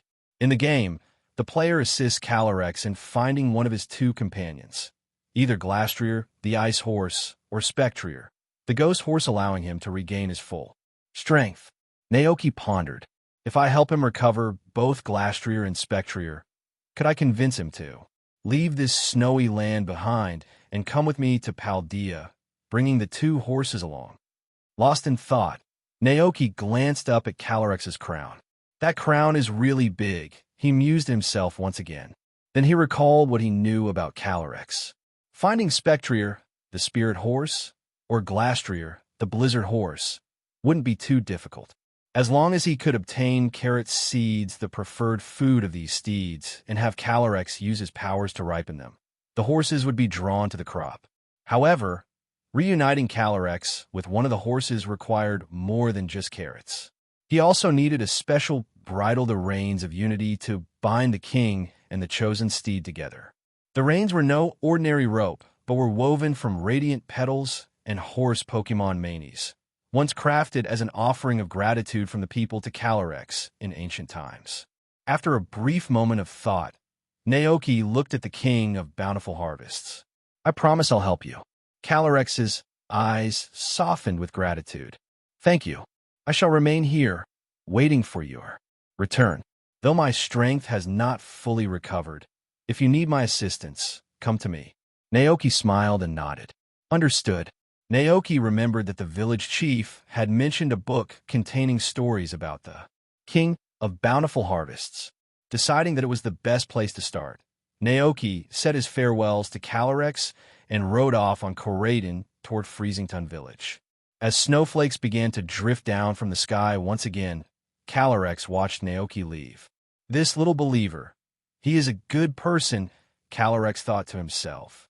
The king gazed silently at Naoki's retreating figure. A flicker of hope sparked within him. Perhaps, through this human, he could rebuild the bond he had once shared with humanity. This time, the king mused to himself, I do not wish to be a ruler anymore.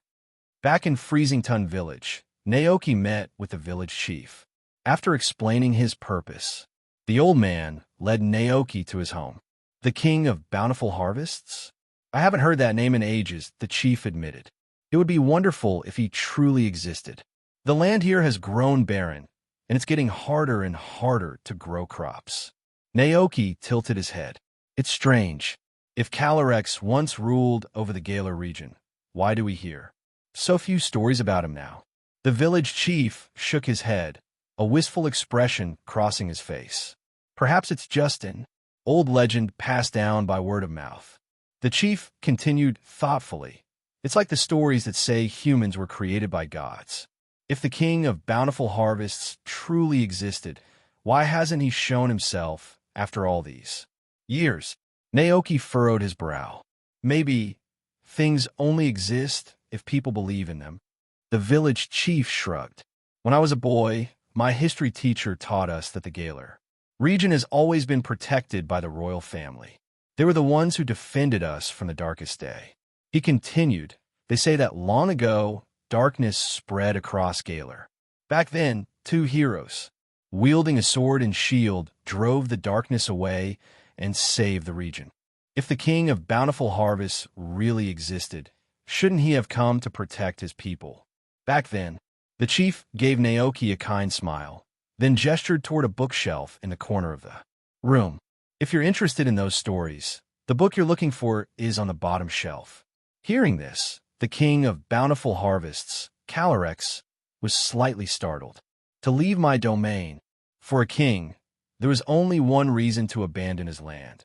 If his kingdom were destroyed, or if he had no choice but to leave. And for Calyrex, the Galar region was his home where his memories and people resided. Calyrex hesitated. Naoki waited patiently for his response. The king of bountiful harvests gazed at the young believer before him, recalling how he had been forgotten by the world, lost his power, and fallen into a deep slumber.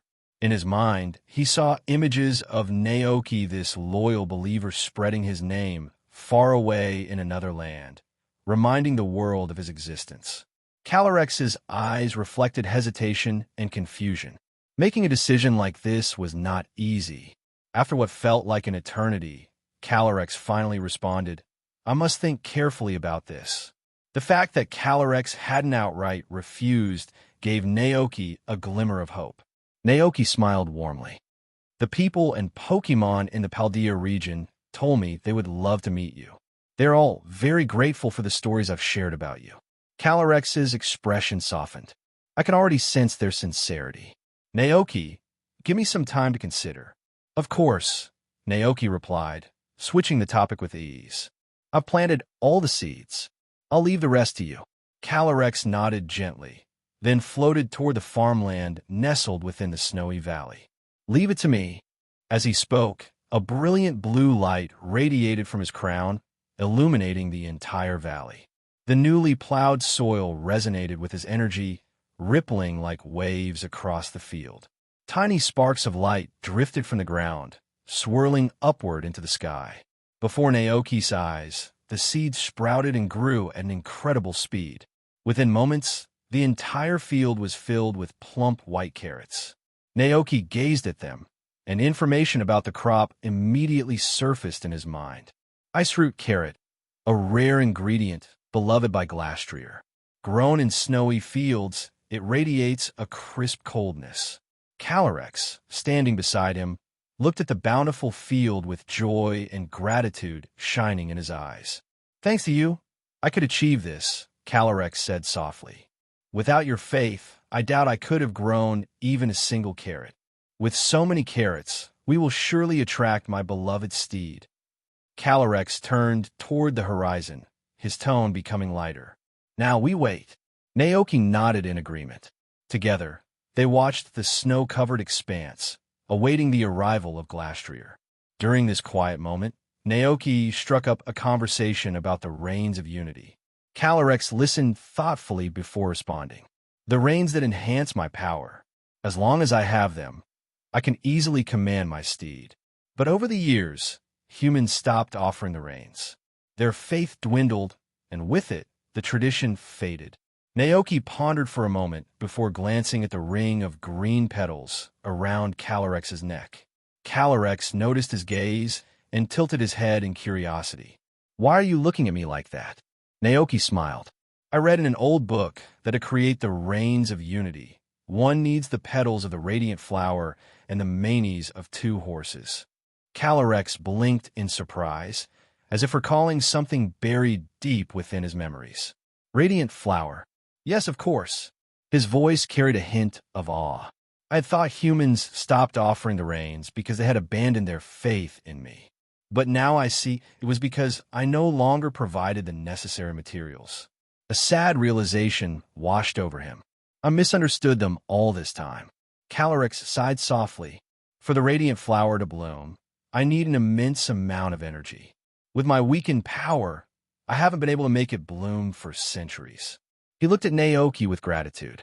"Thank you for helping me remember. Now, I shall try to make the radiant flower bloom once again." Calorex's expression grew determined. His crown began to glow with a radiant blue light, the brilliance intensifying with every passing second. The energy flowed into the small bud on his neck, which began to shimmer. Slowly, a breathtaking flower, deep blue like the ocean, blossomed. The glowing flower detached from Calorex and gently floated down, landing softly in Naoki's hand. It emitted a faint, soothing light, as if alive with warmth and magic. Calorex smiled. "I entrust this to you. Use it to forge the Rains of Unity. The descendants of those who once made the rains still live in the village. You will find help there." Naoki nodded. Calorex glanced at Naoki with a hint of apology. "I'm sorry. I didn't realize I was asking so much of you." Naoki grinned warmly. "It's no problem." Beside him, Corraden nodded cheerfully. "Rayo dash, it's okay." Calorex opened his mouth to say more, but before he could, a sharp hissing sound echoed from the distance. Naoki turned his head quickly, spotting a snow-white Pokémon racing toward them, its face shielded by ice armor and its powerful legs thundering across the frozen ground. "Here it comes." Calorex's voice lit up with excitement. It's my beloved steed, Glastrier. That dazzling white coat. That wild, untamed spirit. It's just as I remember it. Oh, how I've missed you.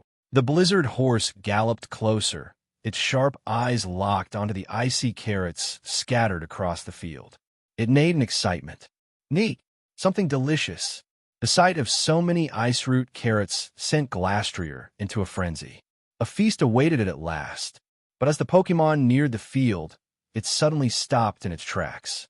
Glastrier's sharp gaze landed on Naoki, Coraden, and Calyrex standing quietly nearby.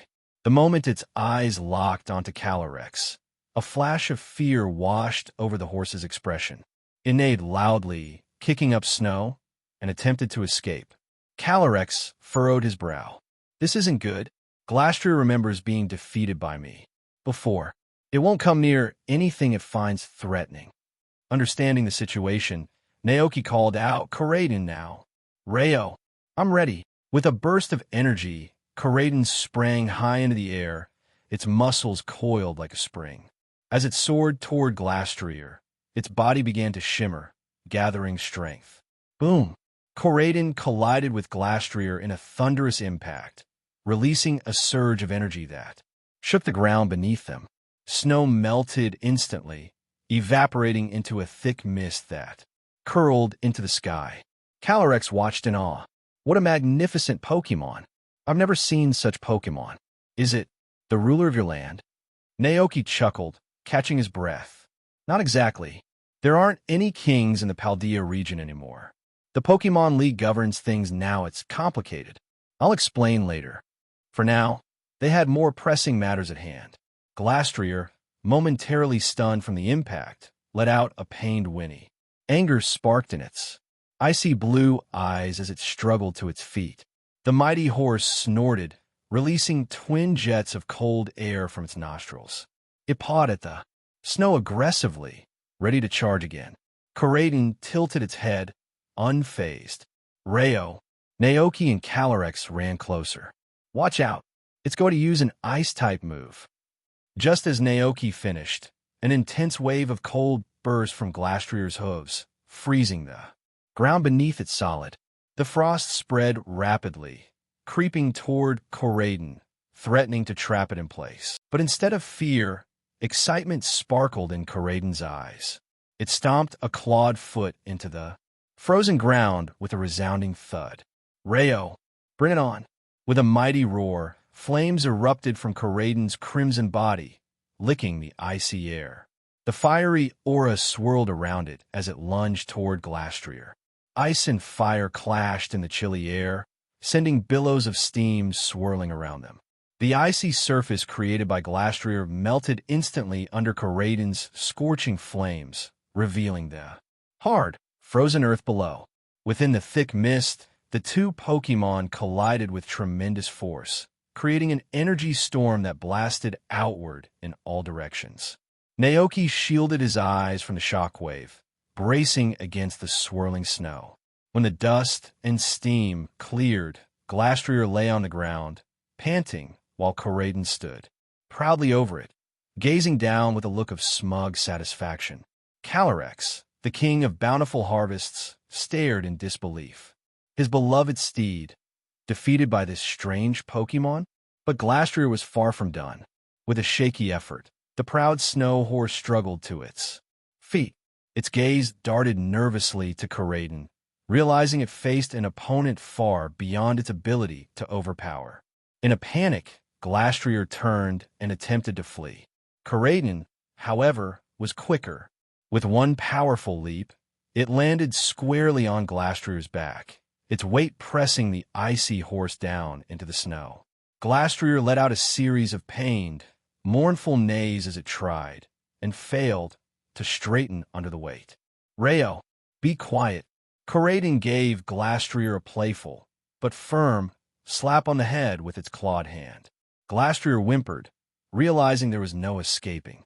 With no other option, it turned around, reluctantly, plodding back toward Naoki and Calyrex, each step slow and begrudging under Coraden's watchful gaze. Calyrex looked completely stunned, speechless in the face of the unexpected turn of events. Coraden hopped off Glastrier with a graceful leap, accidentally smacking the snow horse's side with its large tail in the process. The icy horse let out a disgruntled snort, but when it saw Coraden's imposing figure, it quickly lowered its once proud head, humbled. Naoki struggled to keep a straight face, trying not to laugh at the comical sight. Coraden's playful dominance had reduced the once mighty Glastrier into a compliant mount. Still grinning, Naoki reached into his backpack and pulled out a cup filled with restorative juice and some milk. Here, Coraden. Coraden eagerly accepted the drink, gulping it down with obvious delight. Rayo, so good. Finally, Calyrex snapped out of shock. I can hardly believe it. Glastrier is a proud and untamable Pokémon. It only submits to those who can demonstrate superior strength. He sighed, the memory of his own struggles with the horse flashing in his mind. It took me a great deal of effort to tame it in the past. Naoki glanced at Glastrier, who stood nearby with the clear look of someone who desperately wanted to bolt but didn't dare. He turned to Calyrex with a grin. Can you restore your connection with it now? Calyrex shook his head. Not quite. The Reins of Unity are required to fully transmit my power to Glastrier. Only then will it truly bond with me again. Naoki thought for a moment, realizing that the Reins worked similarly to Kyurem's DNA splicers, allowing Calyrex and his steed to unite their powers into a singular form. All right, Naoki said decisively. Let's head back to the village and make the Reins. We'll need Glastrier's mane and the radiant flower you gave me. Calyrex gave a small nod of approval. The sky above was beginning to darken, the first stars faintly flickering into view. The night was fast approaching. Naoki glanced up at the sky, his breath visible in the cool evening air. It's getting late. We'd better hurry before it gets too dark. The king of bountiful harvests nodded gently. I'll leave my beloved steed in your care for the time being. While you watch over him, I will investigate the whereabouts of my other steed. I entrust everything to you. With those words, Calyrex gave a final look at Glastrier, who bowed reluctantly toward Coraden. After healing Glastrier's wounds with a soft glow of energy, the king disappeared in a flash of light, teleporting away to search for Spectrier. Naoki stood quietly for a moment, then let out a small, amused sigh. Well, all right then. Turning toward Glastrier, he noticed the ice horse sneaking glances at the icy carrots in the field, its eyes filled with longing, almost drooling. Naoki couldn't help but chuckle. A foodie, huh? Trying to suppress his laughter, he gave Glastrier a gentle nudge. Go on, it's fine. The king of bountiful harvests planted those for you, after all. Glastrier's eyes sparkled with joy, but it hesitated for a moment, nervously glancing at Coraden. Rayo. Coraden rolled its eyes, then gave an exaggerated wave with its claw, signaling that it didn't mind. Relieved, Glastrier trotted happily to the field and eagerly munched on the ice carrots. Even after finishing all the carrots, Glastrier licked the ground as if hoping for more. Naoki shook his head with a grin, but chose to ignore it. There were more pressing matters to handle. He led Coraden and Glastrier back toward Freezington village. As they walked through the snowy streets, villagers quickly gathered around, surprised by the sight of the majestic ice horse. An old woman gasped. Where did this beautiful horse Pokémon come from? A younger villager, eyes gleaming, added, This snow-white fur and powerful build this is the finest horse I've ever seen. Soon, Ryan strolled over, curious about the commotion. Is this the Pokémon you found out in the tundra? Naoki hesitated, considering how Calyrex seemed to prefer keeping his identity a secret. He quickly changed his response. Yeah, I ran into him while wandering through the snow. That's incredible, Ryan exclaimed with admiration. Naoki smiled politely, bidding farewell to the villagers before heading to the village chief's house. He left Glastrier outside the door, with Coraden standing guard. Inside, Naoki approached the old village chief to discuss the creation of the Reins of Unity. When Naoki explained his request, the chief's eyes widened in disbelief. You want me to make a bridle? Naoki gave a firm nod. Yes. The chief scratched his head, looking both flustered and intrigued. But I told you nobody remembers the old methods anymore. That knowledge has been lost for generations. He paced thoughtfully, muttering under his breath. Then, something seemed to click in his mind, and his expression shifted to one of shock. If what you say is true, does that mean the legend of the King of Bountiful Harvests is? The old village chief instinctively dismissed his initial thoughts. After all, it's just a legend, he muttered under his breath. Legends aren't real. But as he looked at Naoki, standing in front of him with a hopeful expression, he couldn't help but realize the truth. Regardless of whether the King of Bountiful Harvests, Calyrex, truly existed, it was the legend that brought tourists to this remote village. And, thanks to those visitors, Freezington had started to thrive once again. With a smile, the old chief said, "Well, since you came all this way, I'll do my best to help you make the rains." Naoki beamed and handed over the radiant flower and a tuft of Glastrier's mane. "Thank you so much." The chief inspected the materials carefully, his hands trembling slightly. "I won't lie, I'm not sure if I can make something as perfect as my great-grandfather did, but it's high time we revive this old tradition." The thought of restoring the village's lost art filled the old man with renewed determination. Maybe this would attract even more tourists. With a burst of enthusiasm, the village chief dashed into another room, returning with a needle, some thread, and a determined glint in his eye. He sat down on the sofa, straightened his back, took a deep breath, and began stitching furiously. Naoki watched in stunned silence as the old man sewed with unexpected speed and intensity. Isn't this a bit dramatic?" Naoki muttered, blinking in disbelief. After what felt like hours, the chief gave a triumphant shout and held up a rough, hand-stitched rein. "There," he declared proudly. Naoki inspected the reins with a raised brow. Something felt off. Hesitantly, he asked, "Is this finished?" The chief shook his head solemnly. "No, my eyesight's not what it used to be. I couldn't sew all the details properly. We'll need someone with steadier hands to finish it." "Of course," Naoki thought, recalling the game's plot. In the game, it was Uncle Peony who handled the last steps. Still, Naoki figured it was worth trying. "Mind if I give a shot?" The old chief blinked in surprise. "You know how to sew?" "A little," Naoki replied sheepishly. "I've had to patch up my clothes from time to time back on the ranch." With a nod of approval, the chief handed him the materials, shuffling aside to let Naoki take over. Naoki carefully studied the half-finished reins. "Okay, first like this, then that, and finally we stitch it here," he mumbled to himself, slowly working the thread through the mane and flower petals. As Naoki focused, the chief leaned back, humming softly to himself. "I remember, when my grandpa taught me the story, he said that when making the Reins of Unity, the crafter had to sing a special song with gratitude in their heart. Only then would the reins be complete." Naoki froze mid-stitch. "A song," the old chief nodded, then cleared his throat and hummed a familiar tune. Something like this. "The flowers curl up round and tight. The mane is stitched with all our might, to honor the king with gifts so bright." Naoki's face flushed. "Do I really have to sing it?" The chief gave him an encouraging smile. "Of course. You can't finish the reins without the song." Naoki sighed, knowing the old man wasn't going to let this go. He remembered how, in the game, Uncle Peony had to sing this song while stitching the reins, much to his own embarrassment. This is just like those cringy Z-move dances. Naoki muttered under his breath. But there was no turning back now. He had come too far to quit.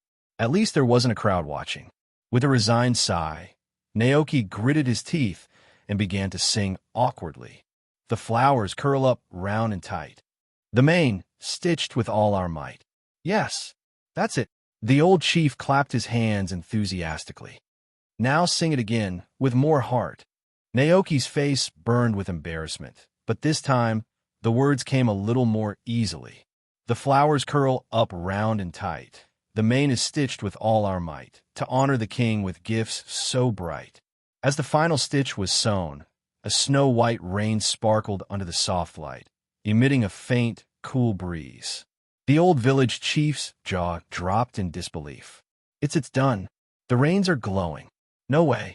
Does this mean all those stories my great-grandfather told me were true? He stared at the reins, utterly bewildered. The old man looked at Naoki, clutching the reins in his hands, and hesitantly asked, "Are you looking for the king of bountiful harvests?" Naoki gave him a small nod. Yes. The old chief leaned closer, his heart racing with curiosity. "And did you find him?" Naoki hesitated, unsure how to explain Calorex's situation. After a moment of thought, he shook his head. "Not yet." Disappointment flickered across the chief's face.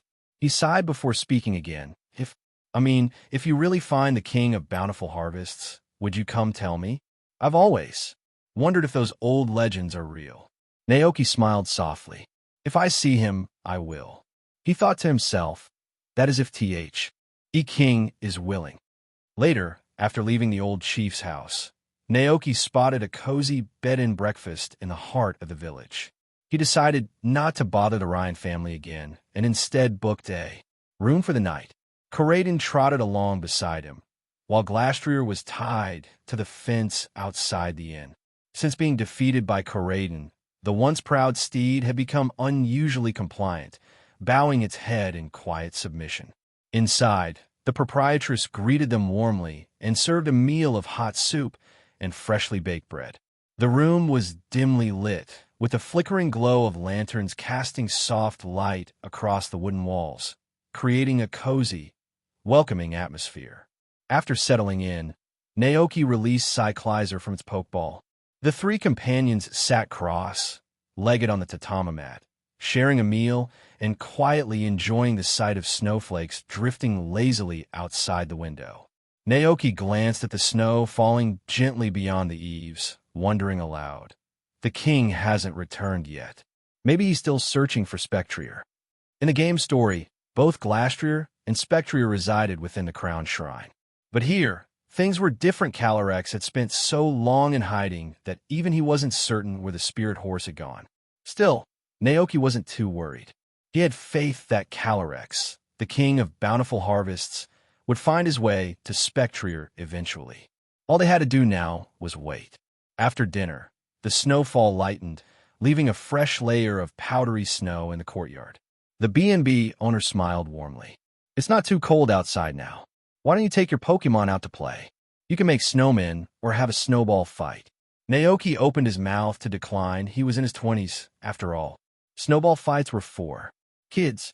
But as he turned to glance at his companions, he saw the eager looks in both Corraden's and Cyclizer's eyes.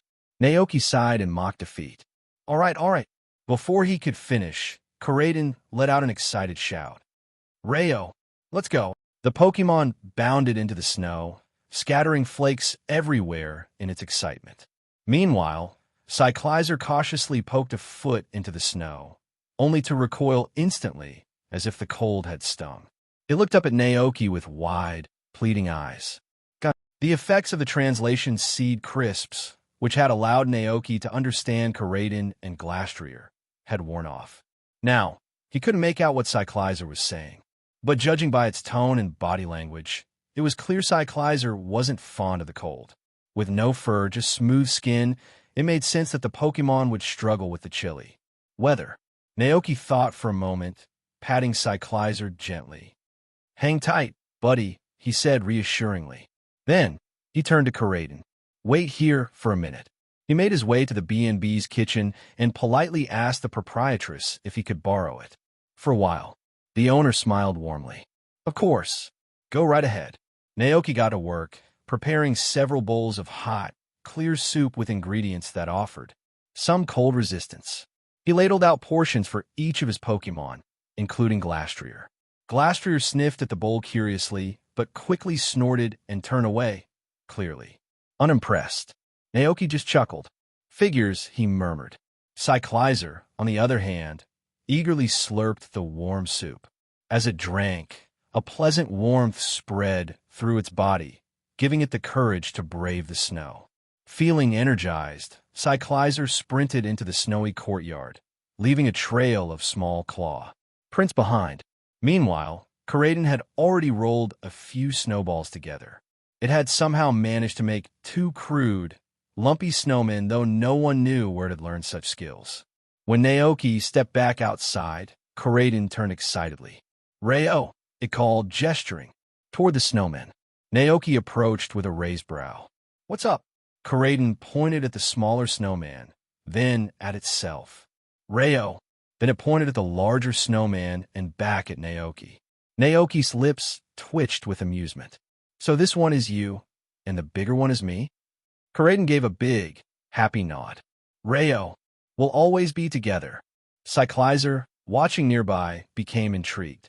It tilted its head and stared at the snowman with wide, curious eyes. Inspired by the scene, Cyclizer tried to roll its own snowball, but its paws kept slipping. After a few failed attempts, it slumped sadly. "Gow!" Seeing this, Naoki couldn't help but laugh.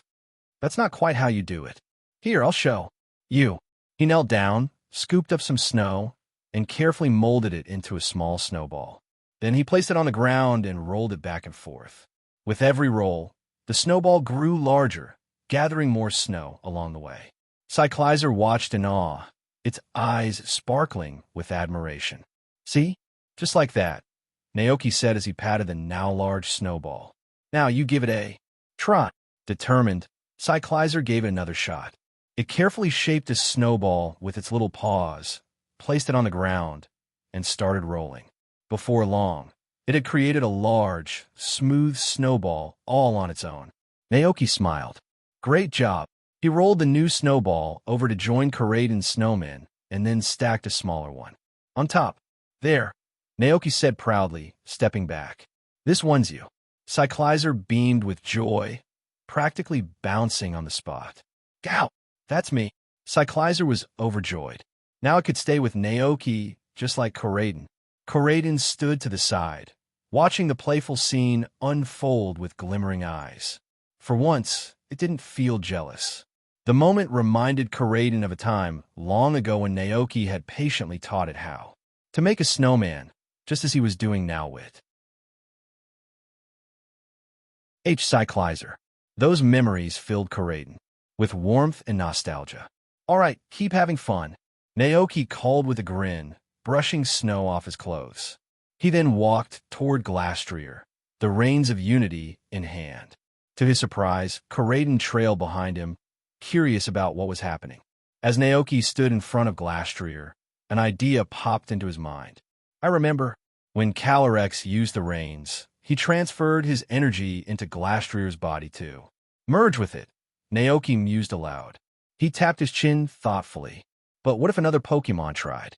Could they also merge with Glastrier like Calyrex did? A mischievous grin spread across Naoki's face as he turned to Koraidon. "Koraidon, want to give it a try?" "Rayo." Koraidon tilted its head in confusion, but waddled closer nonetheless. Naoki carefully draped the glowing reins around Glastrier's neck. The moment the reins settled, Glastrier's heart skipped a beat. It could feel something ominous approaching. Before Glastrier could react, Naoki gave the signal. "All right, Koraidon, hop on." Koraidon blinked in surprise, but leaped onto Glastrier's back.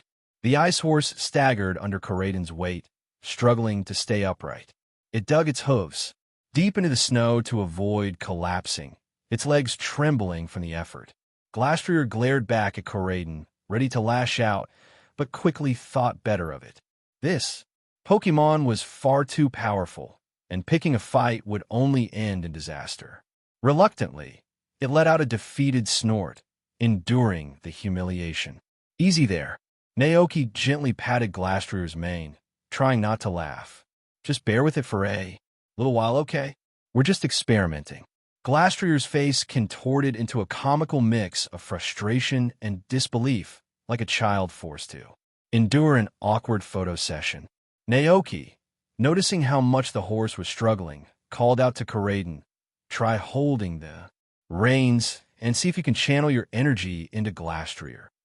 Koraidon's eyes widened. "Rayo." It hesitated, but decided to give a try. Koraidon focused, summoning the dragon type, energy flowing through its body. But nothing happened. No glow, no power surge, no transformation. Naoki furrowed his brow in disappointment. Huh, I guess it only works when Calyrex does. Meanwhile, Glastrier panting heavily, eyes rolling, looked like it was teetering on the edge of a meltdown. Sensing that enough was enough, Naoki chuckled. All right, Karaden, let's not push it. Hop, off before poor Glastrier collapses. Naoki looked at Glastrier with an apologetic smile. I'm sorry. When the king of bountiful harvest comes back tomorrow, I'll ask him to grow you your favorite carrots. The once proud, arrogant Glastrier looked utterly defeated, still processing the fact that it had been ridden like a common mount by another Pokémon. However, the mention of carrots quickly caught its attention. Naoki noticed the change in the ice horse's expression and seized the moment. Holding up 5 fingers, he said, "We'll grow 500 carrots. You can eat to your heart's content." Nia, Glastrier neighed, tossing its head. Humph. Fine, this human was at least useful. If it couldn't outmatch that red Pokémon, Karaden, it might as well submit to the human, bearing gifts just like it had once obeyed Calyrex. Naoki couldn't help but sigh. This horse is too easy to bribe. Glastrier was clearly a survivor submitting only when overpowered and ready to flee the moment things went south. Naoki realized this was probably how it had once abandoned Calyrex when the king lost his power. Well, no point in dwelling on it now. The day had been long, and Naoki felt the fatigue of running around the snowy fields catching up with him. Deciding to call it a day, he retired to his room at the inn to rest. The next morning, Naoki awoke to the light of a new day, feeling refreshed. After a hearty breakfast with Karaden and Glastrier, he caught a glimpse of Calyrex waiting discreetly near the edge of the village. Without a word, the king of bountiful harvest turned and floated away, expecting Naoki to follow. I guess he wants to talk in private again, Naoki muttered. Let's go. He returned Cyclizer to its pokeball and took the reins. With Karaden and Glastrier trotting along beside him, Naoki made his way to a cliff overlooking the snowy village. Calyrex was already there, waiting. Naoki pulled out some translation seed crisps he had brought along and popped them into his mouth. Instantly, Calyrex's thoughts became clear to him. I figured out where my other steed is, Calyrex declared, his voice solemn. It turns out that Spectrier has taken over the crown shrine. Calyrex's expression clouded as memories resurfaced. The shrine was once a place where we spent many joyful days together. But when I lost my strength, I avoided it to spare myself the pain of remembering. I didn't expect Spectrier to claim it for himself in my absence. Naoki offered a gentle smile. Don't be upset. I finished sowing the rains of unity last night. Want to try them out? Calyrex shook his head gently. I am not angry, just nostalgic. When Naoki revealed the glowing rains, Calyrex's eyes softened with gratitude. Yes, these are the rains of unity. I owe you my deepest thanks, Naoki. You've done so much for me already. From here on, leave everything to me. With a wave of telekinetic energy, Calyrex lifted the reins from Naoki's hands. They floated gracefully to him, glowing brighter with each passing second. Calyrex's gaze shifted to Glastrier, standing patiently beside Karaden. The reins drifted over to the icy horse, wrapping neatly around its neck. The moment the reins settled into place, a radiant burst of light enveloped both Calyrex and Glastrier. Their forms shimmered and merged in a brilliant display. The battle had reached its boiling point. Both Larry's Kamala and the boy's Crocoler were running on fumes, panting heavily as the final stretch drew near. Crocoler charged recklessly, fire burning in its belly. Kamala, yawn, Larry instructed, his voice steady despite the tension. Still clutching its log, Kamala let out a huge, lazy yawn. A wave of sleepiness rolled forward, hitting Crocoler mid-charge. Its steps faltered, eyes blinking rapidly as drowsiness began to take hold. But before sleep could claim it, Crocoler, stay with me, the boy shouted. Fueled by its trainer's voice, Crocoler forced its eyes open, snarled through the fatigue, and launched a desperate ember. The flame struck true. Kamala fell. Yes, the boy cheered, fists clenched in triumph. Larry didn't flinch. He recalled Kamala with a sigh, slipping the Pokeball back onto his belt. "Not bad," he said, "but your Crocoler's barely standing. I still have one Pokemon at full strength." The boy squared his shoulders, defiant. "We're not giving up." The crowd roared with approval. "Hang in there, kid. Make it count. We're starving. Give it your all. Go, Mr. Larry." Larry exhaled long and slow. Yeah. If I drag this out any longer, my boss is going to kill me. Let's wrap this up." He sent out his last Pokemon, Staraptor. The crowd gasped. Sharp-eyed and fierce, the seasoned flyer took the battlefield. The final round began. Though clearly outmatched, the boy and Crocoler stood tall. Crocoler launched another ember, desperation fueling the flame. And it connected. The crowd fell silent as a light burn took hold on Staraptor's feathers. The boy's eyes lit up. Yes, that's it, a burn. It wasn't much, but it was something, enough to wear Staraptor down over time. Enough to hope. Not everyone was pleased. "What are you doing, Larry? Come on, take this seriously." Larry adjusted his tie, eyes half-lidded. "Mind if I use a move adults are good at?" The boy blinked. "What?" "Staraptor facade." Staraptor flared with white light, the burn supercharging its attack. It soared skyward, then dove like a missile. The impact was clean, brutal. Crocoler was out before it hit the ground. Silence. Then a burst of applause. Incredible. As expected of Larry. Best battle I've seen all week. Larry barely acknowledged the cheers. He straightened his tie again and said calmly, "You failed the Medali Gym Challenge. No badge today. Better luck next time." He picked up his briefcase and walked off the tatami mat, headed straight for the bar like nothing had happened. Naoki watched with quiet interest. Even in his crisp black suit, Larry looked worn down. His high hairline and heavy eye bags told a story of long hours and little sleep. Beside Naoki, Palmot and Dragonite lounged contentedly, their bellies full. Naoki smiled. "All full. Palmot, you." Dragonite cooed happily. Satisfied, Naoki returned them to their Pokeballs and took a seat beside Larry, Koraidon settling next to him like a silent sentinel. He ordered 2 bowls of red bean soup. Larry barely glanced at him. "You're here." Naoki blinked. "You know me?" Maybe Gita had shown Larry a picture? Doubtful. Larry sighed. "When someone like you walks in with a Pokemon like that, people notice. Folks like me, we disappear in the background. But you stand out." Naoki scratched his head, flustered. "Bit much, don't you think?" Larry shrugged. "Planning to enter the Great Crater, aren't you?" He extended a hand. "Larry, gym leader. Elite 4, disgruntled employee. Nice to meet you." "Naoki." Larry nodded. "Let me finish eating. I'll take you there myself." Naoki simply nodded back. "Okay." After the final bite, Larry stood and gathered his things. "All right, let's get this over with." Naoki assumed they'd take a cab, or maybe Larry had a car. Instead, Larry walked over to a bicycle rack, grabbed a plain commuter bike, and mounted it. Naoki tilted his head. This is how I get around. Simple." Larry's voice was as dry as ever. Naoki kept his expression neutral. "Yeah, it's normal. Common. Like me." He pedaled off. Naoki followed, Koraidon trotting beside him. As they traveled, Larry added, "Wasn't supposed to be me taking you.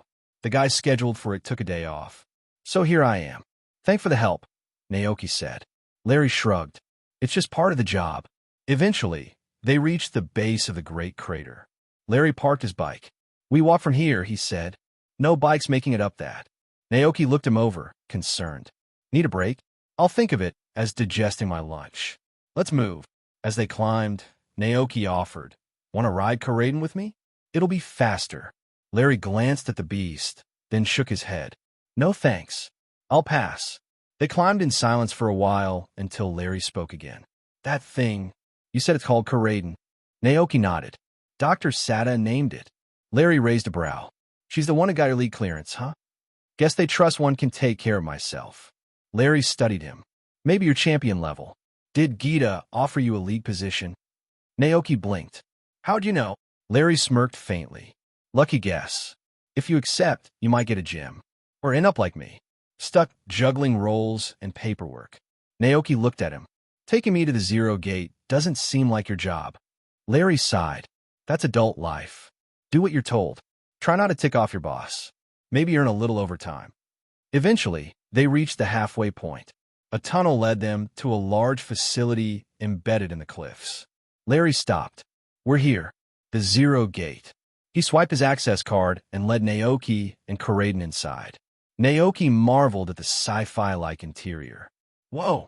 Larry didn't bother looking. First time for me, too. If it weren't for work, I'd never come here. He opened a door to the helipad. Naoki stepped outside, wind tugging at his clothes. Clouds drifted below like an endless sea. Even though he'd seen it in games and simulations, nothing prepared him for the real thing. Larry stood a few steps back. My part's done. Good luck. Naoki nodded. Thanks. He climbed onto Karaden. Let's go. Karaden reared up, then dove. Wind screamed past Naoki's ears. Clouds swallowed them whole. Then, Karaden's crest spread into wings, and the dive slowed. They broke through the clouds. What lay below took Naoki's breath away. Crystal formations shimmered like glass waterfalls. Trees glowed. Water sparkled. The world felt holy. Karaden touched down gently on a glowing cliff. Naoki walked to the edge and looked down. A cluster of Pokémon drank from a stream below, their leafy coats swaying in the breeze. Naoki whispered, "It's beautiful." But beauty wasn't why he came. He scanned the area. No sign of Paradox Pokémon yet. Likely deeper. Dr. Sada had said the first observation station was nearby. He'd reach it before nightfall, then rest. 2 reasons to go slow. Safety. The deeper zones were dangerous. Curiosity. He might find Paradox Pokémon on the way down. His goal was set. Make it to the first station before nightfall. Tomorrow, the real journey would begin. The battle had reached its boiling point. Both Larry's Kamala and the boy's Crocoler were running on fumes, panting heavily as the final stretch drew near. Crocoler charged recklessly, fire burning in its belly. Kamala, yawn, Larry instructed, his voice steady despite the tension. Still clutching its log, Kamala let out a huge, lazy yawn. A wave of sleepiness rolled forward, hitting Crocoler mid-charge. Its steps faltered, eyes blinking rapidly as drowsiness began to take hold. But before sleep could claim it, "Crocoler, stay with me," the boy shouted. Fueled by its trainer's voice, Crocoler forced its eyes open, snarled through the fatigue, and launched a desperate ember. The flame struck true. Kamala fell. Yes, the boy cheered, fists clenched in triumph. Larry didn't flinch. He recalled Kamala with a sigh, slipping the Pokeball back onto his belt. "Not bad," he said, "but your Crocoler's barely standing. I still have 1 Pokemon at full strength." The boy squared his shoulders, defiant. "We're not giving up." The crowd roared with approval. "Hang in there, kid. Make it count. We're starving. Give it your all. Go, Mr. Larry." Larry exhaled long and slow. Yeah. If I drag this out any longer, my boss is going to kill me. Let's wrap this up." He sent out his last Pokemon, Staraptor. The crowd gasped. Sharp-eyed and fierce, the seasoned flyer took the battlefield. The final round began. Though clearly outmatched, the boy and Crocoler stood tall. Crocoler launched another ember, desperation fueling the flame. And it connected. The crowd fell silent as a light burn took hold on Staraptor's feathers. The boy's eyes lit up. Yes, that's it, a burn.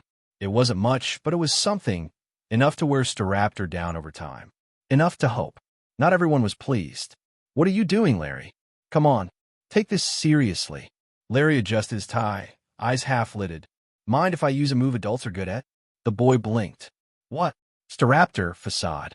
Staraptor flared with white light, the burn supercharging its attack.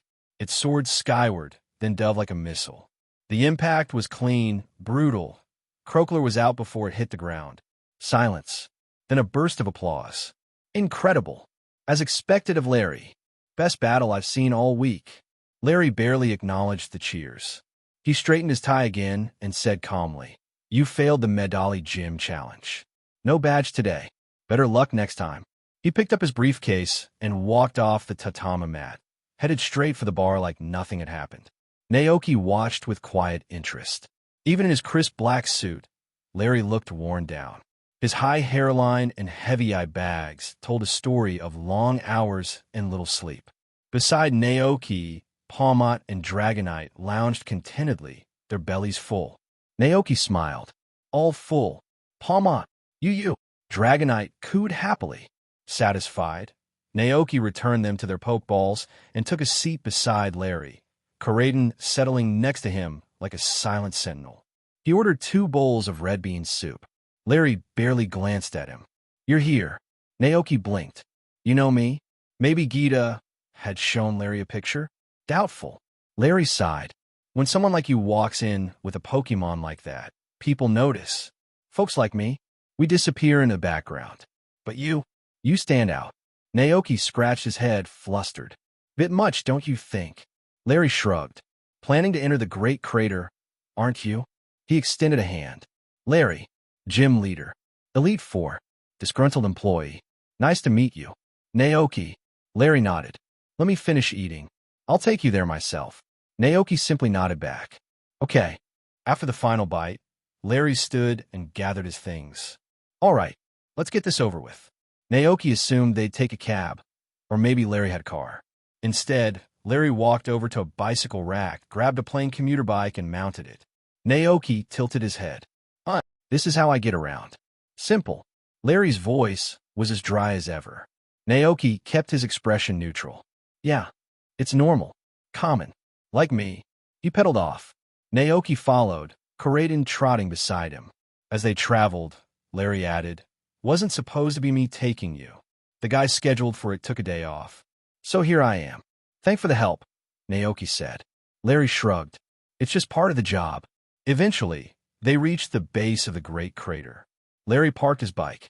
We walk from here, he said. No bikes making it up that. Naoki looked him over, concerned. Need a break? I'll think of it as digesting my lunch. Let's move. As they climbed, Naoki offered. Want to ride Coraden with me? It'll be faster. Larry glanced at the beast, then shook his head. No thanks. I'll pass. They climbed in silence for a while until Larry spoke again. That thing, you said it's called Coraden. Naoki nodded. Dr. Sada named it. Larry raised a brow. She's the one who got your league clearance, huh?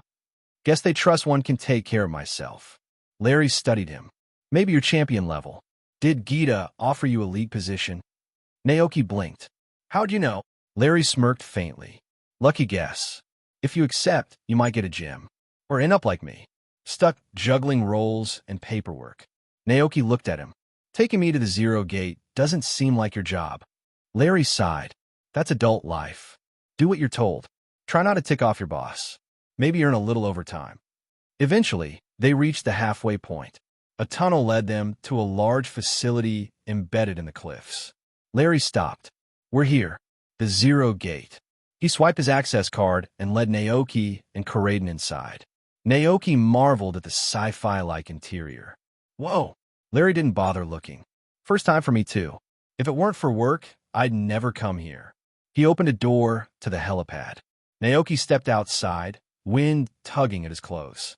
Clouds drifted below like an endless sea. Even though he'd seen it in games and simulations, nothing prepared him for the real thing.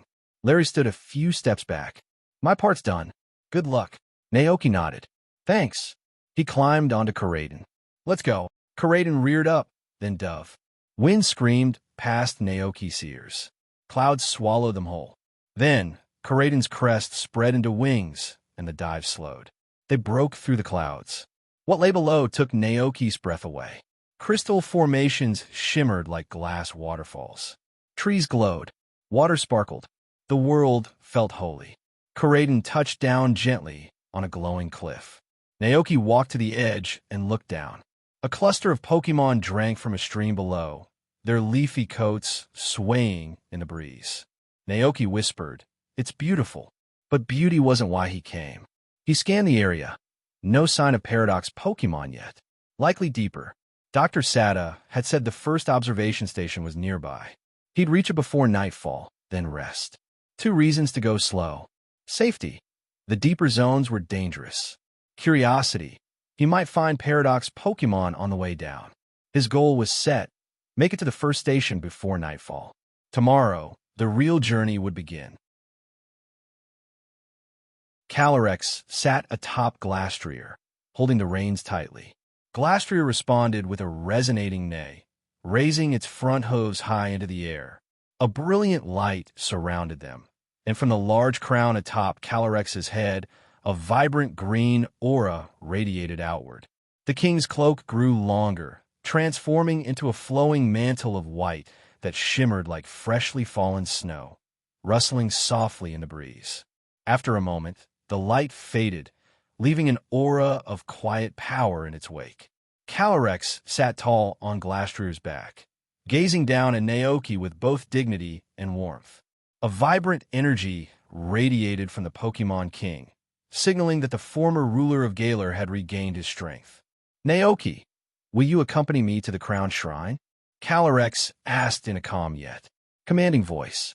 Naoki blinked in surprise, quickly grasping what Calyrex was implying.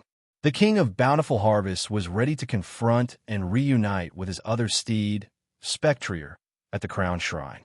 Without hesitation, Naoki nodded eagerly. "Of course." Calyrex's stern expression softened, a rare smile tugging at the corners of his mouth. "Then follow me." With that, Calyrex gave Glastrier a gentle nudge. The ice horse neighed excitedly and reared up on its hind legs. "Nay!" Glastrier whinnied, its hooves striking the snowy ground with force before galloping across the snow-covered plains. "How cool is that?" Naoki whispered, awestruck for a moment before quickly springing into action. He vaulted onto Coraden's back with ease. After them, "Rayo!" Coraden roared in agreement. The instant Naoki was securely seated, Coraden leaped into the air, charging across the snowy fields with fiery enthusiasm. The snow began to drift lazily from the sky once more, blanketing the landscape in soft flakes. Soon, Coraden caught up to Glastrier, and Naoki found himself riding side by side with Calyrex. The Pokémon King glanced over at Naoki, giving a subtle nod of acknowledgement. Naoki returned the gesture with a determined grin. Their mounts sensed the moment and sped up, tearing through the snow in perfect sync. 20 minutes later, they reached the northern mountains of the Crown Tundra. High above the frozen landscape stood the Crown Shrine, a grand structure perched atop the mountain, looming majestically over the snowy plains. The ancient temple, though long abandoned, still held an aura of solemn grandeur. Its perimeter was surrounded by crumbled walls and the remnants of a long-forgotten era. Tall, weathered, and majestic, the Crown Shrine stood as a testament to a time when it was once a place of reverence and power. At this moment, the once majestic temple stood as a deserted ruin. Glastrier snorted, releasing twin streams of frosty breath from its nostrils. Its powerful gallop slowed, and it came to a graceful halt in front of the temple's grand entrance. Calyrex sat atop Glastrier, his gaze lifting to the weathered walls of the Crown Shrine. A quiet sadness glimmered in his eyes. "This is where I once lived," he whispered, his voice tinged with nostalgia. "I spent many years here with my beloved steeds. Back then, humans would come to offer me tributes, thanking me for the blessings I bestowed." Naoki listened in respectful silence, understanding Calyrex's emotions more clearly. Calyrex had lost his strength after awakening from his long slumber. His two loyal steeds had abandoned him, leaving the king of Bountiful Harvests to wander alone. Believing the humans had forgotten him, the Pokémon King carried the weight of sorrow and isolation. To avoid confronting the bittersweet memories of the past, Calyrex had stayed away from the Crown Shrine, instead wandering aimlessly across the snowy plains. Was he running away? Naoki wondered silently. Calyrex lowered his gaze, turning toward Naoki. Like Glastrier, Spectrier fears being overpowered. Once I defeated both of them, they never dared to approach me again. He paused, then added calmly, "We should hide for now.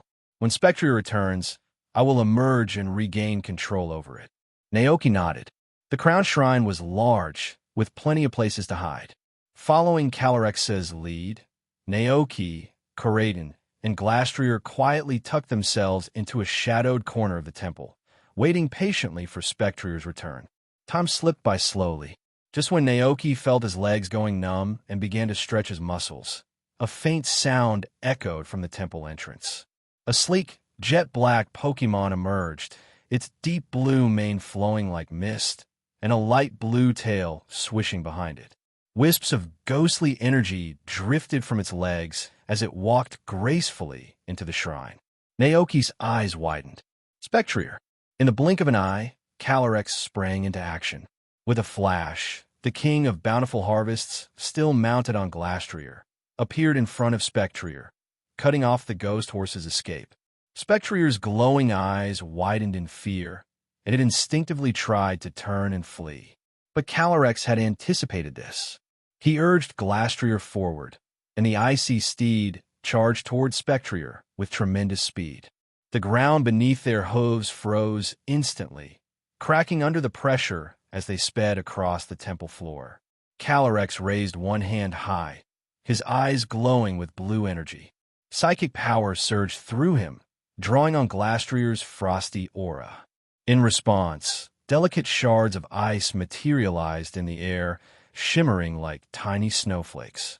The fragments swirled together, coalescing into a sleek, snow-white spear made entirely of ice. The king of bountiful harvests gripped the icy spear in his hand and, with a focused burst of psychic energy, hurled it toward Spectrier. Crack! The spear struck its target, and Spectrier let out a pained whinny, stumbling as its front legs gave out. It collapsed onto the cold ground, struggling to regain its footing. Calyrex tugged on Glastrier's reins, bringing the ice steed to a halt. The rhythmic clatter of hooves echoed off the stone tiles as they slowed, finally stopping just before Spectrier. With graceful ease, Calyrex dismounted, his cloak swaying behind him like falling snow. He approached the fallen spirit horse, extending a hand toward its forehead. A soft glow of energy radiated from his palm, and healing light poured into Spectrier's injured form. The ghostly mist around its legs thickened, swirling in soothing spirals as the wounds began to vanish. Spectrier's breathing calmed, and when it looked up at Calyrex, its once fierce eyes were now filled with a new gentleness. Fully restored, Spectrier rose to its feet, dipping its head in respect.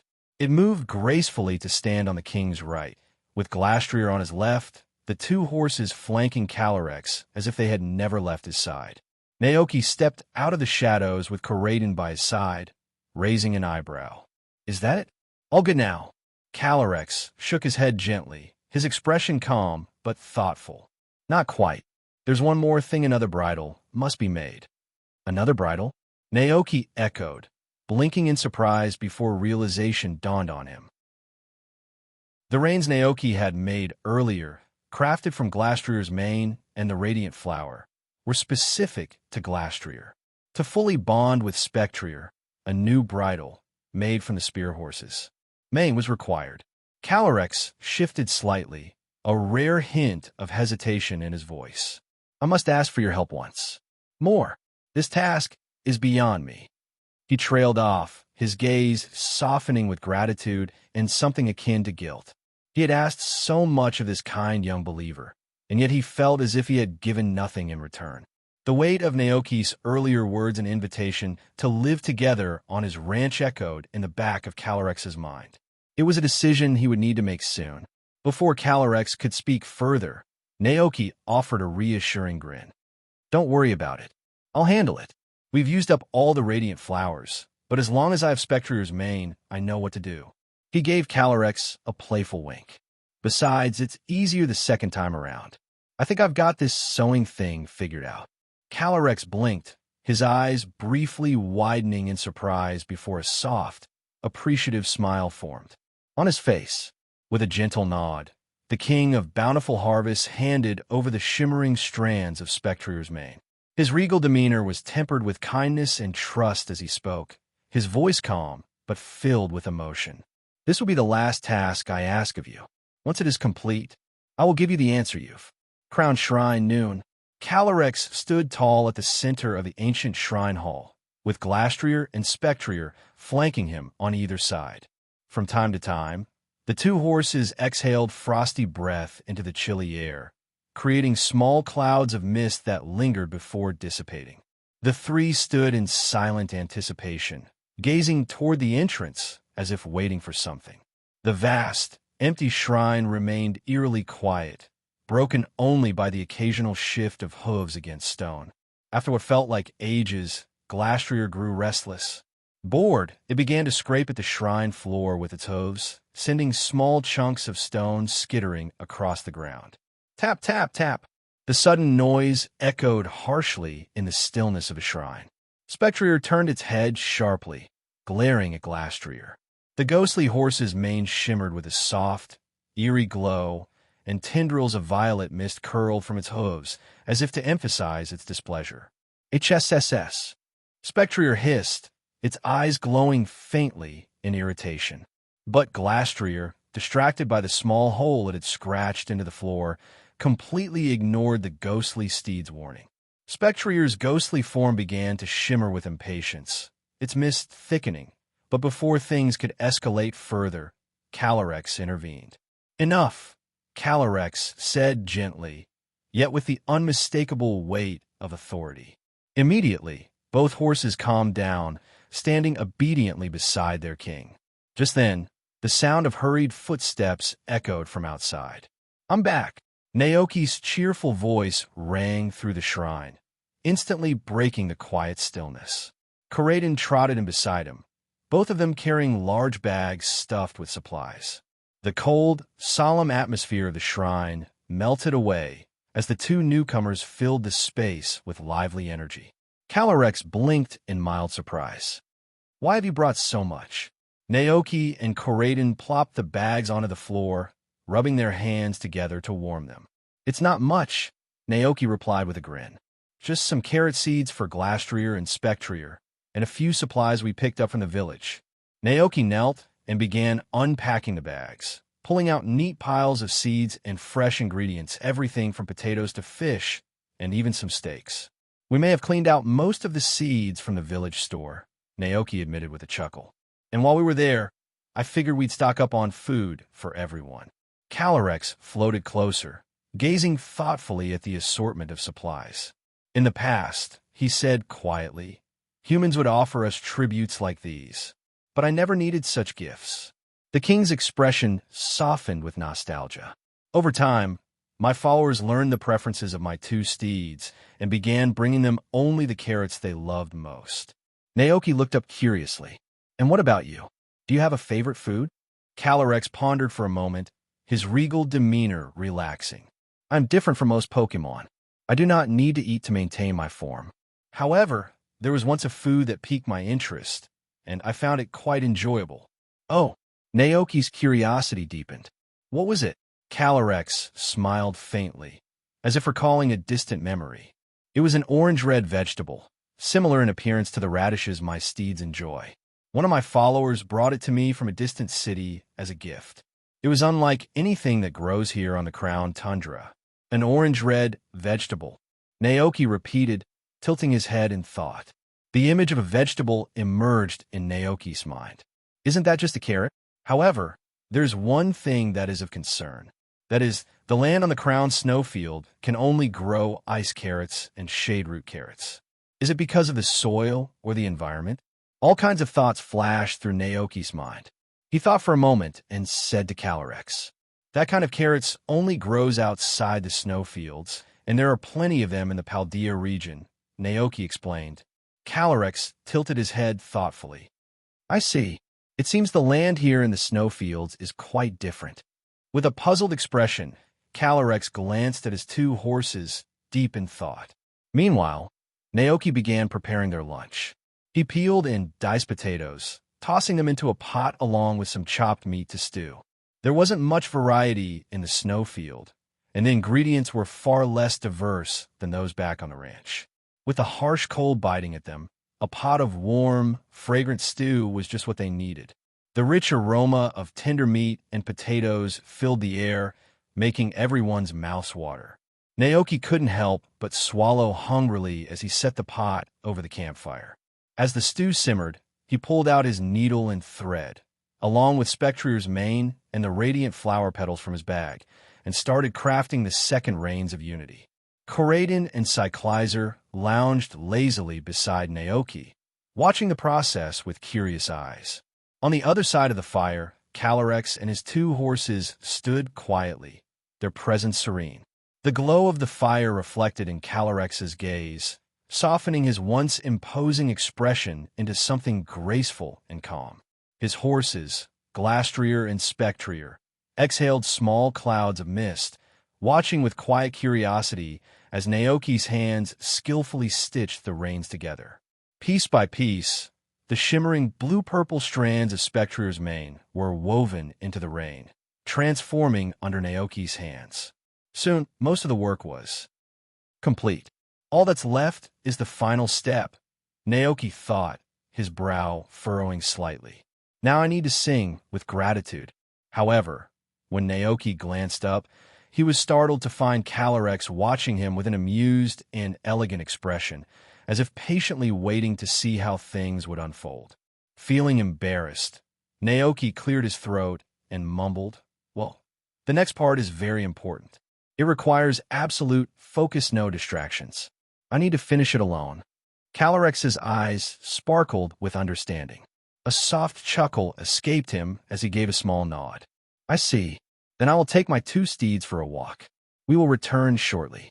With that, Calyrex gracefully mounted Glastreer, with Spectreer following at his side. The two horses trotted off into the snowy landscape, leaving Naoki and his companions alone in the shrine. Naoki let out a long sigh of relief. "Phew, I thought I was going to have to sing in front of him." With no further hesitation, Naoki began the final step, singing the tune with all his heart. "The flowers are rolled up in a round shape. Put up the mane and present it to my king." As the last note hung in the air, Naoki noticed something strange. Koraidon and Cyclizer were sitting quietly nearby, both staring at him. Naoki froze. "Don't tell anyone about this, okay?" Koraidon gave a slow, understanding nod. Got it." Cyclizer bounced on its paws excitedly. "Gayo, I won't tell." Satisfied, Naoki smiled and turned back to the reins. In his hands, the reins now glowed faintly, a soft shimmer dancing along their length. The second set of Reins of Unity was complete. Just as Naoki finished, Calyrex returned, riding atop Glastreer, with Spectreer close behind. Naoki stood and handed the glowing reins to the king. Calyrex accepted them with a grateful nod, his expression warm and serene. Though he said nothing, the appreciation in his gaze spoke volumes. With a flick of telekinetic power, the reins floated from Calyrex's hands and wrapped gently around Spectreer's neck. A radiant purple glow erupted from both Calyrex and Spectreer, the lights swirling around them as if binding their energies together. The moment the reins fused completely with Spectreer, Calyrex's regal cloak billowed, growing longer and more majestic. Spectreer underwent a remarkable transformation. The ethereal mist that drifted from its limbs thickened, spreading across the shrine floor. For a moment, it seemed as though Spectreer was walking on air, its hooves never quite touching the ground. The ghostly mist shimmered with a deep, enchanting purple glow, giving the Pokémon an otherworldly presence. Then, just as quickly as it had appeared, the mist receded into Spectreer's body, leaving the shrine in serene stillness. Calyrex, seated gracefully atop Spectreer, looked every bit the majestic ruler he once was. His regal cloak swayed gently behind him, and though his expression was proud and composed, his gaze toward Naoki was filled with heartfelt gratitude. "Thanks to you, I have regained my full strength," Calyrex said softly. His voice carried a mix of nostalgia and warmth. "For the longest time, I believed that humanity had forgotten me. I thought I had lost my beloved steeds, and with them, my purpose. I wandered alone, lost in a deep abyss of loneliness." He paused, his expression softening further. "But you pulled me from that darkness. Your faith rekindled a light I thought was extinguished. I can never thank you enough," Calyrex continued, his voice sincere. There are no words to express the depth of my gratitude. If there were any way to repay you, I would. The Pokémon King smiled warmly, his eyes shining with newfound hope. Naoki, from this day forward, I humbly ask that you guide me. Wherever our journey takes us, I will follow you. Naoki, from now on, I'll be grateful for your guidance. Hearing this, Naoki was momentarily stunned, unsure how to respond. Calyrex, the king of bountiful harvests, looked at him and continued, "This is my answer. From this moment on, I'm no longer the king of Galar." This was the decision that Calyrex had come to after much careful thought. The Galar region had undergone tremendous changes over the years. It was no longer the Galar that Calyrex once knew, and the title of King of Galar now belonged to the past. In his mind, Calyrex envisioned the place where Naoki lived, a land with new people, new Pokémon, and the warmth of the sun. There were so many things in this world that Calyrex had yet to experience or understand. As these thoughts solidified in his mind, Calyrex's once wistful gaze became resolute. Really, Naoki finally grasped the gravity of what Calyrex was saying, his face lighting up with joy. "Are you serious?" Calyrex nodded gently, his expression sincere. "I do not lie, Naoki. Take me to the place where you live. I wish to see it." Naoki smiled warmly, replying with equal sincerity, "Of course." At that moment, the smell of the stew wafted through the air. The potatoes and meat in the pot had finished cooking, and the delicious aroma of the savory dish filled the room. Coraden and Cyclizer's eyes sparkled with anticipation as they stared eagerly at the pot, hoping for a taste. Even Calyrex, who typically remained composed, was drawn in by the scent. "I've never smelled anything like this before," he commented with mild curiosity. Naoki chuckled and offered, "Would you like to try some?" To his surprise, Calyrex shook his head gently. "No, thank you. It's not that I dislike it, but my steed and I do not eat meat." Understanding immediately, Naoki smiled. "Ah, I see. You're both vegetarian Pokémon." After thinking for a moment, Naoki rummaged through his bag and pulled out a piece of freshly baked bread. He handed it to Calyrex. "How about this?" Calyrex accepted the bread, took a small bite, and chewed thoughtfully. "Well, how is it?" Naoki asked eagerly. Calyrex nodded approvingly. "While it's not as good as the carrots my steed and I favor, it's quite enjoyable." "I like it."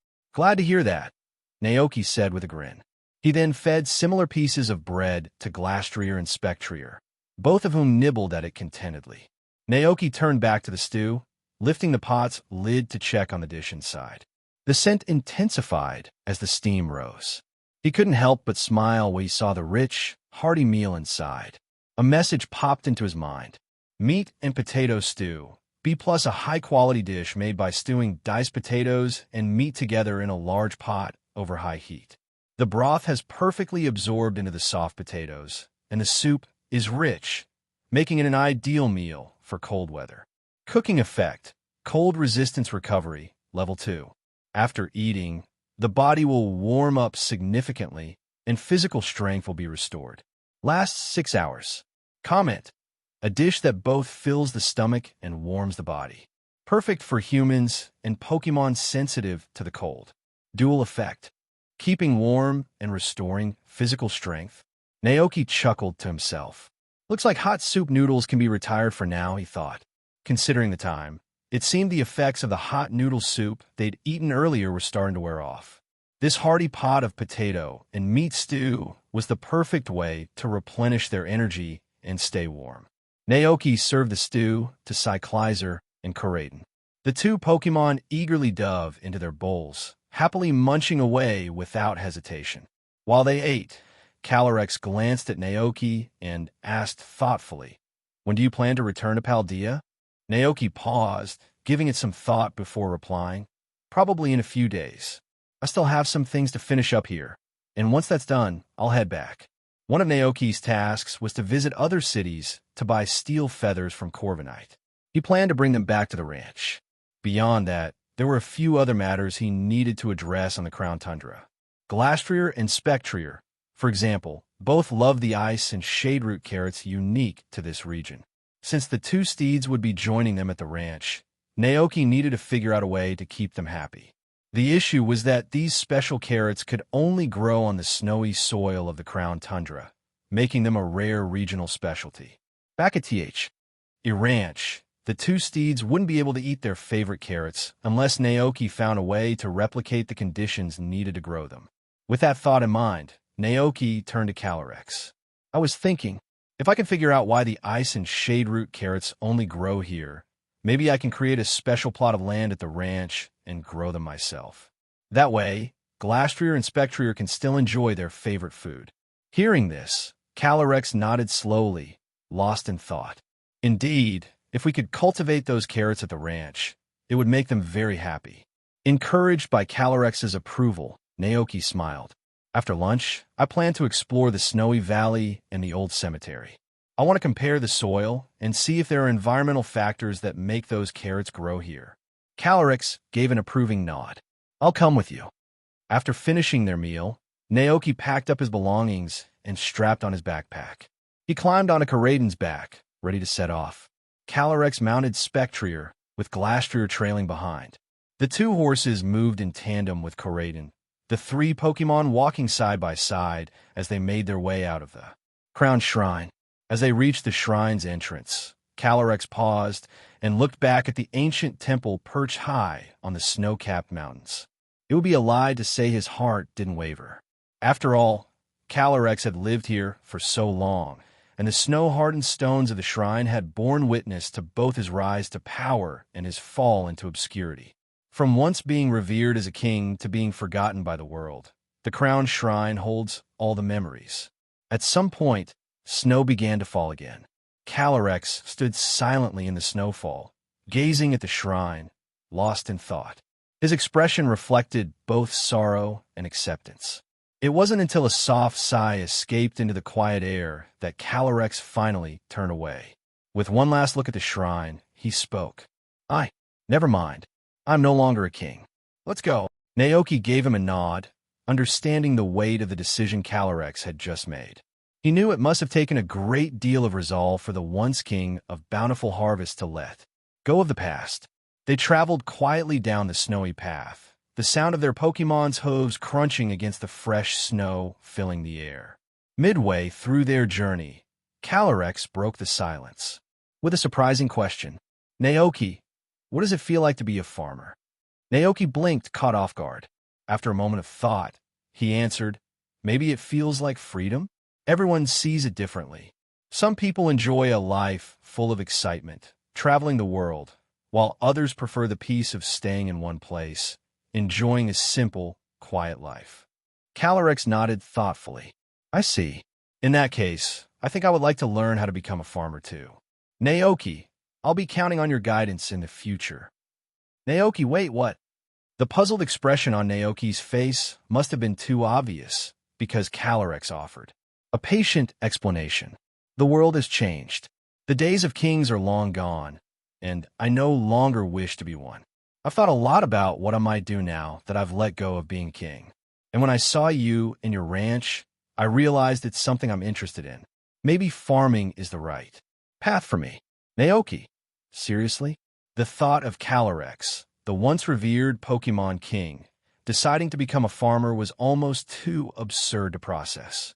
Naoki could already imagine how outraged Calyrex's old followers would be if they found out their mighty king had chosen such a humble life.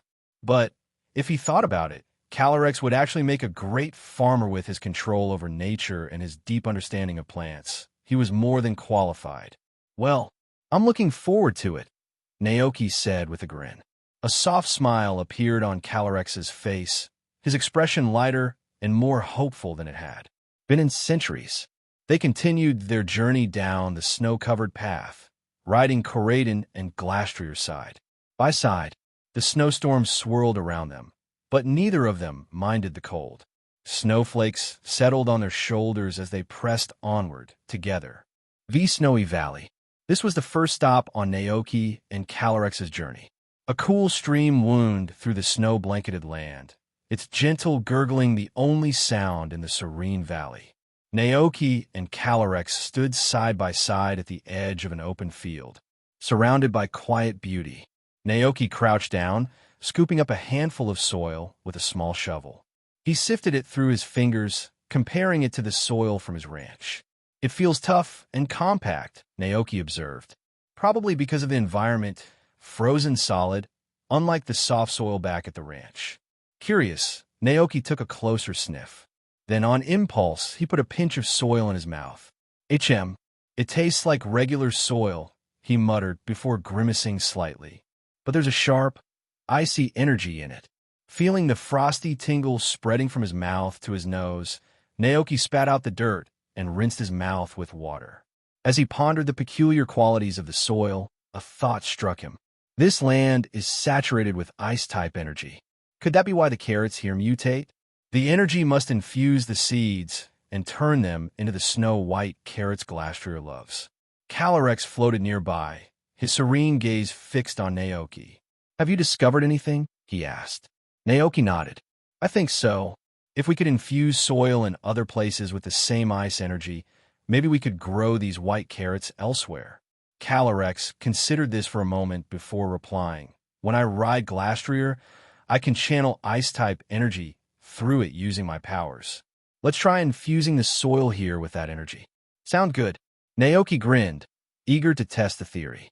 Meanwhile, Glastrier showed little interest in their conversation, focusing entirely on the field. It impatiently scraped at the ground with its hooves, snorting clouds of frosty air from its nostrils, eager to see the white carrots it loved so much. Calyrex sighed, the affection in his voice unmistakable. "My beloved steed has always been this way." Naoki chuckled as he rummaged through his bag, pulling out several packets of carrot seeds. With Karaden's help, he carefully planted the seeds across the snowy field. As the last seed settled into the soil, Calyrex floated to the field's edge. He raised his hands, channeling a wave of shimmering blue energy. The light spread across the field like a tide, the ice energy merging with the soil. When the glow faded, the field was bursting with rows of plump, snow-white carrots. Glastrier neighed joyfully and trotted toward the crop, its hooves clattering rhythmically against the frozen ground. Lowering its head, it eagerly began munching on the frosty carrots. Across the field, Spectrier watched quietly, its usually composed expression softened with a hint of envy as it observed Glastrier enjoying the feast. Naoki plucked one of the carrots from the ground and examined it closely. It was pure white, like freshly fallen snow, and cool to the touch, radiating a faint, icy chill. Naoki took a curious bite of the snow-white carrot and was surprised by the experience. It wasn't just cold on the outside, but the flesh was icy too. The taste was unusual, laced with a distinct chill as if it carried the essence of ice-type energy.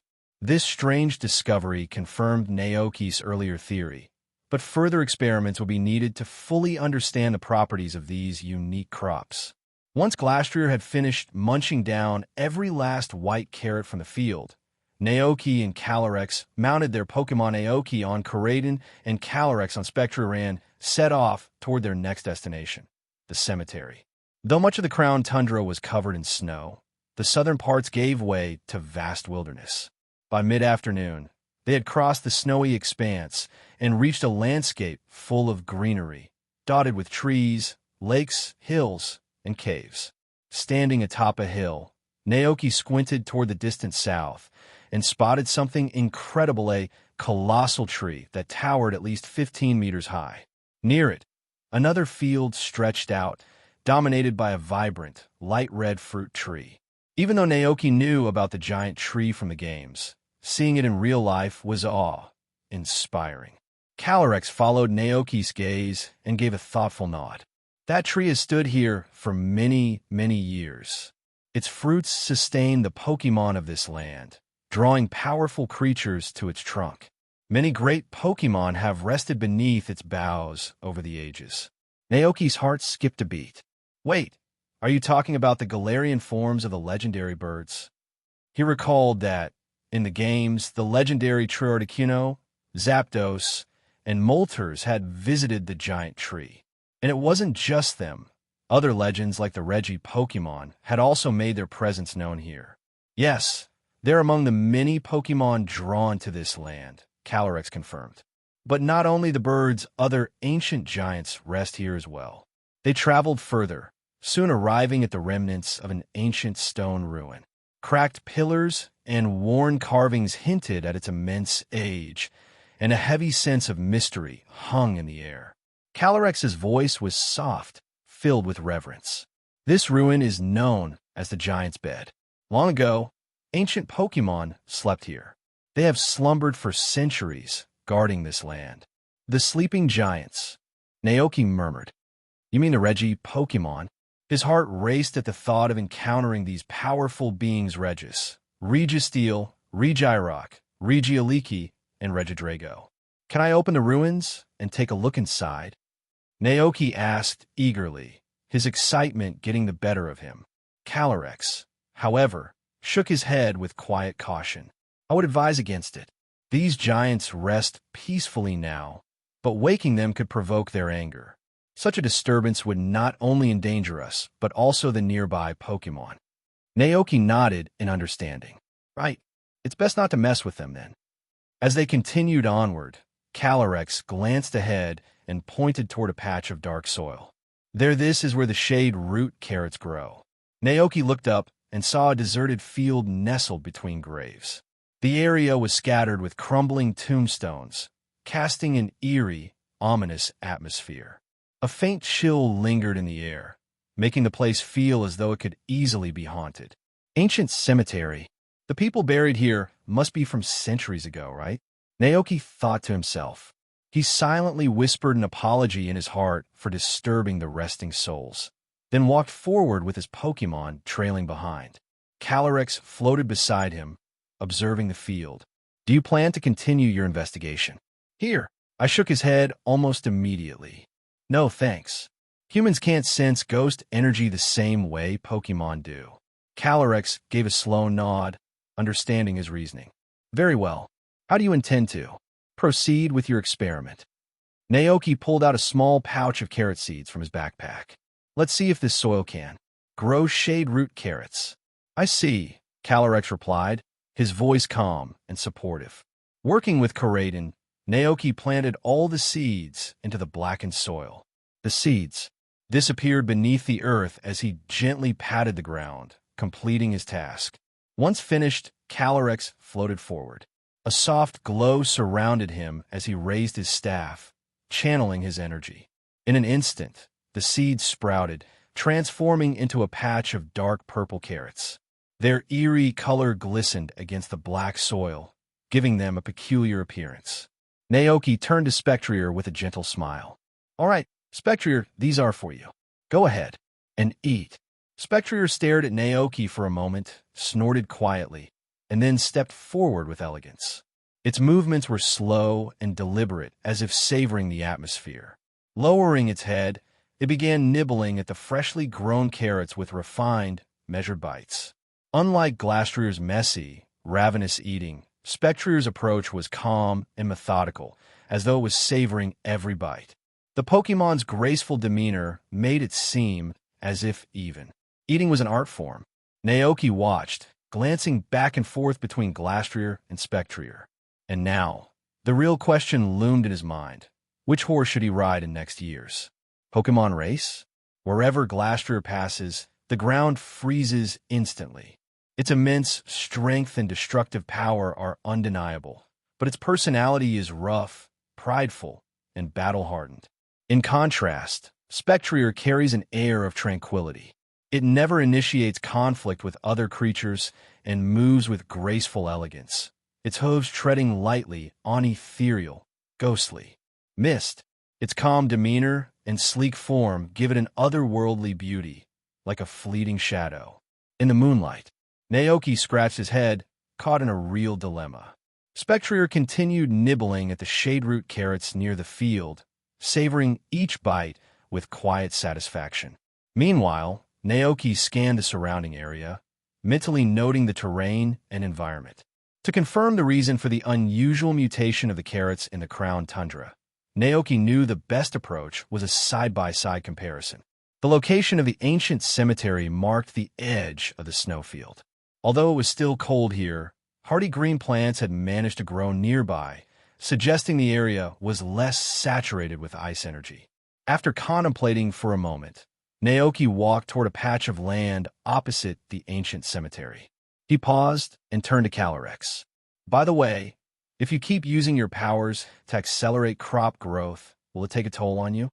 Calyrex gave a reassuring shake of his head. Not at all. Thanks to you and my steeds, my strength has fully returned. Any energy I use will replenish quickly. Good to hear. Naoki smiled. Then he shared his idea. I want to plant carrot seeds here, further from the cemetery, to compare the growth with the ones near the blackened soil. This way, we can figure out what causes them to mutate into shade root carrots. Calyrex considered the plan and gave a nod of approval. A good idea. Let's begin. Naoki asked Karaden to help dig small holes in the ground with its claws. Together, they planted the carrot seeds in neat rows. When the planting was done, Calyrex floated toward the field, channeling his powers once more. A wave of shimmering blue energy washed over the soil, coaxing the seeds to sprout. In an instant, the soil shifted and a snow-white carrot emerged, glowing faintly in the afternoon light. Naoki crouched to inspect the carrot. It's the same type of white carrot that Glastria loves, but he paused thoughtfully. It doesn't seem as pure as the ones we grew on the snowfield. He turned the carrot over in his hands, feeling its faint chill. Could it be that the ice energy isn't as strong here as it is on the tundra? Calyrex floated beside him, sharing in his reflection. Perhaps it could be the level of energy in the environment. Naoki scratched his chin. I'm not sure yet, but I've got an idea for another experiment. He looked up as Spectrier, having finished its meal, silently approached, licking its lips contentedly. The ghost horse's graceful movements drew Naoki's attention back to Calyrex. I remember, Naoki said, that you can control the auras of both Glastria and Spectrier using your powers, right?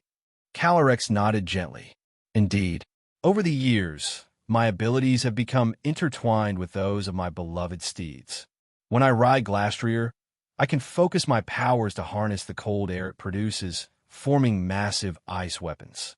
You've already seen me use this technique, I call it the Snow Lance. And when I ride Spectrier, my spiritual energy merges with its essence, enhancing its ghostly strength. I can summon countless flickering flames that descend like falling stars. This move I call Astral Barrage. Naoki nodded thoughtfully, processing the information. Both Snow Lance and Astral Barrage were powerful abilities unique to Calyrex when riding his respective steeds, showcasing the bond they shared. And now, Naoki said, a spark of excitement in his voice. I need a favor from you. Calyrex tilted his head slightly, curious. What do you have in mind?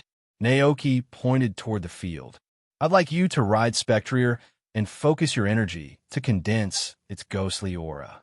Let's infuse the energy into this field and see what happens. Calyrex immediately understood Naoki's intention. He gave a slight nod and said warmly, "Leave it to me." With a flash, Calyrex used his teleportation ability to appear on Spectrier's back. Once again, the king and his loyal steed were reunited, their bond rekindled. Calyrex, now in his Shadow Rider form, looked majestic atop the ghostly horse. In the next moment, a faint purple mist emanated from Spectrier's body, drifting gently across the field and merging with the soil. It is done, Calyrex announced with quiet pride. Naoki nodded, planting a second seed into the soil. Calyrex raised his hand, channeling his powers to encourage the crop's rapid growth. A brilliant blue light shimmered across the land, and within seconds, a familiar black radish sprouted from the same patch of earth. Naoki's eyes widened. It worked, just as I suspected. This confirms it. Ice-type and Ghost-type energies are essential for growing snow-white carrots and shade-root carrots, Naoki murmured thoughtfully. With this knowledge, Naoki felt confident about creating special fields back at the ranch. By harnessing the unique powers of Glastria and Spectrier, he could cultivate black and white carrots, ensuring the two steeds would have their favorite foods even in Paldea. It's perfect. Naoki exclaimed with excitement, turning to Calyrex to share his discovery. Calyrex listened patiently, a smile spreading across his face. That's wonderful news. Now I need not worry about my beloved horses being deprived of their favorite food when we leave the Crown Tundra. However, Glastrier and Spectrier both froze at the mention of leaving the tundra. Their eyes widened in disbelief, and they exchanged uneasy glances. This snow-covered land held deep meaning for them. Long ago, in the ancient Crown Tundra, Glastrier, known as the Icebringer, ran Spectrier, referred to as the Phantom Flame, reigned as kings among Pokémon. Their strength was unmatched, and they ruled over the wilderness with pride. But that changed when humans arrived and encroached on their territory. Enraged, both steeds launched fierce attacks on the invaders and their Pokémon allies. Their wrath seemed unstoppable until the day Calyrex appeared. After being bested by the mighty Pokémon King, Glastrier and Spectrier formed a deep, unbreakable bond with him. From that moment on, they became Calyrex's loyal companions and ruled beside him, their fierce spirits softened by friendship. Now, the idea of leaving the tundra, their ancient home, stirred uncertainty in the two steeds. They had never imagined departing from the land that defined them. Sensing their hesitation, Calyrex spoke with calm authority. This place no longer belongs to us. The humans who once honored us as kings are long gone, lost to the past. Spectrier and Glastrier blinked, still showing hints of reluctance about leaving their home. Noticing this, Naoki smiled and said, "Don't worry when we get to the ranch. I'll grow plenty of carrots just for you." At the mention of food, Glastrier's hesitation melted away instantly. The icy horse neighed happily, snorted twice, and began prancing in place, kicking up tiny clouds of frost. Calyrex observed the scene, an amused glimmer in his eyes. Beside them, Coraden let out a delighted sound. "Ah, God, this is great!" Before they knew it, the moon had risen high into the night sky. The hazy moonlight bathed the land in a silver glow, while the vast starry sky stretched endlessly above them. Beneath their feet, the snowy tundra sparkled under the gentle light.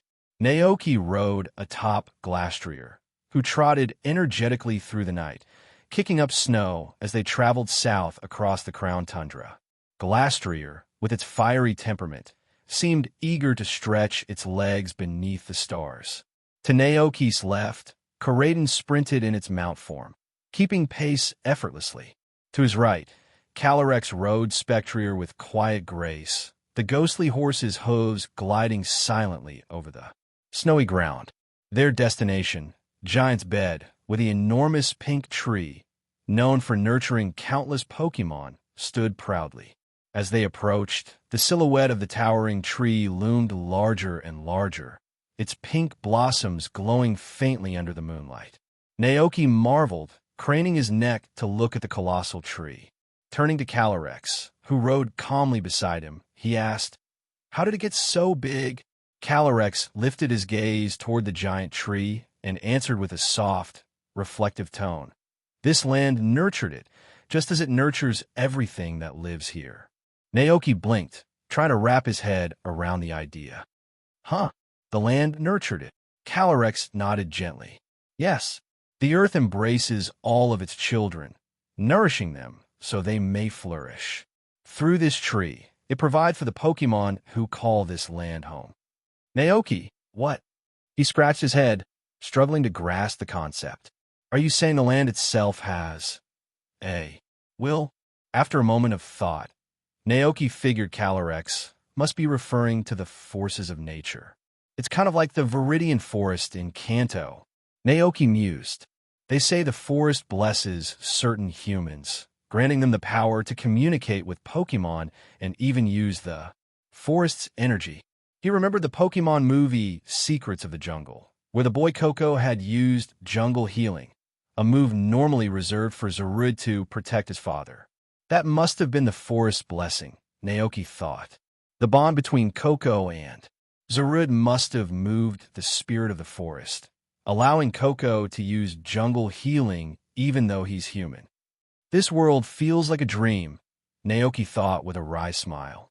He remembered moments from the Pokémon anime where things took strange, almost magical turns, like the time Ash Ketchum was turned to stone in Pokémon. The first movie, Mewtwo Strikes Back.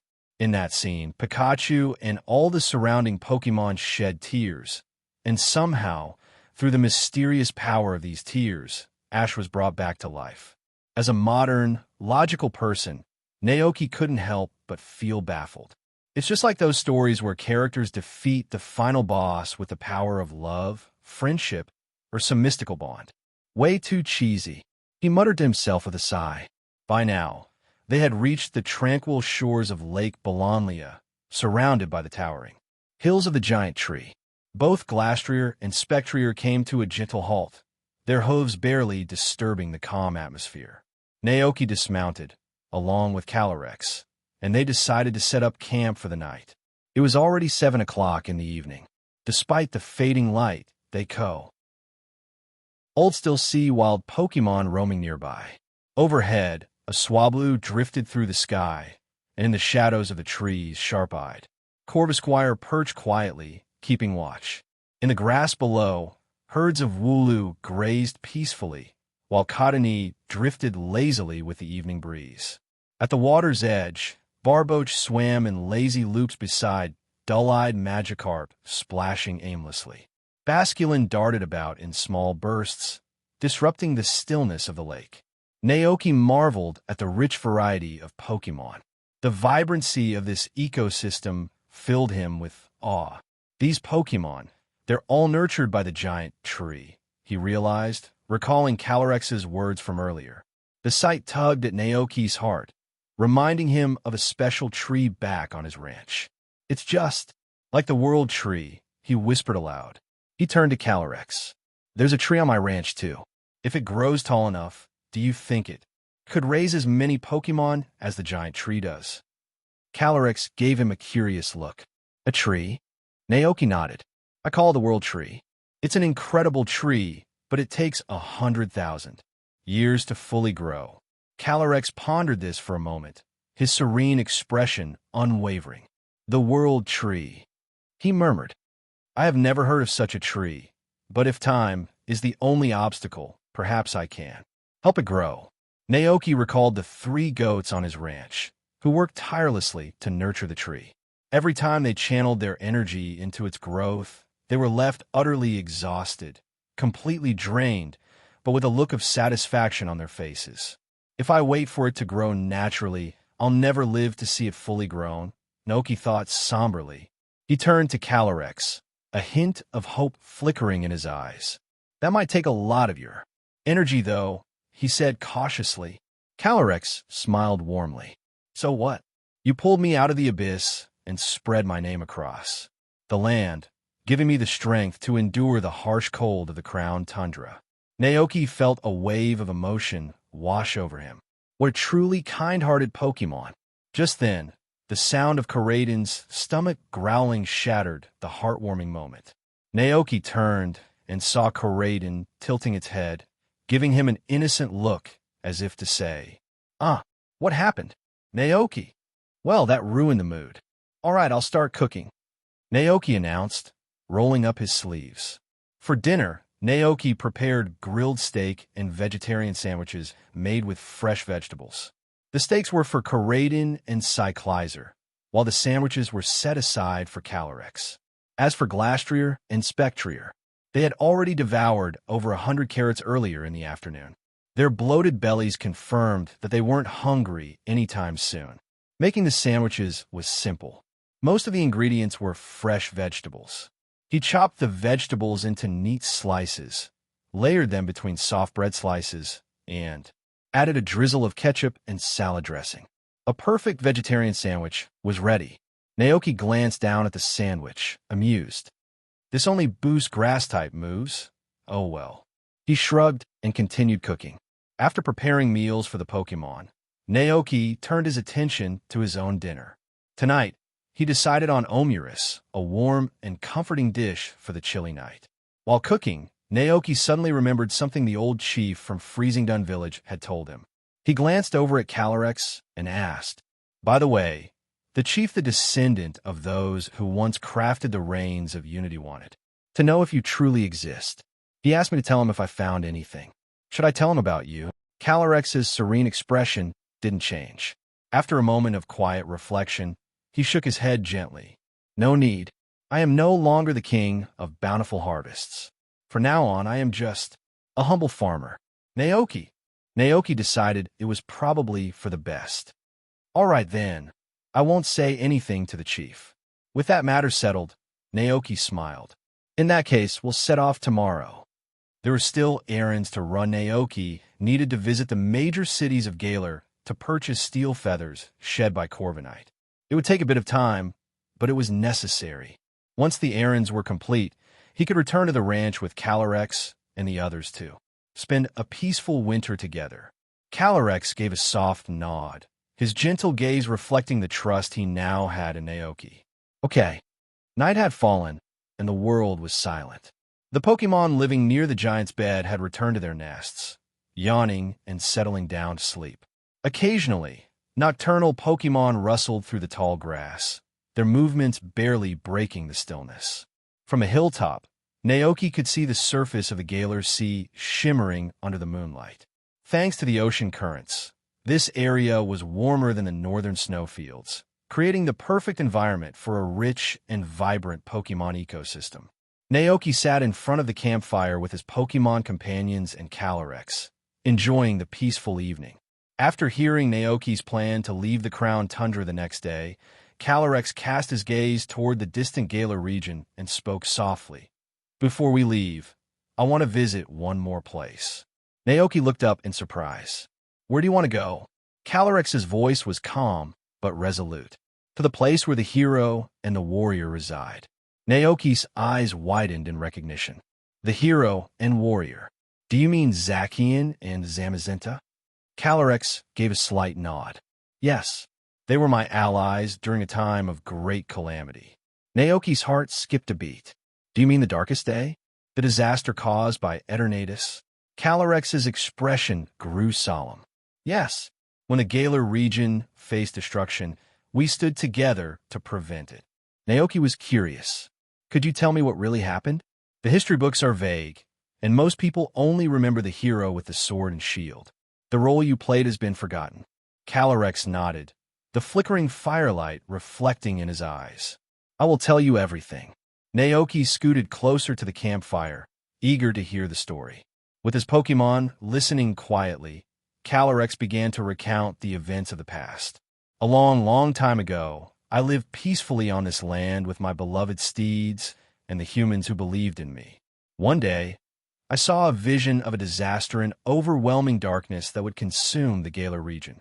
To prepare, I summoned two powerful beings, Zacian, the King of Swords, and Zamazenta, the King of Shields. They listened to my warning and vowed to prevent the impending disaster. As a gesture of trust, I performed a coronation for them at the Crown Shrine, bestowing upon them the power of the king. I also enlisted Melmetal, a mythical Pokémon known for its mastery over metal, to forge powerful weapons for them, a sword and a shield, infused with the essence of kingship. With these sacred artifacts, Zacian and Zamazenta gained the strength needed to confront the darkness. They went forth to face the calamity, while I focused on protecting the forest Pokémon. Using all of my power, I moved the Pokémon of the forest to safety. But the effort drained me completely, and I fell into a deep slumber. What happened afterward, I do not know. Naoki listened, captivated by the tale. So that's the truth, he murmured. Calyrex gazed into the fire, his voice tinged with concern. Even now, I sense traces of the disaster lingering in Galar.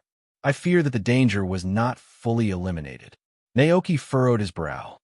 Is that why you want to visit Zacian and Zamazenta? To warn them. Calyrex nodded. Yes, I must tell them what I have sensed, so they can be prepared for what might come. Naoki could sense the deep care Calyrex still held for the Galar region.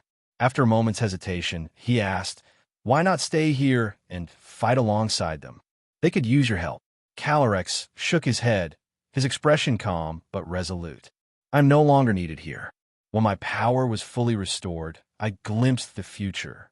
This time, I saw that the King of Sword and the King of Shield will successfully repel the source of disaster with the help of 2 humans, Calyrex said with quiet certainty.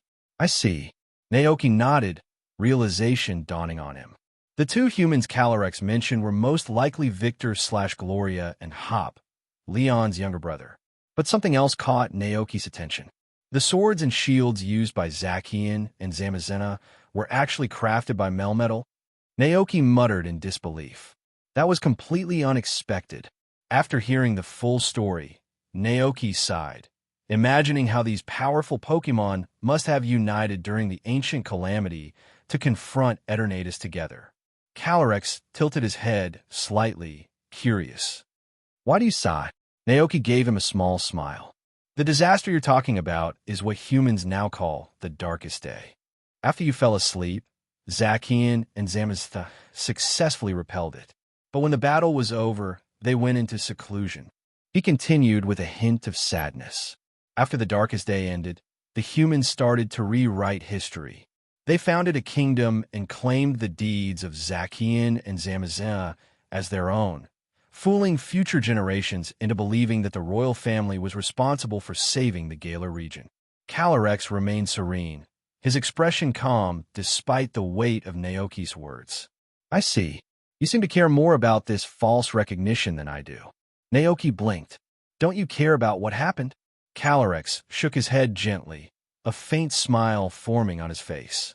At that time, neither I nor the Sword King sought fame or glory. We only wanted to protect the Pokémon that lived on this land. That was all that mattered. He closed his eyes for a moment, reflecting. Besides, the humans I once knew, and those who believed in me, are long gone. There is no use dwelling on what has been lost. Naoki felt a pang of sympathy, but nodded in agreement. You're right. It's just a little sad. With the first light of dawn, Naoki, Calyrex, and Coradin set off from the giant's bed. The majestic sight of the pink blossoms on the towering tree faded behind them as they rode southward. However, there was a lingering sense of disappointment in Naoki's heart. Despite their exploration of the ancient lands, there had been no sign of the Galarian forms of Articuno, Zapdos, or Moltres. Naoki couldn't help but feel a bit regretful. Why the long face? Calyrex asked curiously, noticing Naoki's distracted expression. Before Naoki could answer, Coradin, ever perceptive, gave Naoki a knowing look no one knew him better. The Pokémon tilted its head, seemingly exasperated by Naoki's thoughts. Coradin's expression clearly said, I know exactly what you're thinking. Sure enough, Naoki confessed with a wistful sigh, I read once that 3 legendary bird Pokémon lived near that giant tree. I was really hoping to see them today. Calyrex immediately understood which 3 Pokémon Naoki was referring to. They don't live here permanently, Calyrex explained. They only stop by the tree occasionally to rest. But if all 3 happen to meet at once, they always end up fighting.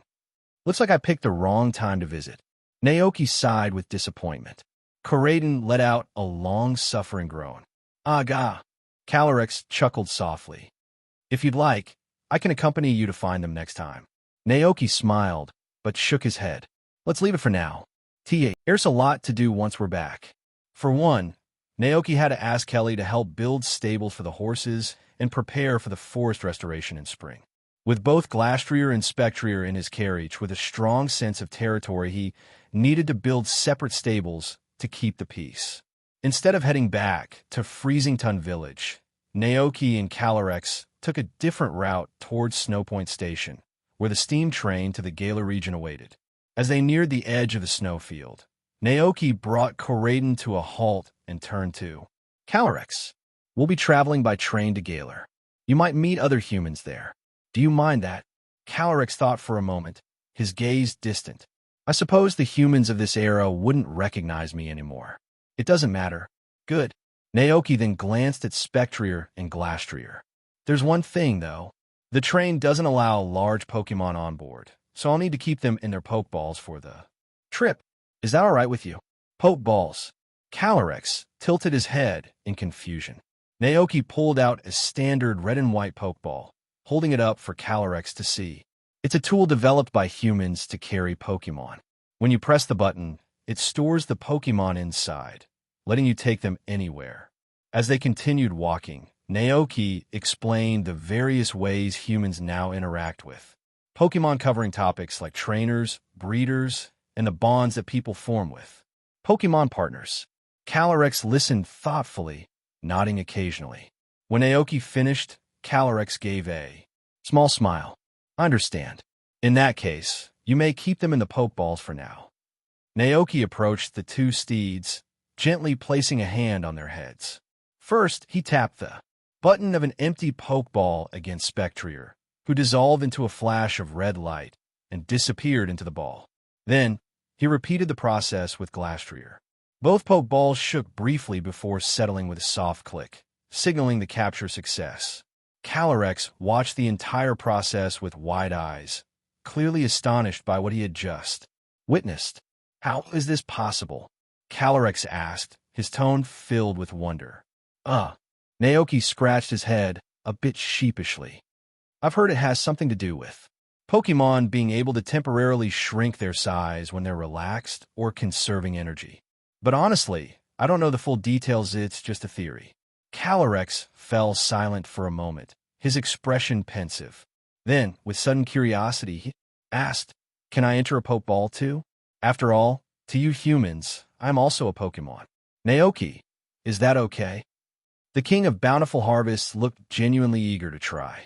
With a sigh, Naoki pulled out a third Pokeball, pressed the button, and gently aimed it toward Calyrex.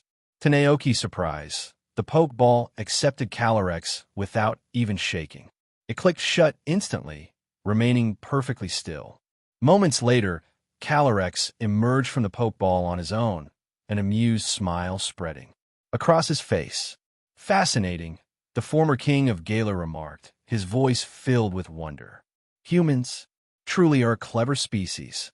Remembering Naoki's earlier explanation about the bond between trainers and Pokémon, Calyrex turned to him with a playful grin. So, does this mean I'm now your Pokémon? Trainer, I look forward to your guidance. Naoki, trying to clear up any misunderstanding. Naoki waved his hands nervously. I'm not really a trainer. I'm just a farmer, like you. Calyrex chuckled warmly. Ha ha ha, you're right. I'm no longer a king, just a humble farmer. From now on, we are fellow farmers. Naoki. The two shared a light-hearted laugh before continuing along the snowy path, making their way back to the station. As they neared the station, something unusual caught Naoki's attention. A bright red cordon stretched across the road, marking it as a restricted area. Signs near the blockade bore symbols warning of extreme danger. The station's doors were shut, and the lights inside flickered dimly. That's odd, Naoki muttered, furrowing his brow. Calyrex, riding calmly beside him on Spectrier, grew serious. I sense something unusual. There's an ominous aura here. He turned toward the distant mountains, where an eerie glow illuminated the sky. Flames licked the snowy peaks, casting a deep crimson hue across the horizon. Naoki and Koraiden both noticed the unsettling sight. A fire? In sub-zero temperatures? Naoki whispered in disbelief. That doesn't make any sense. Just then, a strange noise echoed through the air, a low, labored panting, followed by the rapid flutter of wings. A moment later, a monstrous figure descended from the sky, landing heavily in front of Naoki and Calyrex. The creature was unlike anything Naoki had seen before. Its grotesquely inflated muscles bulged with unnatural power, and two pairs of translucent, crimson wings beat rhythmically behind it. Its small, flat head housed eerie, spherical black eyes, and below them sat a sharp, blade-like beak that gleamed ominously in the dim light. Naoki's heart skipped a beat. He recognized the creature immediately. An ultra beast. Buzzwole. The realization hit Naoki like a thunderbolt. But how? Ultra beasts like Buzzwole were supposed to reside in the ultra space near the Alola region. How could one have found its way to the Galar region? Just as Naoki stood frozen in disbelief, Buzzwole, the hulking ultra beast, flexed its enormous arms and performed a textbook bodybuilding pose. With every muscle bulging, it was clear that Buzzwole was showing off its incredible strength. Danger! A sharp, urgent voice came from nearby. Naoki turned to see a man in a Galar League uniform sprinting towards him, accompanied by a Snorlax lumbering behind. The man locked eyes with Naoki and called out, "Please leave this area. The Galar League has blocked off this zone, and the station is temporarily closed. You'll need to find another route to Galar." Before the man could finish, Buzzwole, disturbed by the commotion, scowled. Its muscles inflated rapidly, and a deep, ominous buzzing echoed from its abdomen. In an instant, the ultra beast shot forward like lightning, the gust from its speed blowing the man's hat off. The man barely had time to react before he heard a pained bellow from his Snorlax. Turning back, he saw the horrifying sight of regard for the Snorlax's desperate thrashing. Buzzwole jabbed its needle-like proboscis into Snorlax's neck. Snorlax's massive body began to deflate, its once imposing frame collapsing like a punctured balloon. In a matter of moments, the Pokémon was reduced to nothing more than loose skin lying limp in the snow. The man's eyes widened, filling with rage and disbelief. Buzzwole, its muscles now pulsating as though molten lava coursed through them, loomed over the man, its massive frame casting a shadow. Naoki stood frozen, his mind racing to process the unexpected danger. Calyrex, standing nearby, frowned deeply at the sight. Just as Buzzwole prepared to lunge at the man, Calyrex's regal voice rang out with unwavering authority. "How dare you?" Buzzwole's attention snapped to the voice. The Ultra Beast's aggressive stance shifted toward Calyrex, intrigued by the challenge. Naoki, snapping out of his shock, saw Calyrex preparing to engage. Without hesitation, he grabbed a Pokeball and hurled it, releasing a Pokémon to assist. A flash of white light erupted from the ball, revealing Spectrier, the ghostly steed standing tall beside Calyrex. Buzzwole's aura intensified as it locked eyes with its new opponents. With a guttural roar, it launched itself toward Calyrex and Spectrier, muscles rippling with every movement. Calyrex wasted no time. With a quick movement, he leapt gracefully onto Spectrier's back.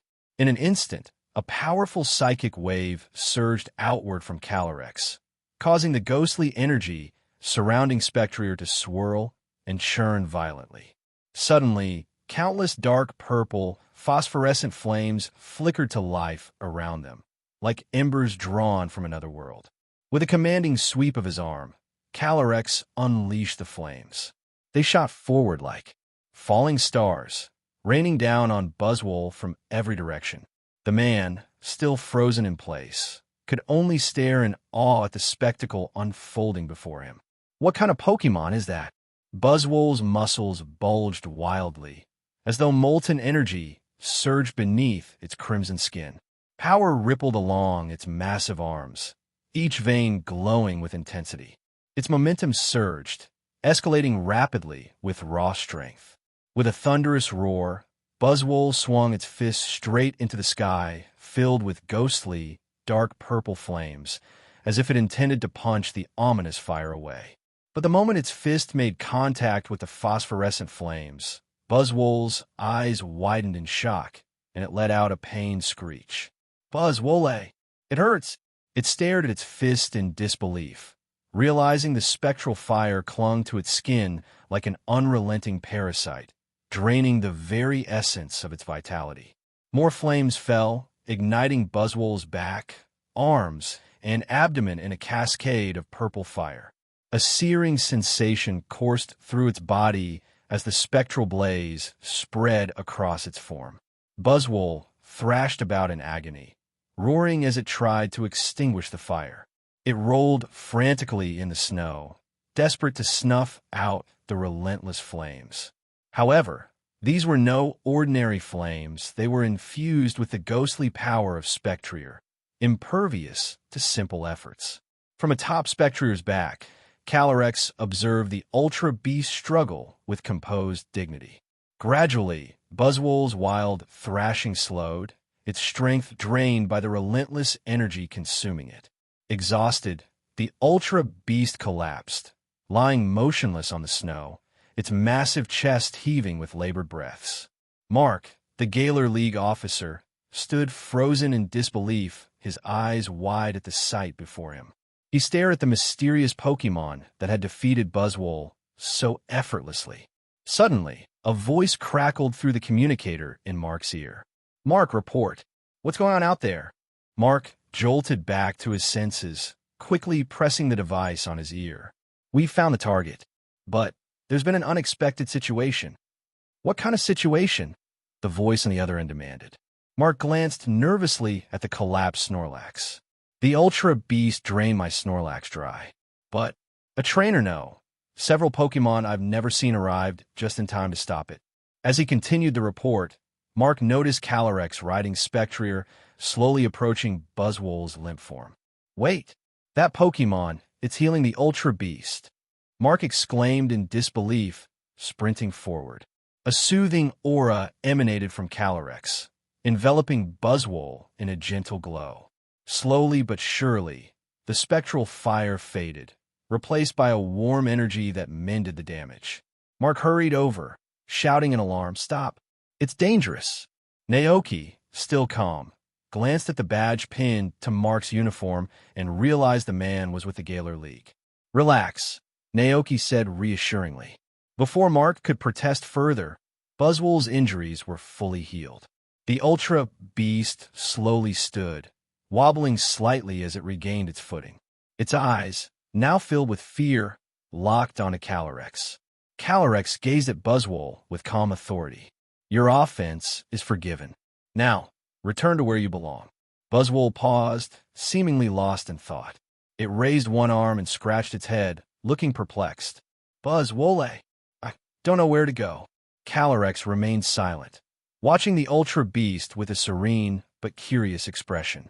After a brief moment, the King of Harvests asked gently, "Where are you from?" Buzzwole puffed up its chest slightly and bellowed, "Buzzwole." At that moment, the effect of Naoki's translation seeds wore off, leaving him unable to understand Buzzwole's speech. Naoki paused for a moment, then turned toward Mark, curious about the earlier exchange between Buzzwole and Calyrex. "Do you know where it came from?"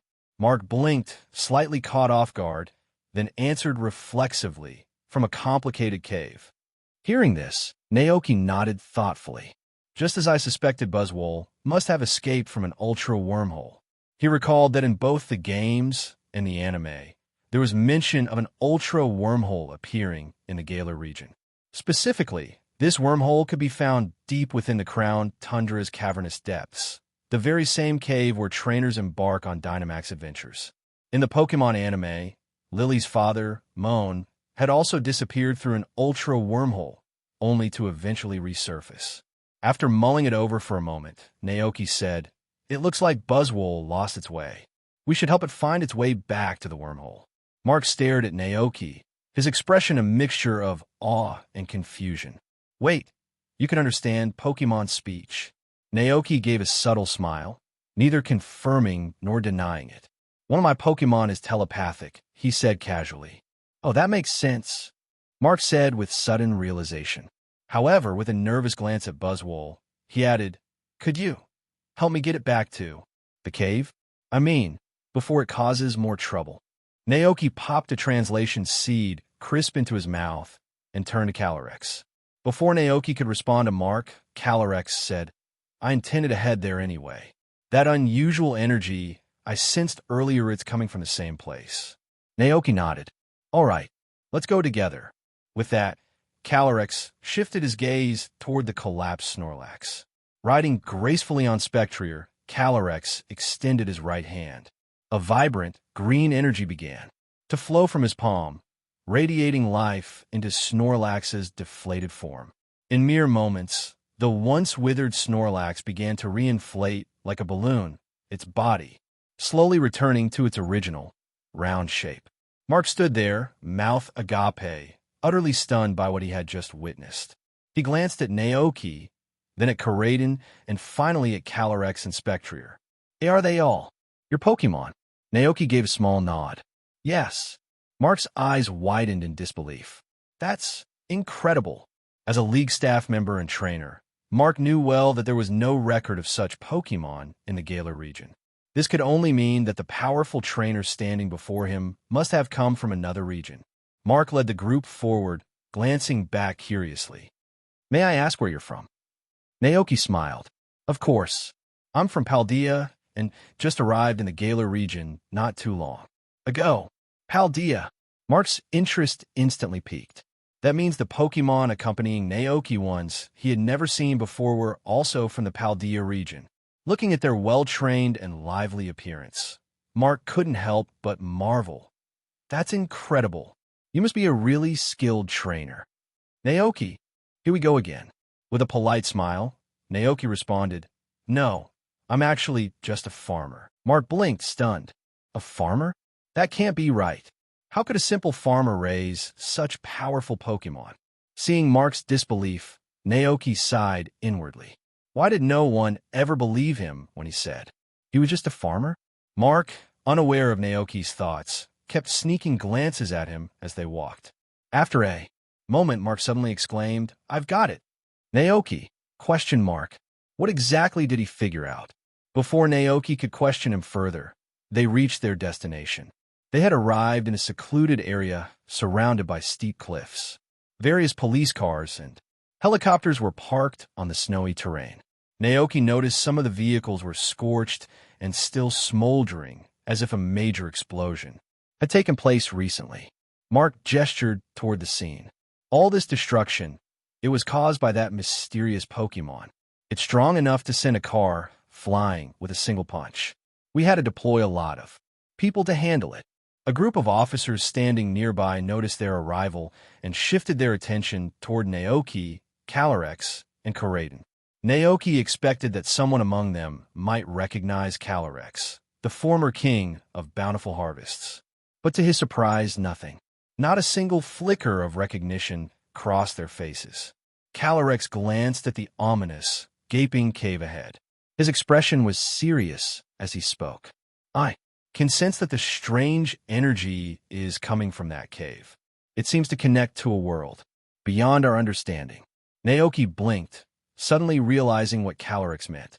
This strange energy must be the presence of an ultra wormhole. The unfamiliar world, Calyrex sensed, must be ultra space, the home of the ultra beasts. "It's just that it's very weak now and will disappear soon," said Calyrex. Hearing this, Buzzwole became visibly anxious. "Buzzwole, what? Was it really going to disappear and never return?" Naoki was speechless. "Why did you come here if you knew you couldn't stay?" Buzzwole scratched its head, flexing its muscles absent-mindedly. "Buzzwole, curious." Naoki sighed. It was a shame, really. Naoki thought to himself, if only it had been Pheromosa instead, I'd have taken that one home for sure. As for Buzzwole, Naoki glanced at the muscle-bound Pokémon and shook his head. While its physique was impressive, it didn't quite compare to the likes of Kamou or Urshifu. Besides, he could already imagine the chaos if Buzzwole ever got loose on the ranch. It might end up draining the poor chickens dry without a second thought. Definitely not worth the trouble, Naoki concluded. Just then, Mark finished his report and returned to Naoki's side. "All set. Now we just need to send it back underground," Mark announced confidently. Naoki blinked. "What do you mean, underground?" Mark looked confused. "Isn't this one of those Pokémon that crawled up from deep underground?" "Naoki, they really have no idea about the ultra wormholes, huh?" Rather than explaining, Naoki decided to leave it alone. Some things are better left unsaid. He and Calyrex watched as Buzzwole flexed one last time before lumbering off under the guidance of a Galar staff. "Farewell, big guy," Naoki muttered with an amused smile. Calyrex, standing beside him, narrowed his eyes briefly. "The energy from that portal has vanished." Naoki nodded in agreement. "Looks like the ultra wormhole finally closed." At that moment, a group of Galar League officials rushed out of the cave in a frenzy. "It's gone. That muscle-bound Pokemon ran into a glowing portal and just disappeared. So, it wasn't from underground, but from another world? Watching the scene unfold, Naoki turned to Calyrex. Well, that's our cue. I think the train station should be operational again by now. Calyrex gave a small, knowing nod. Naoki rode on Spectrier, following closely behind Koraidon as they galloped across the snowfield, the icy winds trailing in their wake. Mark and the other Galar League staff watched in stunned silence, realizing too late that the mysterious trainer had already vanished into the distance. Wait, he's gone, Mark exclaimed. The staff exchanged puzzled glances. It's strange. That Pokemon could actually ride on another Pokemon to fight?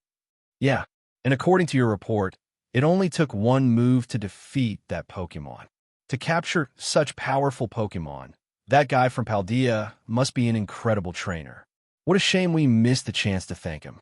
It would have been great to make friends with him. The next day, Postwick Town. Postwick Town was a quiet, peaceful place nestled in the outskirts of the region.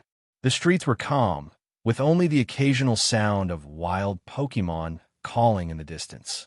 Since Calyrex wished to visit the slumbering weald to search for Zacian and Zamazenta, Naoki decided to take the train here, disembarking at Postwick Town Station. Their plan was to travel south to Postwick Town, where the mystical forest was located. Nearby, walking down the main street, Naoki strolled alongside Koraidon and Calyrex, while Glastrier and Spectrier rested inside their Pokeballs. Koraidon curiously looked around, taking in the unfamiliar sights and marveling at the lively streets. Everything felt new and exciting to it. Calyrex also gazed thoughtfully at his surroundings. This world has changed so much compared to the one I knew. He mused aloud, his voice carrying a hint of nostalgia. Naoki nodded, keeping pace with him. Yeah, it really has. Naoki had done some research on the ancient history of the Pokemon world, and he couldn't help but sigh. There was a time when humans saw Pokemon as monsters or tools of war. But with the advancements of science, Pokemon have become a natural part of human life. Calyrex gave a approving nod. A soft smile formed on his face. I like the way the world is now. Naoki grinned. Yeah, me too. At that moment, Koraidon beside Naoki suddenly perked up, its eyes widening in surprise. Rayo, Koraidon called, alerting Naoki and Calyrex. The two followed its gaze to see a crowd gathering on the road just ahead. Huh. Naoki tilted his head in curiosity, instinctively stepping closer to get a better look. Pushing through the small crowd, they came upon a Urshifu standing in the middle of the street, holding a young boy in its arms. The Pokemon looked visibly anxious, clutching the child close to its chest as if protecting him. Rayo, let me see. Koraidon also wanted to squeeze in to take a look. Just then, an elderly woman with silver hair approached the scene. Her gentle expression and calm demeanor instantly stood out. Naoki recognized her at once. Professor Magnolia, Naoki exclaimed softly. She was the renowned researcher of Dynamax phenomena in the Galar region. Magnolia leaned over to examine the boy cradled in Urshifu's arms. After a quick assessment, she turned toward the towering Pokemon. Are you this boy's Pokemon? She asked, her voice steady yet concerned. This child has a high fever. He's seriously ill and needs medical care at once. To Naoki's utter shock, Urshifu responded, Sure, Fu. No, I'm his father. Naoki blinked in disbelief. Wait, what? Before Naoki could process what he had just heard, the bear Pokemon shifted the boy in its arms and hurriedly followed Professor Magnolia down the street. It seemed they were heading toward the Pokemon Center. The crowd slowly began to disperse, though a few people lingered, casting curious glances at Naoki, Calyrex, and Koraidon. Naoki stood frozen for a moment, still trying to wrap his head around what he had just witnessed. He finally turned to Calyrex and Koraidon, his confusion written all over his face. Did I hear that correctly? That Pokemon said it's the kid's father? Naoki asked, incredulously. Corraden nodded enthusiastically. Rayo. Yup, you heard it. Calyrex also gave a small nod, his expression calm. It seems the Urshifu has indeed raised that human child as its own. Naoki's mind immediately flashed to the story of Zarud and Coco from the movie Secrets of the Jungle. Oh no, could this be another case like Coco and Zarud? Naoki muttered, rubbing his temples. It was hard to believe. Could this boy really have been raised by an Urshifu? A Cubfu that had evolved into an Urshifu, a wild Urshifu in the Galar region. That's one of the strongest Pokémon in existence, practically a legend in its own right. Naoki's excitement bubbled over. That tall, powerful frame, those mighty arms, the determined protective eyes, and that smooth yet bristly fur. What an incredible Pokémon. Hailing from the Paldea region, Naoki had never encountered an Urshifu in person before. Unable to contain his curiosity, he grabbed Corraden and Calyrex, both poorly disguised with sunglasses, and sneaked into the Pokémon Center to get a closer look. The boy Urshifu had carried was being treated in the emergency room. Meanwhile, the big bear Pokémon stood anxiously in the lobby, its eyes glued to the door, pacing restlessly. Professor Magnolia, seated on a nearby sofa, looked on sympathetically. Don't worry, she said gently to Urshifu. The child will be fine. But Urshifu remained visibly distressed, its expression downcast and tense. Naoki, pretending to be a trainer resting in the Pokémon Center, settled on a nearby bench. He picked up a newspaper to blend in, but his attention remained firmly on the towering Pokémon. Aga! Corraden was speechless, knowing full well Naoki's fascination had been piqued once again. Meanwhile, Calyrex, sitting coolly with his oversized shades, scanned the surroundings. Just then, the red light above the emergency room door flickered off and was replaced by a green one. The door swung open, and Nurse Joy emerged, her expression both serious and stern. Naoki perked up, watching intently. Nurse Joy addressed Urshifu directly. What happened? Where are the child's parents? If you had waited even 10 more minutes to bring him here, things could have ended very badly. Urshifu seemed to want to say something, but hesitated, shifting its weight awkwardly from one paw to the other. Professor Magnolia stepped in with a kind smile. It's all right now. The child is safe. But Nurse Joy, still visibly frustrated, crossed her arms. It's so irresponsible of the parents to not show up themselves. Instead, they sent a Pokémon to bring the child all this way alone. At these words, Urshifu lowered its head, its expression filled with guilt and sadness. Nurse Joy's stern demeanor softened at the sight. The child is going to be fine, she added more gently. If you're worried, you can go see him in the ward. At her invitation, Urshifu hurried down the hall, eager to be at the boy's side. Naoki watched all of this unfold with great interest. If what Naoki overheard earlier was true, then Nurse Joy's words must have stung the heart of the poor Urshifu. It must feel really guilty, right? At that moment, Nurse Joy noticed Naoki and his companions sitting quietly in the corner. Composing herself, she approached them with a professional smile. Hello, how can I help Dash? Her words trailed off as she spotted Calyrex sitting calmly, wearing sunglasses. Unable to stop herself, she blurted out, "What a big head! Calyrex, Naoki! How rude!" Realizing her slip, Nurse Joy immediately clapped a hand over her mouth. "Oh my, I'm so sorry. That just slipped out." Calyrex gave a weary sigh. "It's fine. I don't blame you," he said, waving a hand dismissively. However, to Nurse Joy, Calyrex's words came out as Cal Mujiji. Naoki leaned forward with a reassuring smile. "He says he forgives you." Relieved, Nurse Joy nodded apologetically. "Thank you, and I'm sorry again." In an effort to make amends, she headed to the counter and returned with 3 cups of nutritious berry juice. This juice helps restore a Pokémon's energy. It's good for all types, she explained with a kind smile. Naoki handed the drinks to Corraden and Calyrex, popping straws into their cups. Then he smiled and said, "Could you get us one more?" Nurse Joy gave a polite nod and left to prepare another. While she was gone, Naoki released Cyclizer from its Pokeball. When Nurse Joy returned with the extra juice, each Pokemon began sipping happily through their straws.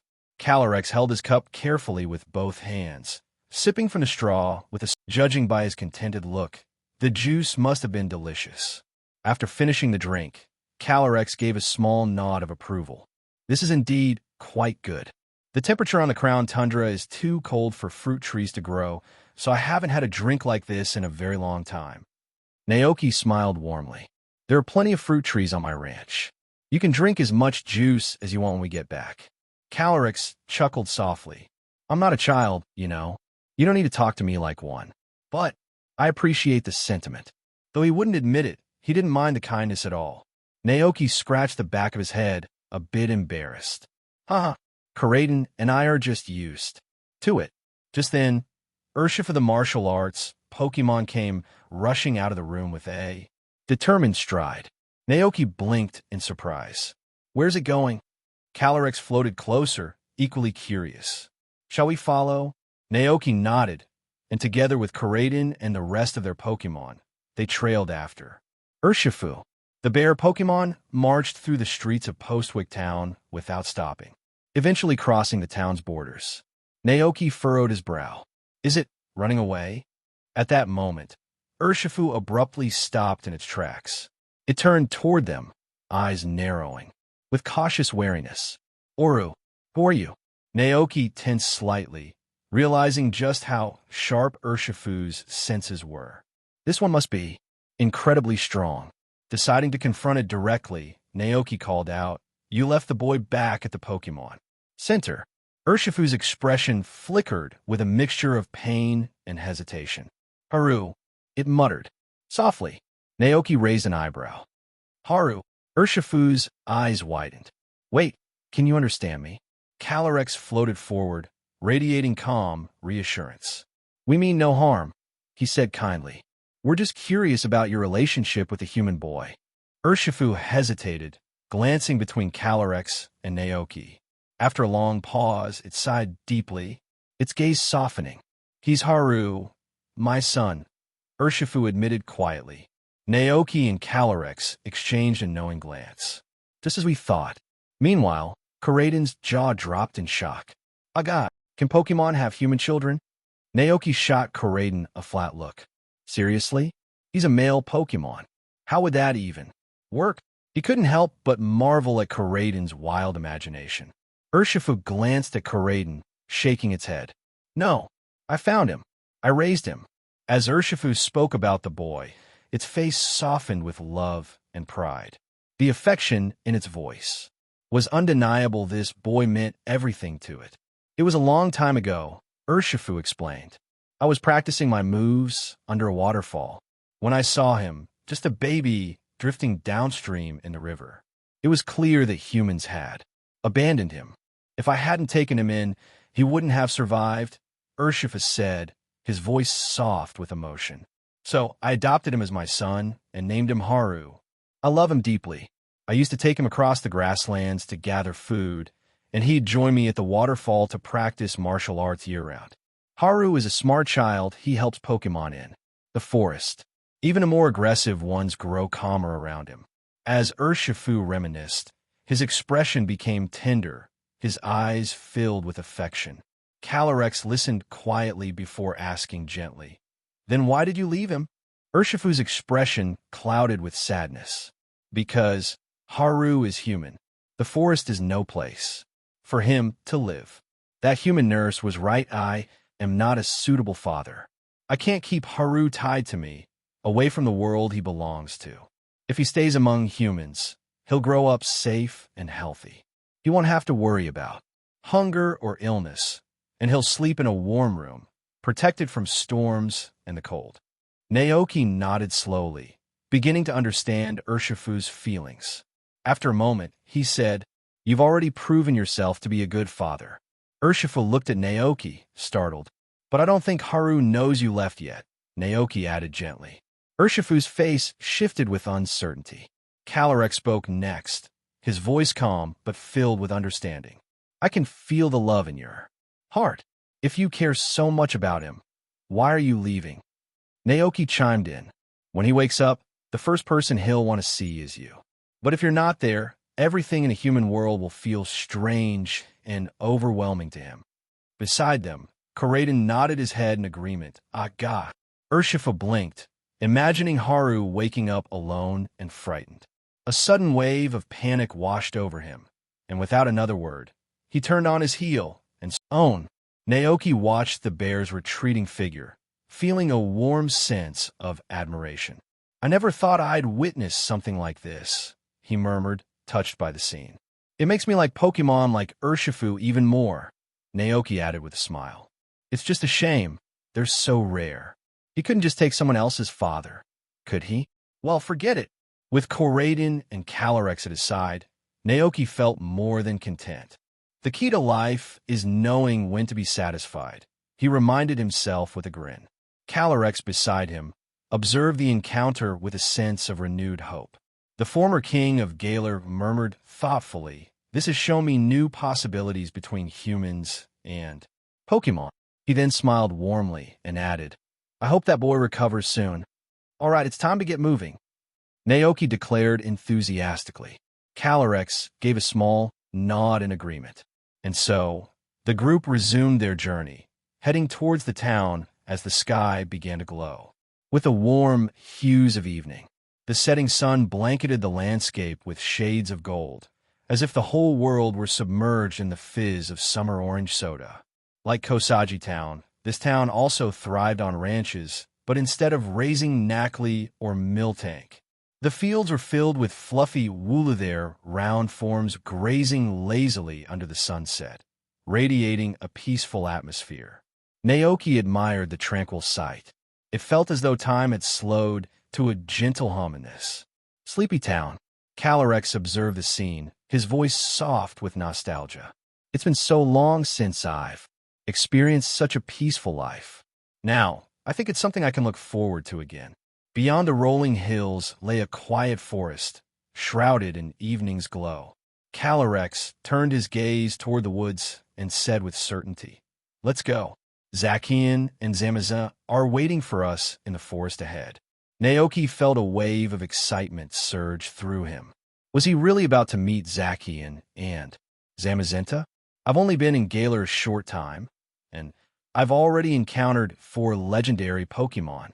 This trip has been so worth it, Naoki thought, a grin spreading across his face. With growing anticipation, he and Calyrex made their way towards the forest. As night began to fall, the forest around them grew still and quiet. The gentle babbling of a nearby stream accompanied them, and the path they followed was lined with thick foliage. Tall trees stretched skyward, their branches entwined, forming a canopy that blocked most of the moonlight. The trees in the distance were veiled in a soft mist, giving the forest a dreamy, surreal feel, as though they had stepped into a world woven from a dream. The forest path twisted and branched endlessly. Naoki and Koraden were unsure which way to take, so they let the Calyrex lead the way. They walked for what felt like hours, the mist growing denser with each step, until their visibility shrank to less than 5 meters. Suddenly, Calyrex stopped. Naoki, curious, was about to ask what was wrong when he noticed Calyrex's serious expression as he gazed ahead. Following Calyrex's gaze, Naoki saw 2 sleek figures emerging from the thick fog. The one on the left had blue fur with white, scar-like patterns across its body. Its braided ears hung elegantly over its narrow limbs, giving it a majestic, agile appearance. The other was covered in red fur resembling armor, with a tuft of curled hair crowning its head. Its body had sharp, angular features, with patterns that looked like battle scars. Its face was shaped like a small shield. Zacian and Zamazenta.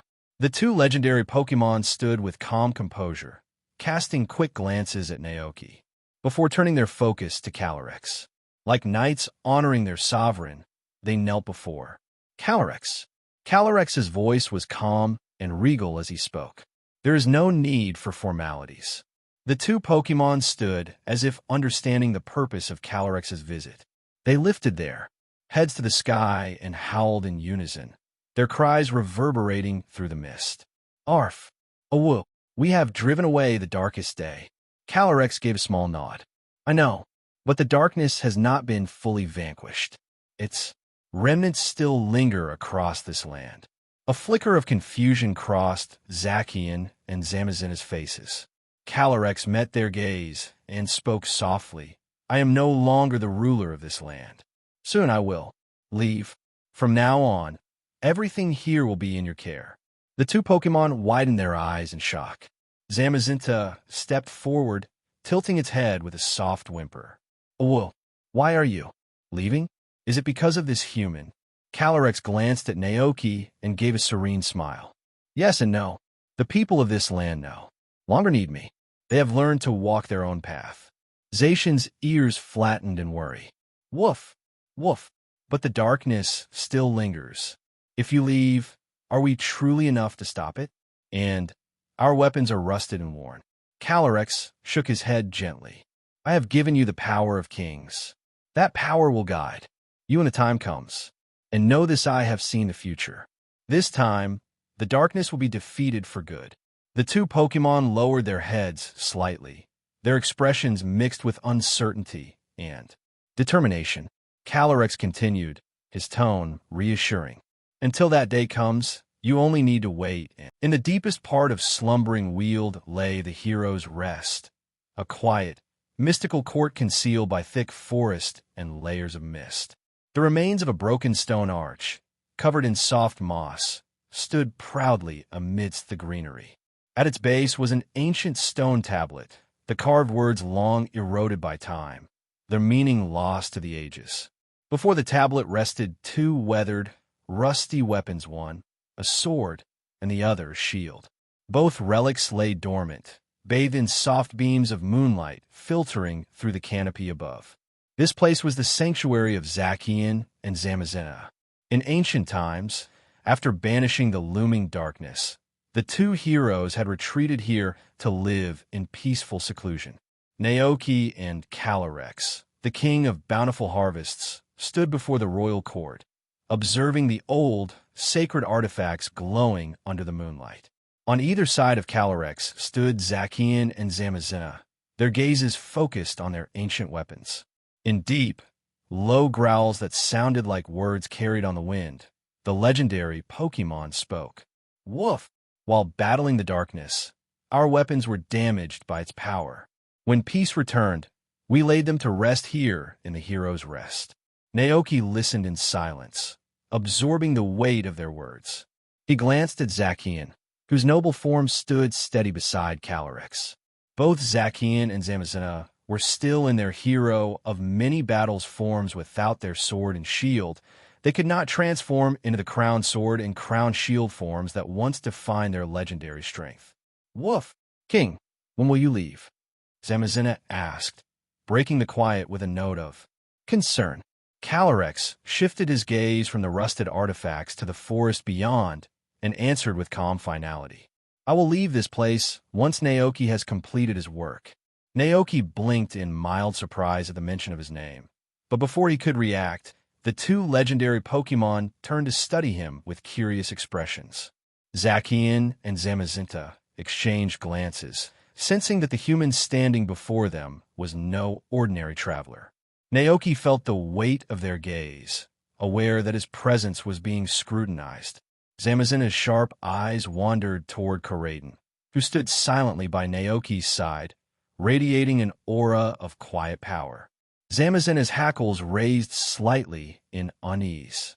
The aura surrounding the Pokémon accompanying Naoki was subtle, but unmistakably overwhelming, strong enough to rival their own, or perhaps even surpass it. Though they still did not fully understand why their former king chose to accompany this human, Zacian's curiosity got the better of him. Woof, woof. King, will we see you again someday?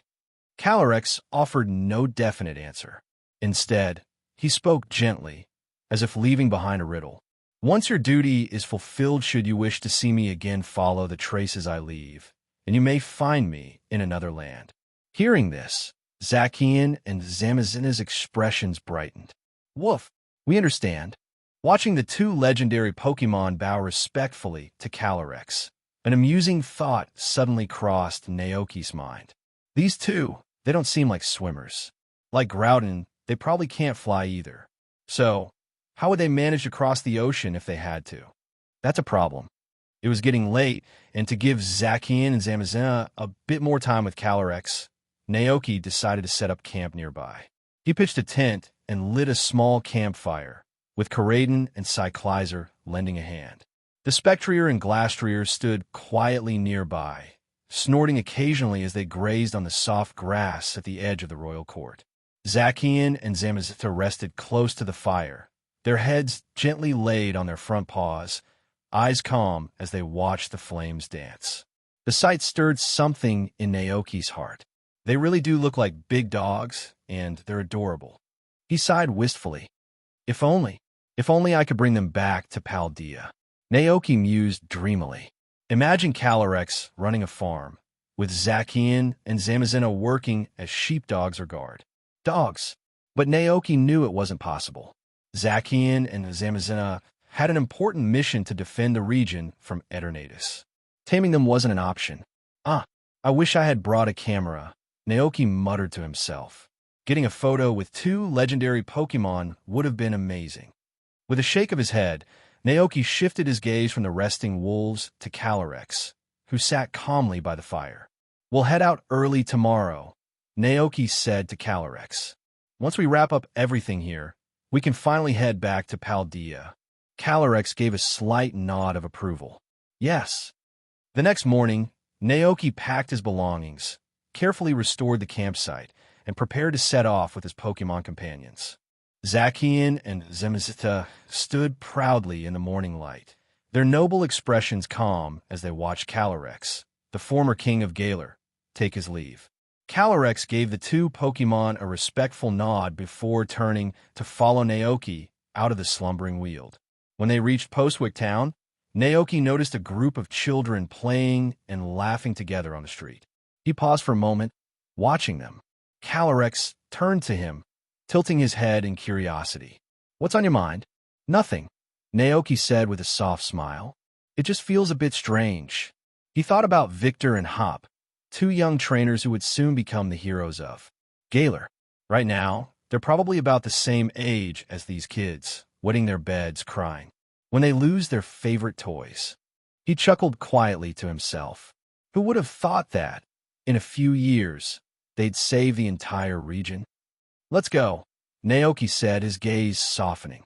The group followed the same path and boarded the steam train bound for Winden City. This city is known as the headquarters of the Galar Flying Taxi Fleet, where travelers can also purchase rare materials like Corviknight shed feathers. The plan was to stock up on supplies, since acquiring only a few feathers wouldn't be enough. As Tinktuff evolves, their strength and skills grow exponentially, rendering earlier tools insufficient.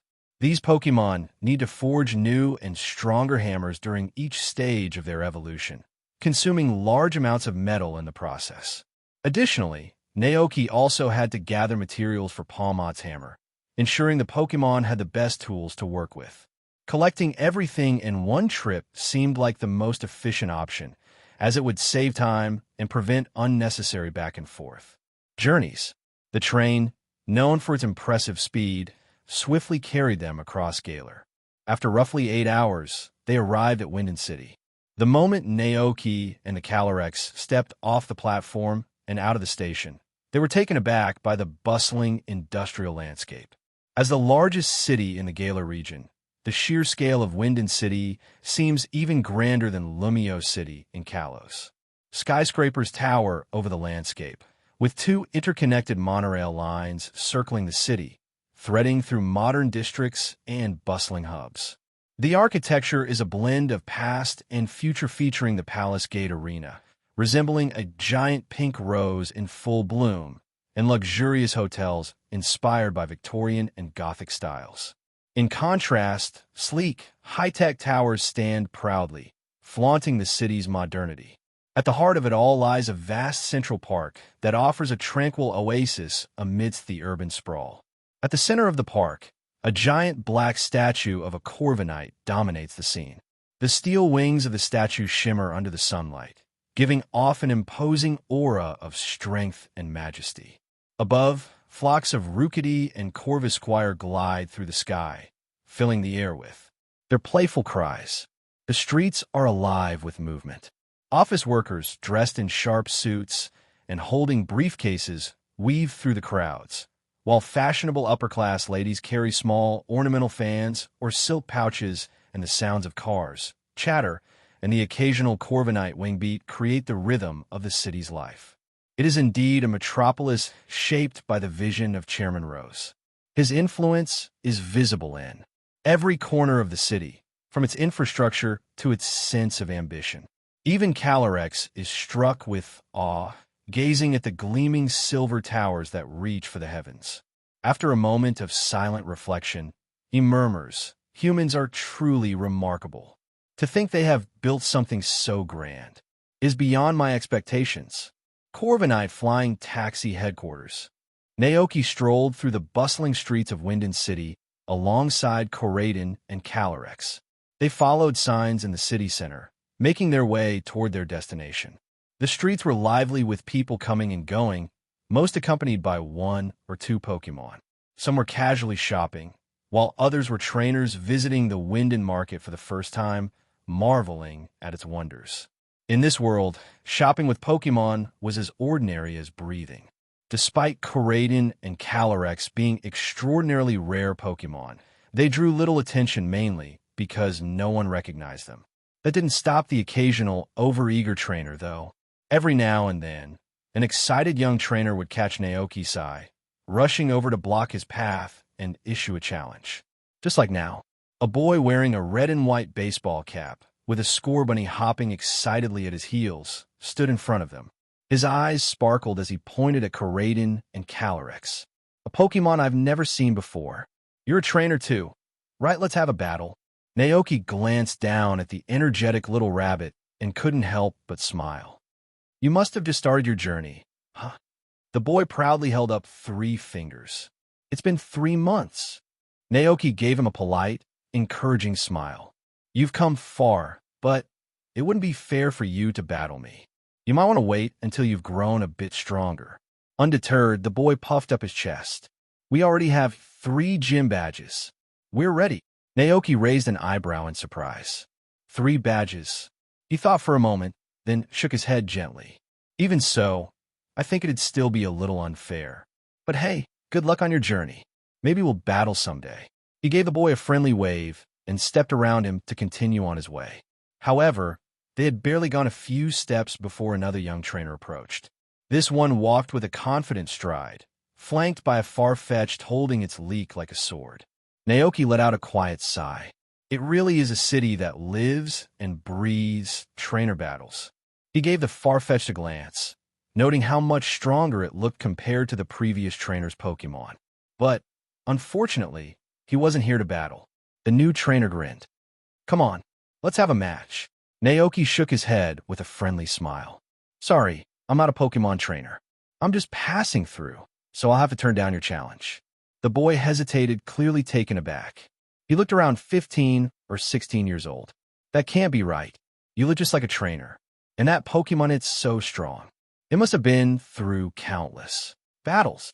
Naoki kept his polite smile intact. "But honestly, we're really not trainers." The boy, sensing Naoki's sincerity, finally relented, though a hint of disappointment lingered in his expression. He gave a small nod, accepting that a battle wouldn't be happening today. Naoki let out a quiet sigh of relief. Not wanting to attract any more challengers, he climbed onto Coraden's back. With a quick command, the Pokémon dashed gracefully through the streets, too fast for anyone to follow on foot. After weaving through several blocks, they arrived at the Corviknight flying taxi headquarters, a towering skyscraper stretching over 30 meters into the sky. The lobby on the ground floor served as both the ticketing office and waiting area. A few attendants stood ready at the front desk, assisting customers. Naoki noticed a couple of travelers completing their ticket purchase. "That'll be 1,500 Poke Dollars. Please take your ticket and head to the rooftop via the elevator. Our Corviknight taxis are stationed there, the receptionist said with a polite smile as she handed the ticket to the guest. The guest nodded and walked away, allowing Naoki to step forward. The receptionist greeted him with the same friendly demeanor. "Welcome. How can I assist you today?" "Hi. I was wondering, do you sell corviknight feathers here?" Naoki asked. The receptionist blinked in mild surprise. "Corviknight feathers? Oh, you mean the feathers shed by corviknight?" Naoki gave a small nod, clarifying, "Yes, exactly." The receptionist hesitated briefly before answering. "I'm afraid we don't sell them directly. You see, our company has an exclusive contract with a steelworks factory. All the feathers shed by our corviknight fleet are sent there to be processed and smelted into iron tools for distribution. We've never offered them as individual items." Naoki tapped his chin thoughtfully. "I see. Steel feathers must be quite valuable resources around here." The receptionist gave a small nod. "Yes, they are. Corviknight feathers are exceptionally strong, and the factory turns them into high-quality tools." She noticed Naoki's lingering interest and paused, thinking carefully. I suppose I could ask the company boss about it. If you're really interested, perhaps there's a way to help." Naoki's eyes brightened with hope. "Thank you so much." The receptionist smiled warmly. "No problem at all. I'm happy to assist you, Mr. Trainer. The Galar region holds trainers in high regard." After becoming a member of the League's board of directors, Chairman Rose implemented a series of policies to make the region more welcoming for trainers. He hoped that every trainer visiting the Galar region would leave with fond memories and positive experiences. Rose's influence spread throughout the region, inspiring locals to assist passing trainers. After all, these traveling trainers contribute to the economy, whether through battles or by supporting local businesses. Pokémon battles, in particular, are a major draw for tourism, fueling both the region's reputation and economy. Naoki, however, wasn't entirely aware of how deeply this culture ran. The receptionist didn't elaborate further. Instead, she picked up the phone at the front desk, tapped in a series of numbers, and made a call. The phone rang for only a moment before someone answered. The receptionist quickly relayed the situation. "Hello, boss. A trainer just arrived at the company. He's asking to purchase some corviknight feathers." "Yes, he's traveling with two incredibly powerful Pokémon ones I've never seen before." There was a brief pause on the other end, and then the receptionist's expression shifted in surprise. "What? You're coming down here yourself? All right, I'll get everything ready." After ending the call, she gave Naoki an apologetic smile. "I'm sorry for the inconvenience. Our boss has heard about your request and would like to meet with you personally. Please, have a seat over there. He'll be here shortly." Naoki blinked, taken aback. All this just for some corviknight feathers? If he wasn't anyone important, why was the boss getting personally involved? With a puzzled shrug, Naoki sat down in the waiting area. Corraiden looked around with wide-eyed curiosity, while Calyrex remained calm and composed, his serene posture exuding quiet, elegance, and authority. Before long, the elevator doors slid open with a soft chime, and a tall, broad-shouldered, middle-aged man stepped out. Dressed in casual clothes, he carried an old-fashioned flip phone in one hand and was speaking animatedly into it. "What? He really said my vision isn't as sharp as his? In public, no less. And now the company's stock has taken a hit because of it. Damn it, this is ridiculous. Tell him to hold tight. Our company will definitely take the trophy at the Rising Star competition." The man angrily hung up and dialed another number. "Where's that kid, Harry? Why haven't we heard anything from him? The Rising Star competition is about to start, and as a company-sponsored trainer, he should know better." There was some chatter from the other end of the line. The man's frustration only grew. "Forget it. Don't count on him. I'll look for other trainers to step in.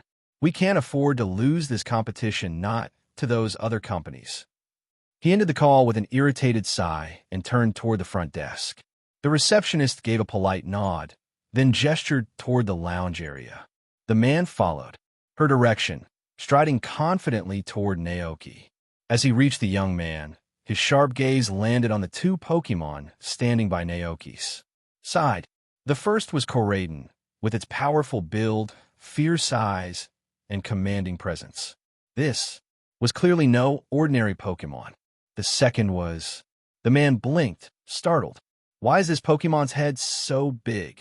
Calyrex, noticing the man's gaze, raised his head slightly. In an instant, the regal authority he once held as the king of Galar filled the room. The air around him was thick with unspoken power, making the man instinctively straighten as if bowing in submission. A shiver ran down the man's spine. Did this Pokémon just read my thoughts? Although the man didn't know exactly what kind of Pokémon it was, the sheer intensity of its gaze and aura left no doubt it was extraordinary. The man's expression shifted to one of opportunity. Well, when one door closes, another opens. With their usual trainer missing it, seemed fortune had smiled upon him. Standing before him was a powerful trainer from another region, exactly the stroke of luck they needed. If this newcomer agreed to participate, they might have a real shot at winning the Rising Star competition. Clearing his throat, the man composed himself and tried to sound as polite as possible. You came here for Corviknight feathers, correct? Naoki nodded calmly. Yes. Well, that's no problem at all, the man declared with a wide grin. In fact, I can even give them to you for free. Naoki raised an eyebrow. Question mark. The man's grin deepened. All I ask is a small favor in return. Naoki frowned slightly, already suspecting this wouldn't be simple. What kind of favor? The man leaned closer, his excitement barely contained. I want you to represent our company in the next regional Rising Star competition. A competition? Naoki blinked, caught off guard by the request. Seeing the confusion on Naoki's face, the man smiled warmly. Relax. It's just a standard Pokémon tournament. You're a trainer from another region, aren't you? Naoki nodded slowly. Yes, I am. I knew at the moment I saw you, the man said proudly, puffing out his chest. My instincts are never wrong. The Rising Star competition is a cherished tradition here in Galar. Here, Pokémon battles are already commercialized, the man explained. At first, companies would spend big money to hire famous trainers to endorse their products and attract fans. Later, some companies began sponsoring talented trainers directly, training them from scratch. If these trainers performed well in tournaments, it brought huge profits to the companies. But since the main tournament only happens once a year, fans started wanting more. To meet their demands, the regional Rising Star competition was created. Now, many companies enter trainers into the competition, hoping to gain fame and outshine their rivals. Naoki nodded, finally getting the picture. So, it's kind of like a celebrity event, Naoki muttered to himself. These companies back trainers, turn them into stars, and use their popularity to make money. A sudden thought struck Naoki, and his eyes narrowed. You're not asking me to enter the competition on your behalf, are you? The man grinned. Bingo. He leaned in and continued. We originally had a trainer. He made it to the semi-finals last year, but lost to Leon in the end. But a month ago, he disappeared while training. We haven't heard from him since, and it seems like he won't be back in time for this year's competition. The man clenched his fists, his frustration bubbling over. Now, that sweater company next door is taunting us, calling us cowards, and saying we'll be the first to drop out this year. Some of our investors got cold feet and pulled out, tanking our stock price. The man looked ready to burst. A clothing company, can you believe it? They think they're better than us just because they placed third. Naoki blinked. And where did your trainer place again? Fourth, the man admitted with a huff. So what? Third place isn't that special. Naoki smirked to himself. Third place still beats fourth. The man leaned closer, his eyes filled with determination. Look, if you enter the competition and knock out that sweater guy's trainer, I don't even care about winning the whole thing. Do that. And not only will I get you Corviknight feathers, I'll throw in a genuine set of authentic Sinistea and a Polteageist teapot. All free, no strings attached. Hearing this, Naoki felt a flicker of interest. The promise of authentic Sinistea and a Polteageist teapot? These are incredibly rare. The moment Naoki's expression shifted, the man knew he had struck a chord. With a sly grin, the man leaned forward. Well, what do you say? Naoki's heart raced. This is tempting. Even though he didn't consider himself a trainer, he could pretend to be one if necessary. After all, Koraidon was strong enough to win most battles on its own. Naoki just had to tag along and let it handle things. Still, Naoki had one lingering question. Why do you think I can definitely beat that trainer? The man didn't hesitate. Because those Pokémon of yours are no ordinary Pokémon. He gestured toward Koraidon and Calyrex confidently. It's rare to see Pokémon like this in the wild, let alone two of them. Even I've never seen anything like them before. They've got that powerful, mysterious look and those eyes. They aren't the kind that just follow orders like a Pikachu you find on the street. The man leaned back, his gaze sharp. No way someone with Pokémon like these could be weak. You're either a top-tier trainer, or you're about to tell me you're just a farmer from the countryside. Naoki, I'm really a farmer. Exactly. The man threw his hands in the air, grinning. There are only two possible explanations. Either you're some elite trainer, or you come from an ancient, well-established family, and these Pokémon were passed down to you. But since you're here buying Corviknight feathers instead of getting them through some fancy family connection, that rules out option 2, which leaves only one possibility. The man gave a triumphant smile, striking a playful detective Pikachu pose. The truth is, clear you're a powerful trainer. Naoki. The man scratched his head with an awkward laugh. Haha, sorry, been watching a bit too. Much Detective Pikachu lately. He straightened up and looked at Naoki with a hopeful expression. So what do you say? Will you help me out? Naoki fell into deep thought. His main goal in coming here was to buy a batch of Corviknight feathers. But now, the man before him promised not only the Corviknight feathers, but also a set of authentic Sinistia and a Polteageist teapot, a rare find indeed. Ordinary Sinistia and Polteageist teapots are nice, but the authentic ones are treasures, practically 1 in a million. Even after traveling far and wide, you might never encounter them. As a Pokémon player, Naoki found it hard to resist the allure of such a rare reward. Sinistia and Polteageist even have an exclusive move called Tea Time, but Naoki just so happened to lack a fitting tea set to host one. In his mind, a vivid image appeared.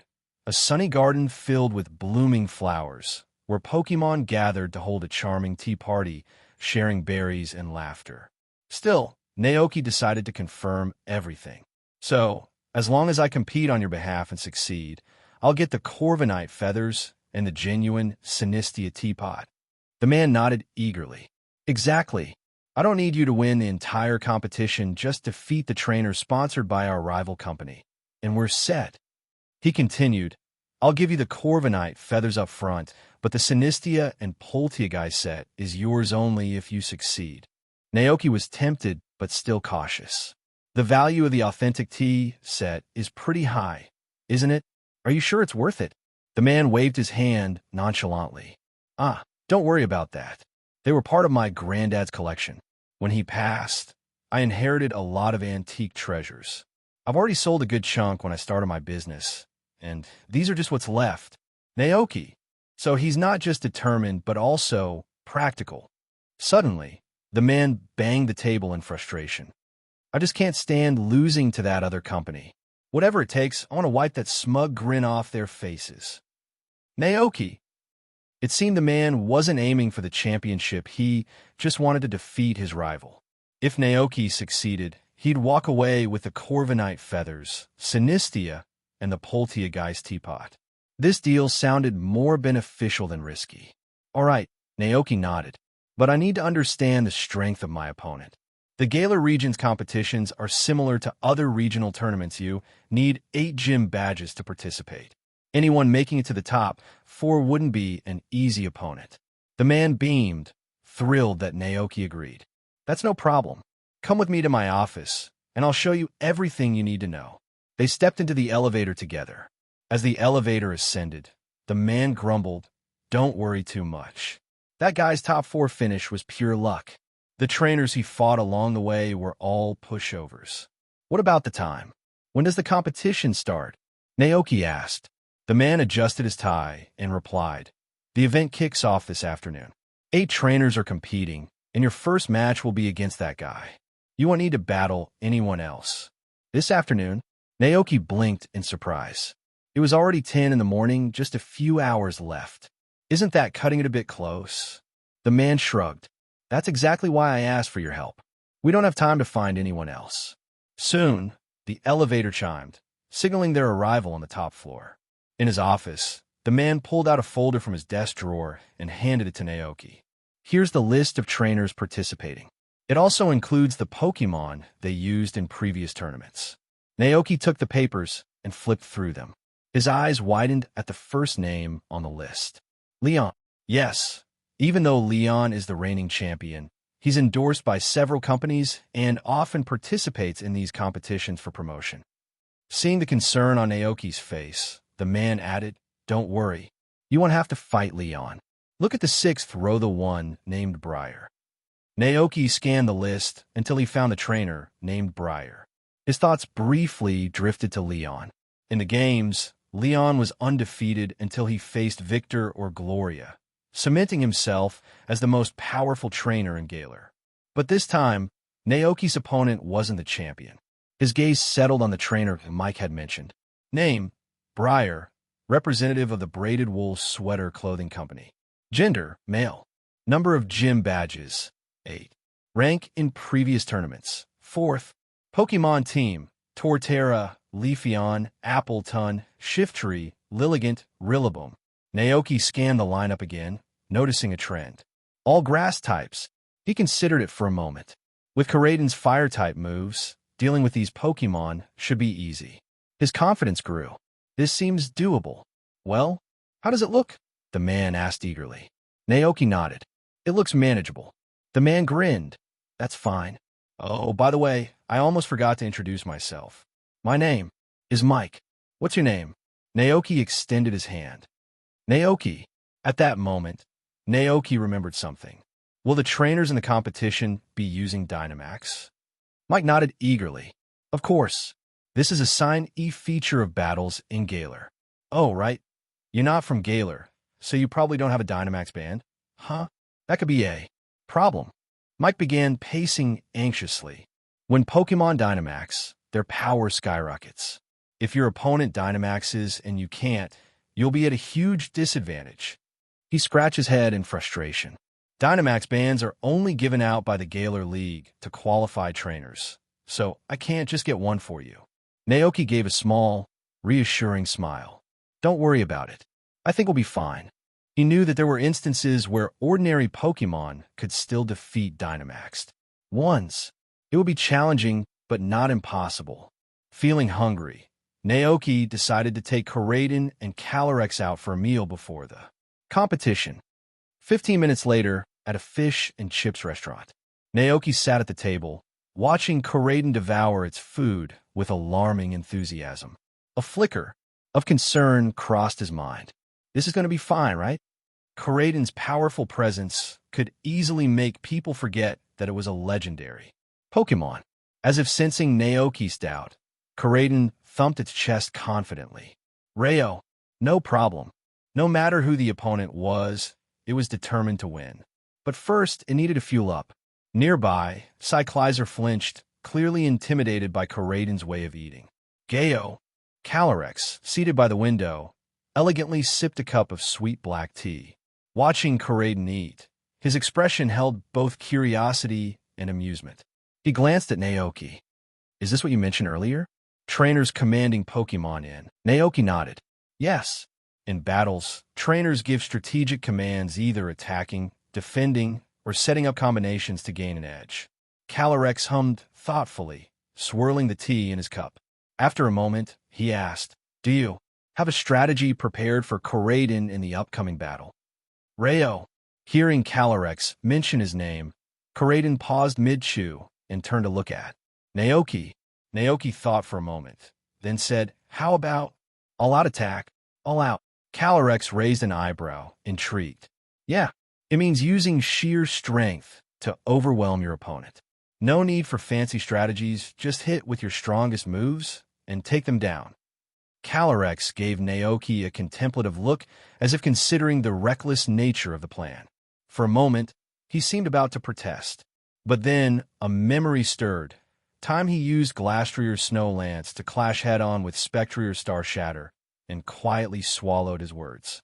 It might just work, Calyrex said thoughtfully. It suits Coraiden's nature perfectly. Naoki beamed. Really? Coraiden puffed up proudly. Rayo. Of course.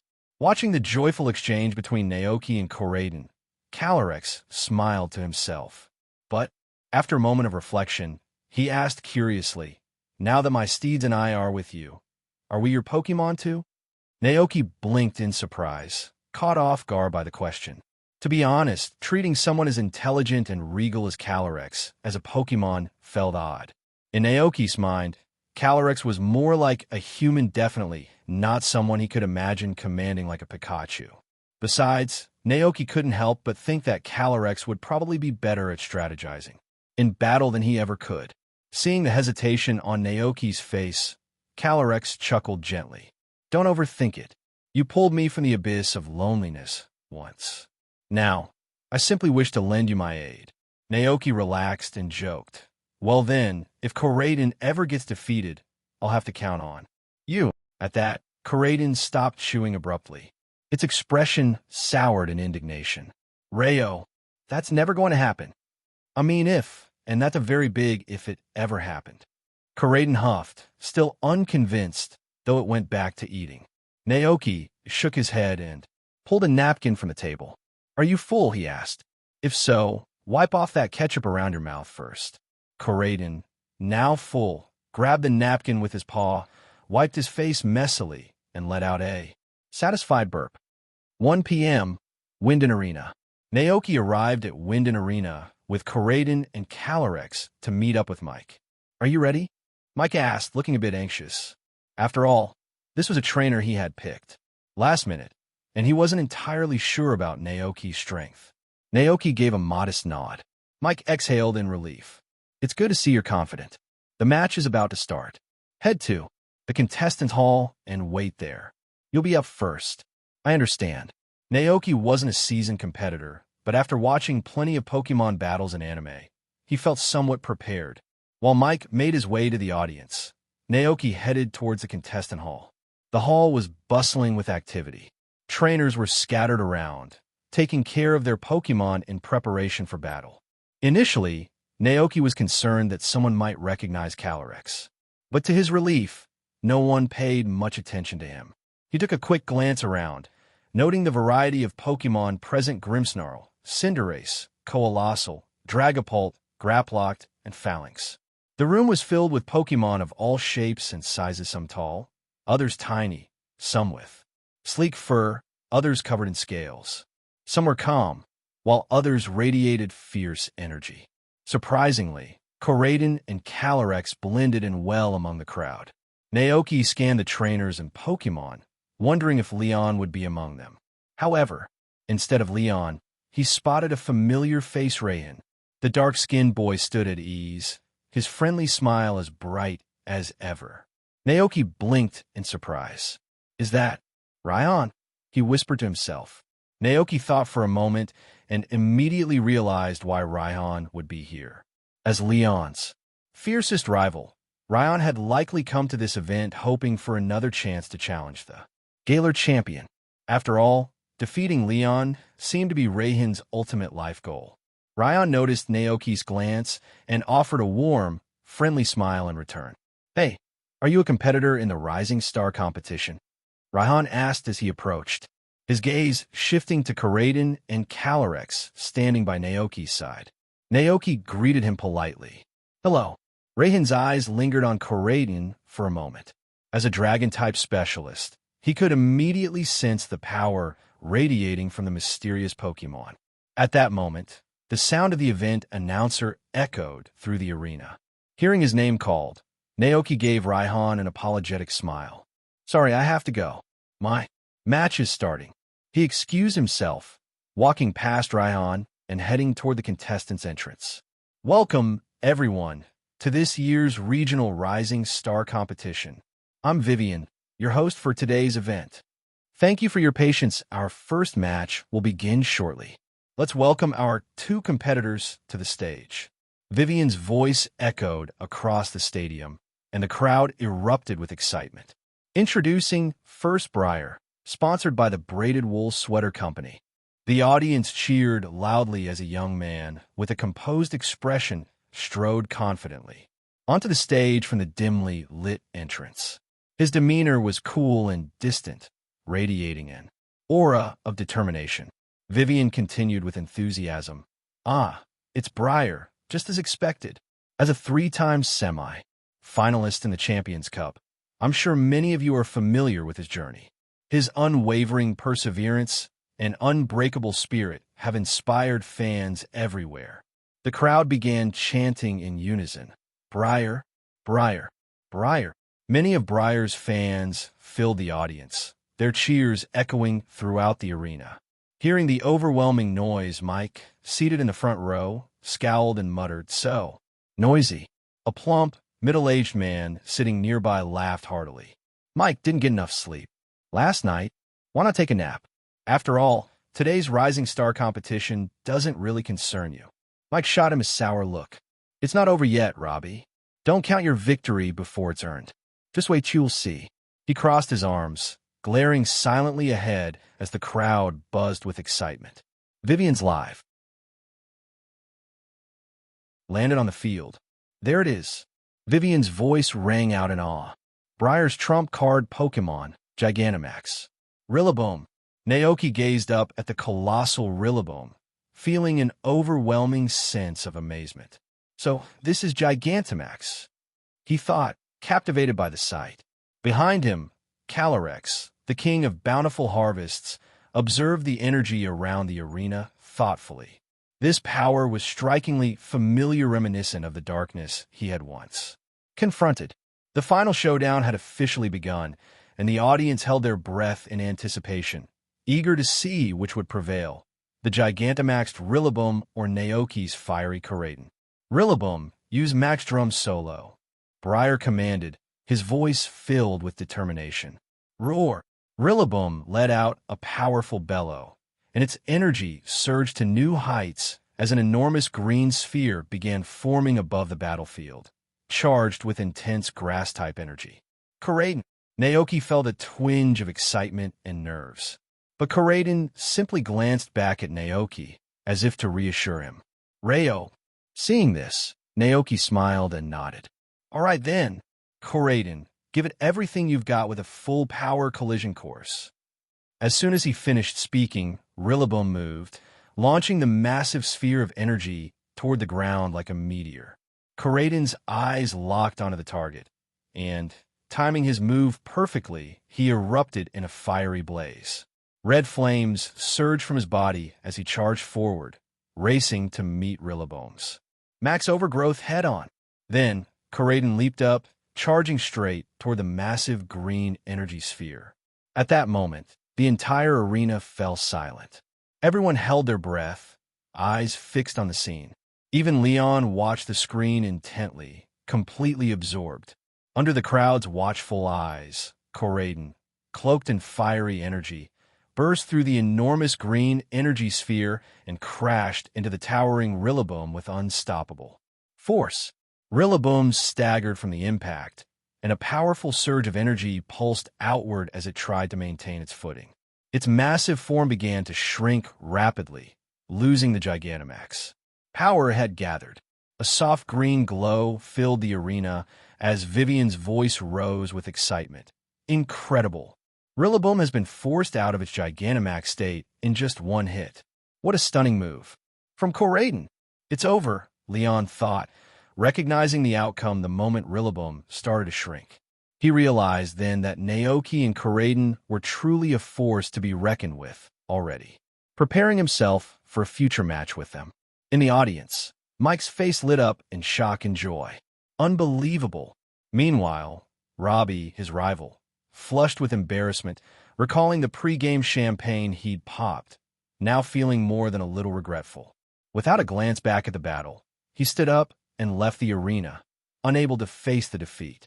Seeing Robbie's retreat, Mike felt a wave of satisfaction wash over him. One word summed it. Oh, amazing. As the energy slowly dissipated from the field, the crowd saw Rillaboom lying on the ground, unable to continue battling. Corraden stood by, unscathed and calm. The referee confirmed Rillaboom's condition and raised his whistle. Rillaboom is unable to battle. Naoki is the winner. Too amazing. That Pokémon just pulled off an unbelievable 1-on-6 victory. Vivian exclaimed, her excitement barely contained. Briar's no rookie either. He's competed in the Champions Cup and even made it to the semifinals. Huh, what is Naoki doing now? Vivian suddenly noticed something unexpected happening. On the battlefield, the mysterious Pokémon, who had previously floated quietly behind Naoki, drifted forward to approach the unconscious Rillaboom. Under the audience's puzzled gazes, the Pokémon gently raised one hand. A soft, warm light flowed from it, radiating life-giving energy that enveloped Rillaboom. A second later, Rillaboom stirred, its eyes blinking open as it regained full strength. Vivian was quick to catch on. Incredible. That Pokémon just healed Rillaboom. Such amazing healing power, it restored Rillaboom in an instant. On the field, Briar stared at Naoki and Calyrex in shock as they approached him. You, what are you doing? Release all your Pokémon, Naoki said kindly. My Pokémon will heal them too. Briar, seeing the miraculous recovery of Rillaboom, nodded gratefully and released his other Pokémon. Calyrex moved gracefully, tending to each one in turn.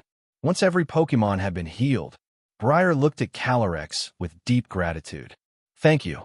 Calyrex smiled gently and stepped back beside Naoki. You're incredibly strong, Briar admitted, his respect evident. Naoki, feeling a bit bashful, simply replied, I believe you can reach this level someday, too. With renewed determination, Briar nodded. We'll work hard to reach the top. Good luck. Naoki had accomplished what he set out to do, and he planned to withdraw from the next match to return to the Paldea region with the Sinistea and Polteageist set. But just as he turned to head back to the contestants' hall, Vivian hurried over with a microphone. Naoki, could you wait a moment? Naoki turned, surprised. What's wrong? Vivian smiled eagerly. Everyone's so curious about you after watching that match. May I interview you? Naoki nodded. Of course. Thank you. Vivian beamed. First question, where are you from? Facing the camera, Naoki replied, I'm from the Paldea region. The Paldea region. Vivian echoed, clearly intrigued. That's quite a distance from Galar. I see. Now for the second question. She glanced toward Corraden and Calyrex, standing proudly behind Naoki. About these two Pokémon, they don't appear in the Pokédex, and everyone's eager to know about them. Naoki paused for a moment, looking to Calyrex, who gave him a gentle nod and an encouraging smile. Understanding, Naoki turned to the camera once more. This Pokémon here is called Corraden. Like me, it's also from the Paldea region. Corraden chirped happily. Rayo. Vivian chuckled. It seems so friendly, not as fierce as it first appeared. Naoki smiled. Corraden's a very kind-hearted Pokémon.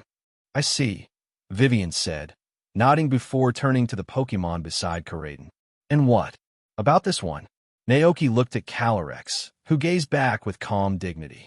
Turning back to the camera, Naoki introduced him with a respectful tone. Hello, everyone. As we wrap up this video, I want to share a quick note. I have a Patreon account. If you'd like to support me and enjoy on-demand audiobooks, you can become a Patreon member. Alternatively, you can check out my Google Drive link, which has 500+ novel audiobooks available through my Ko-fi or Patreon shop. I appreciate your support.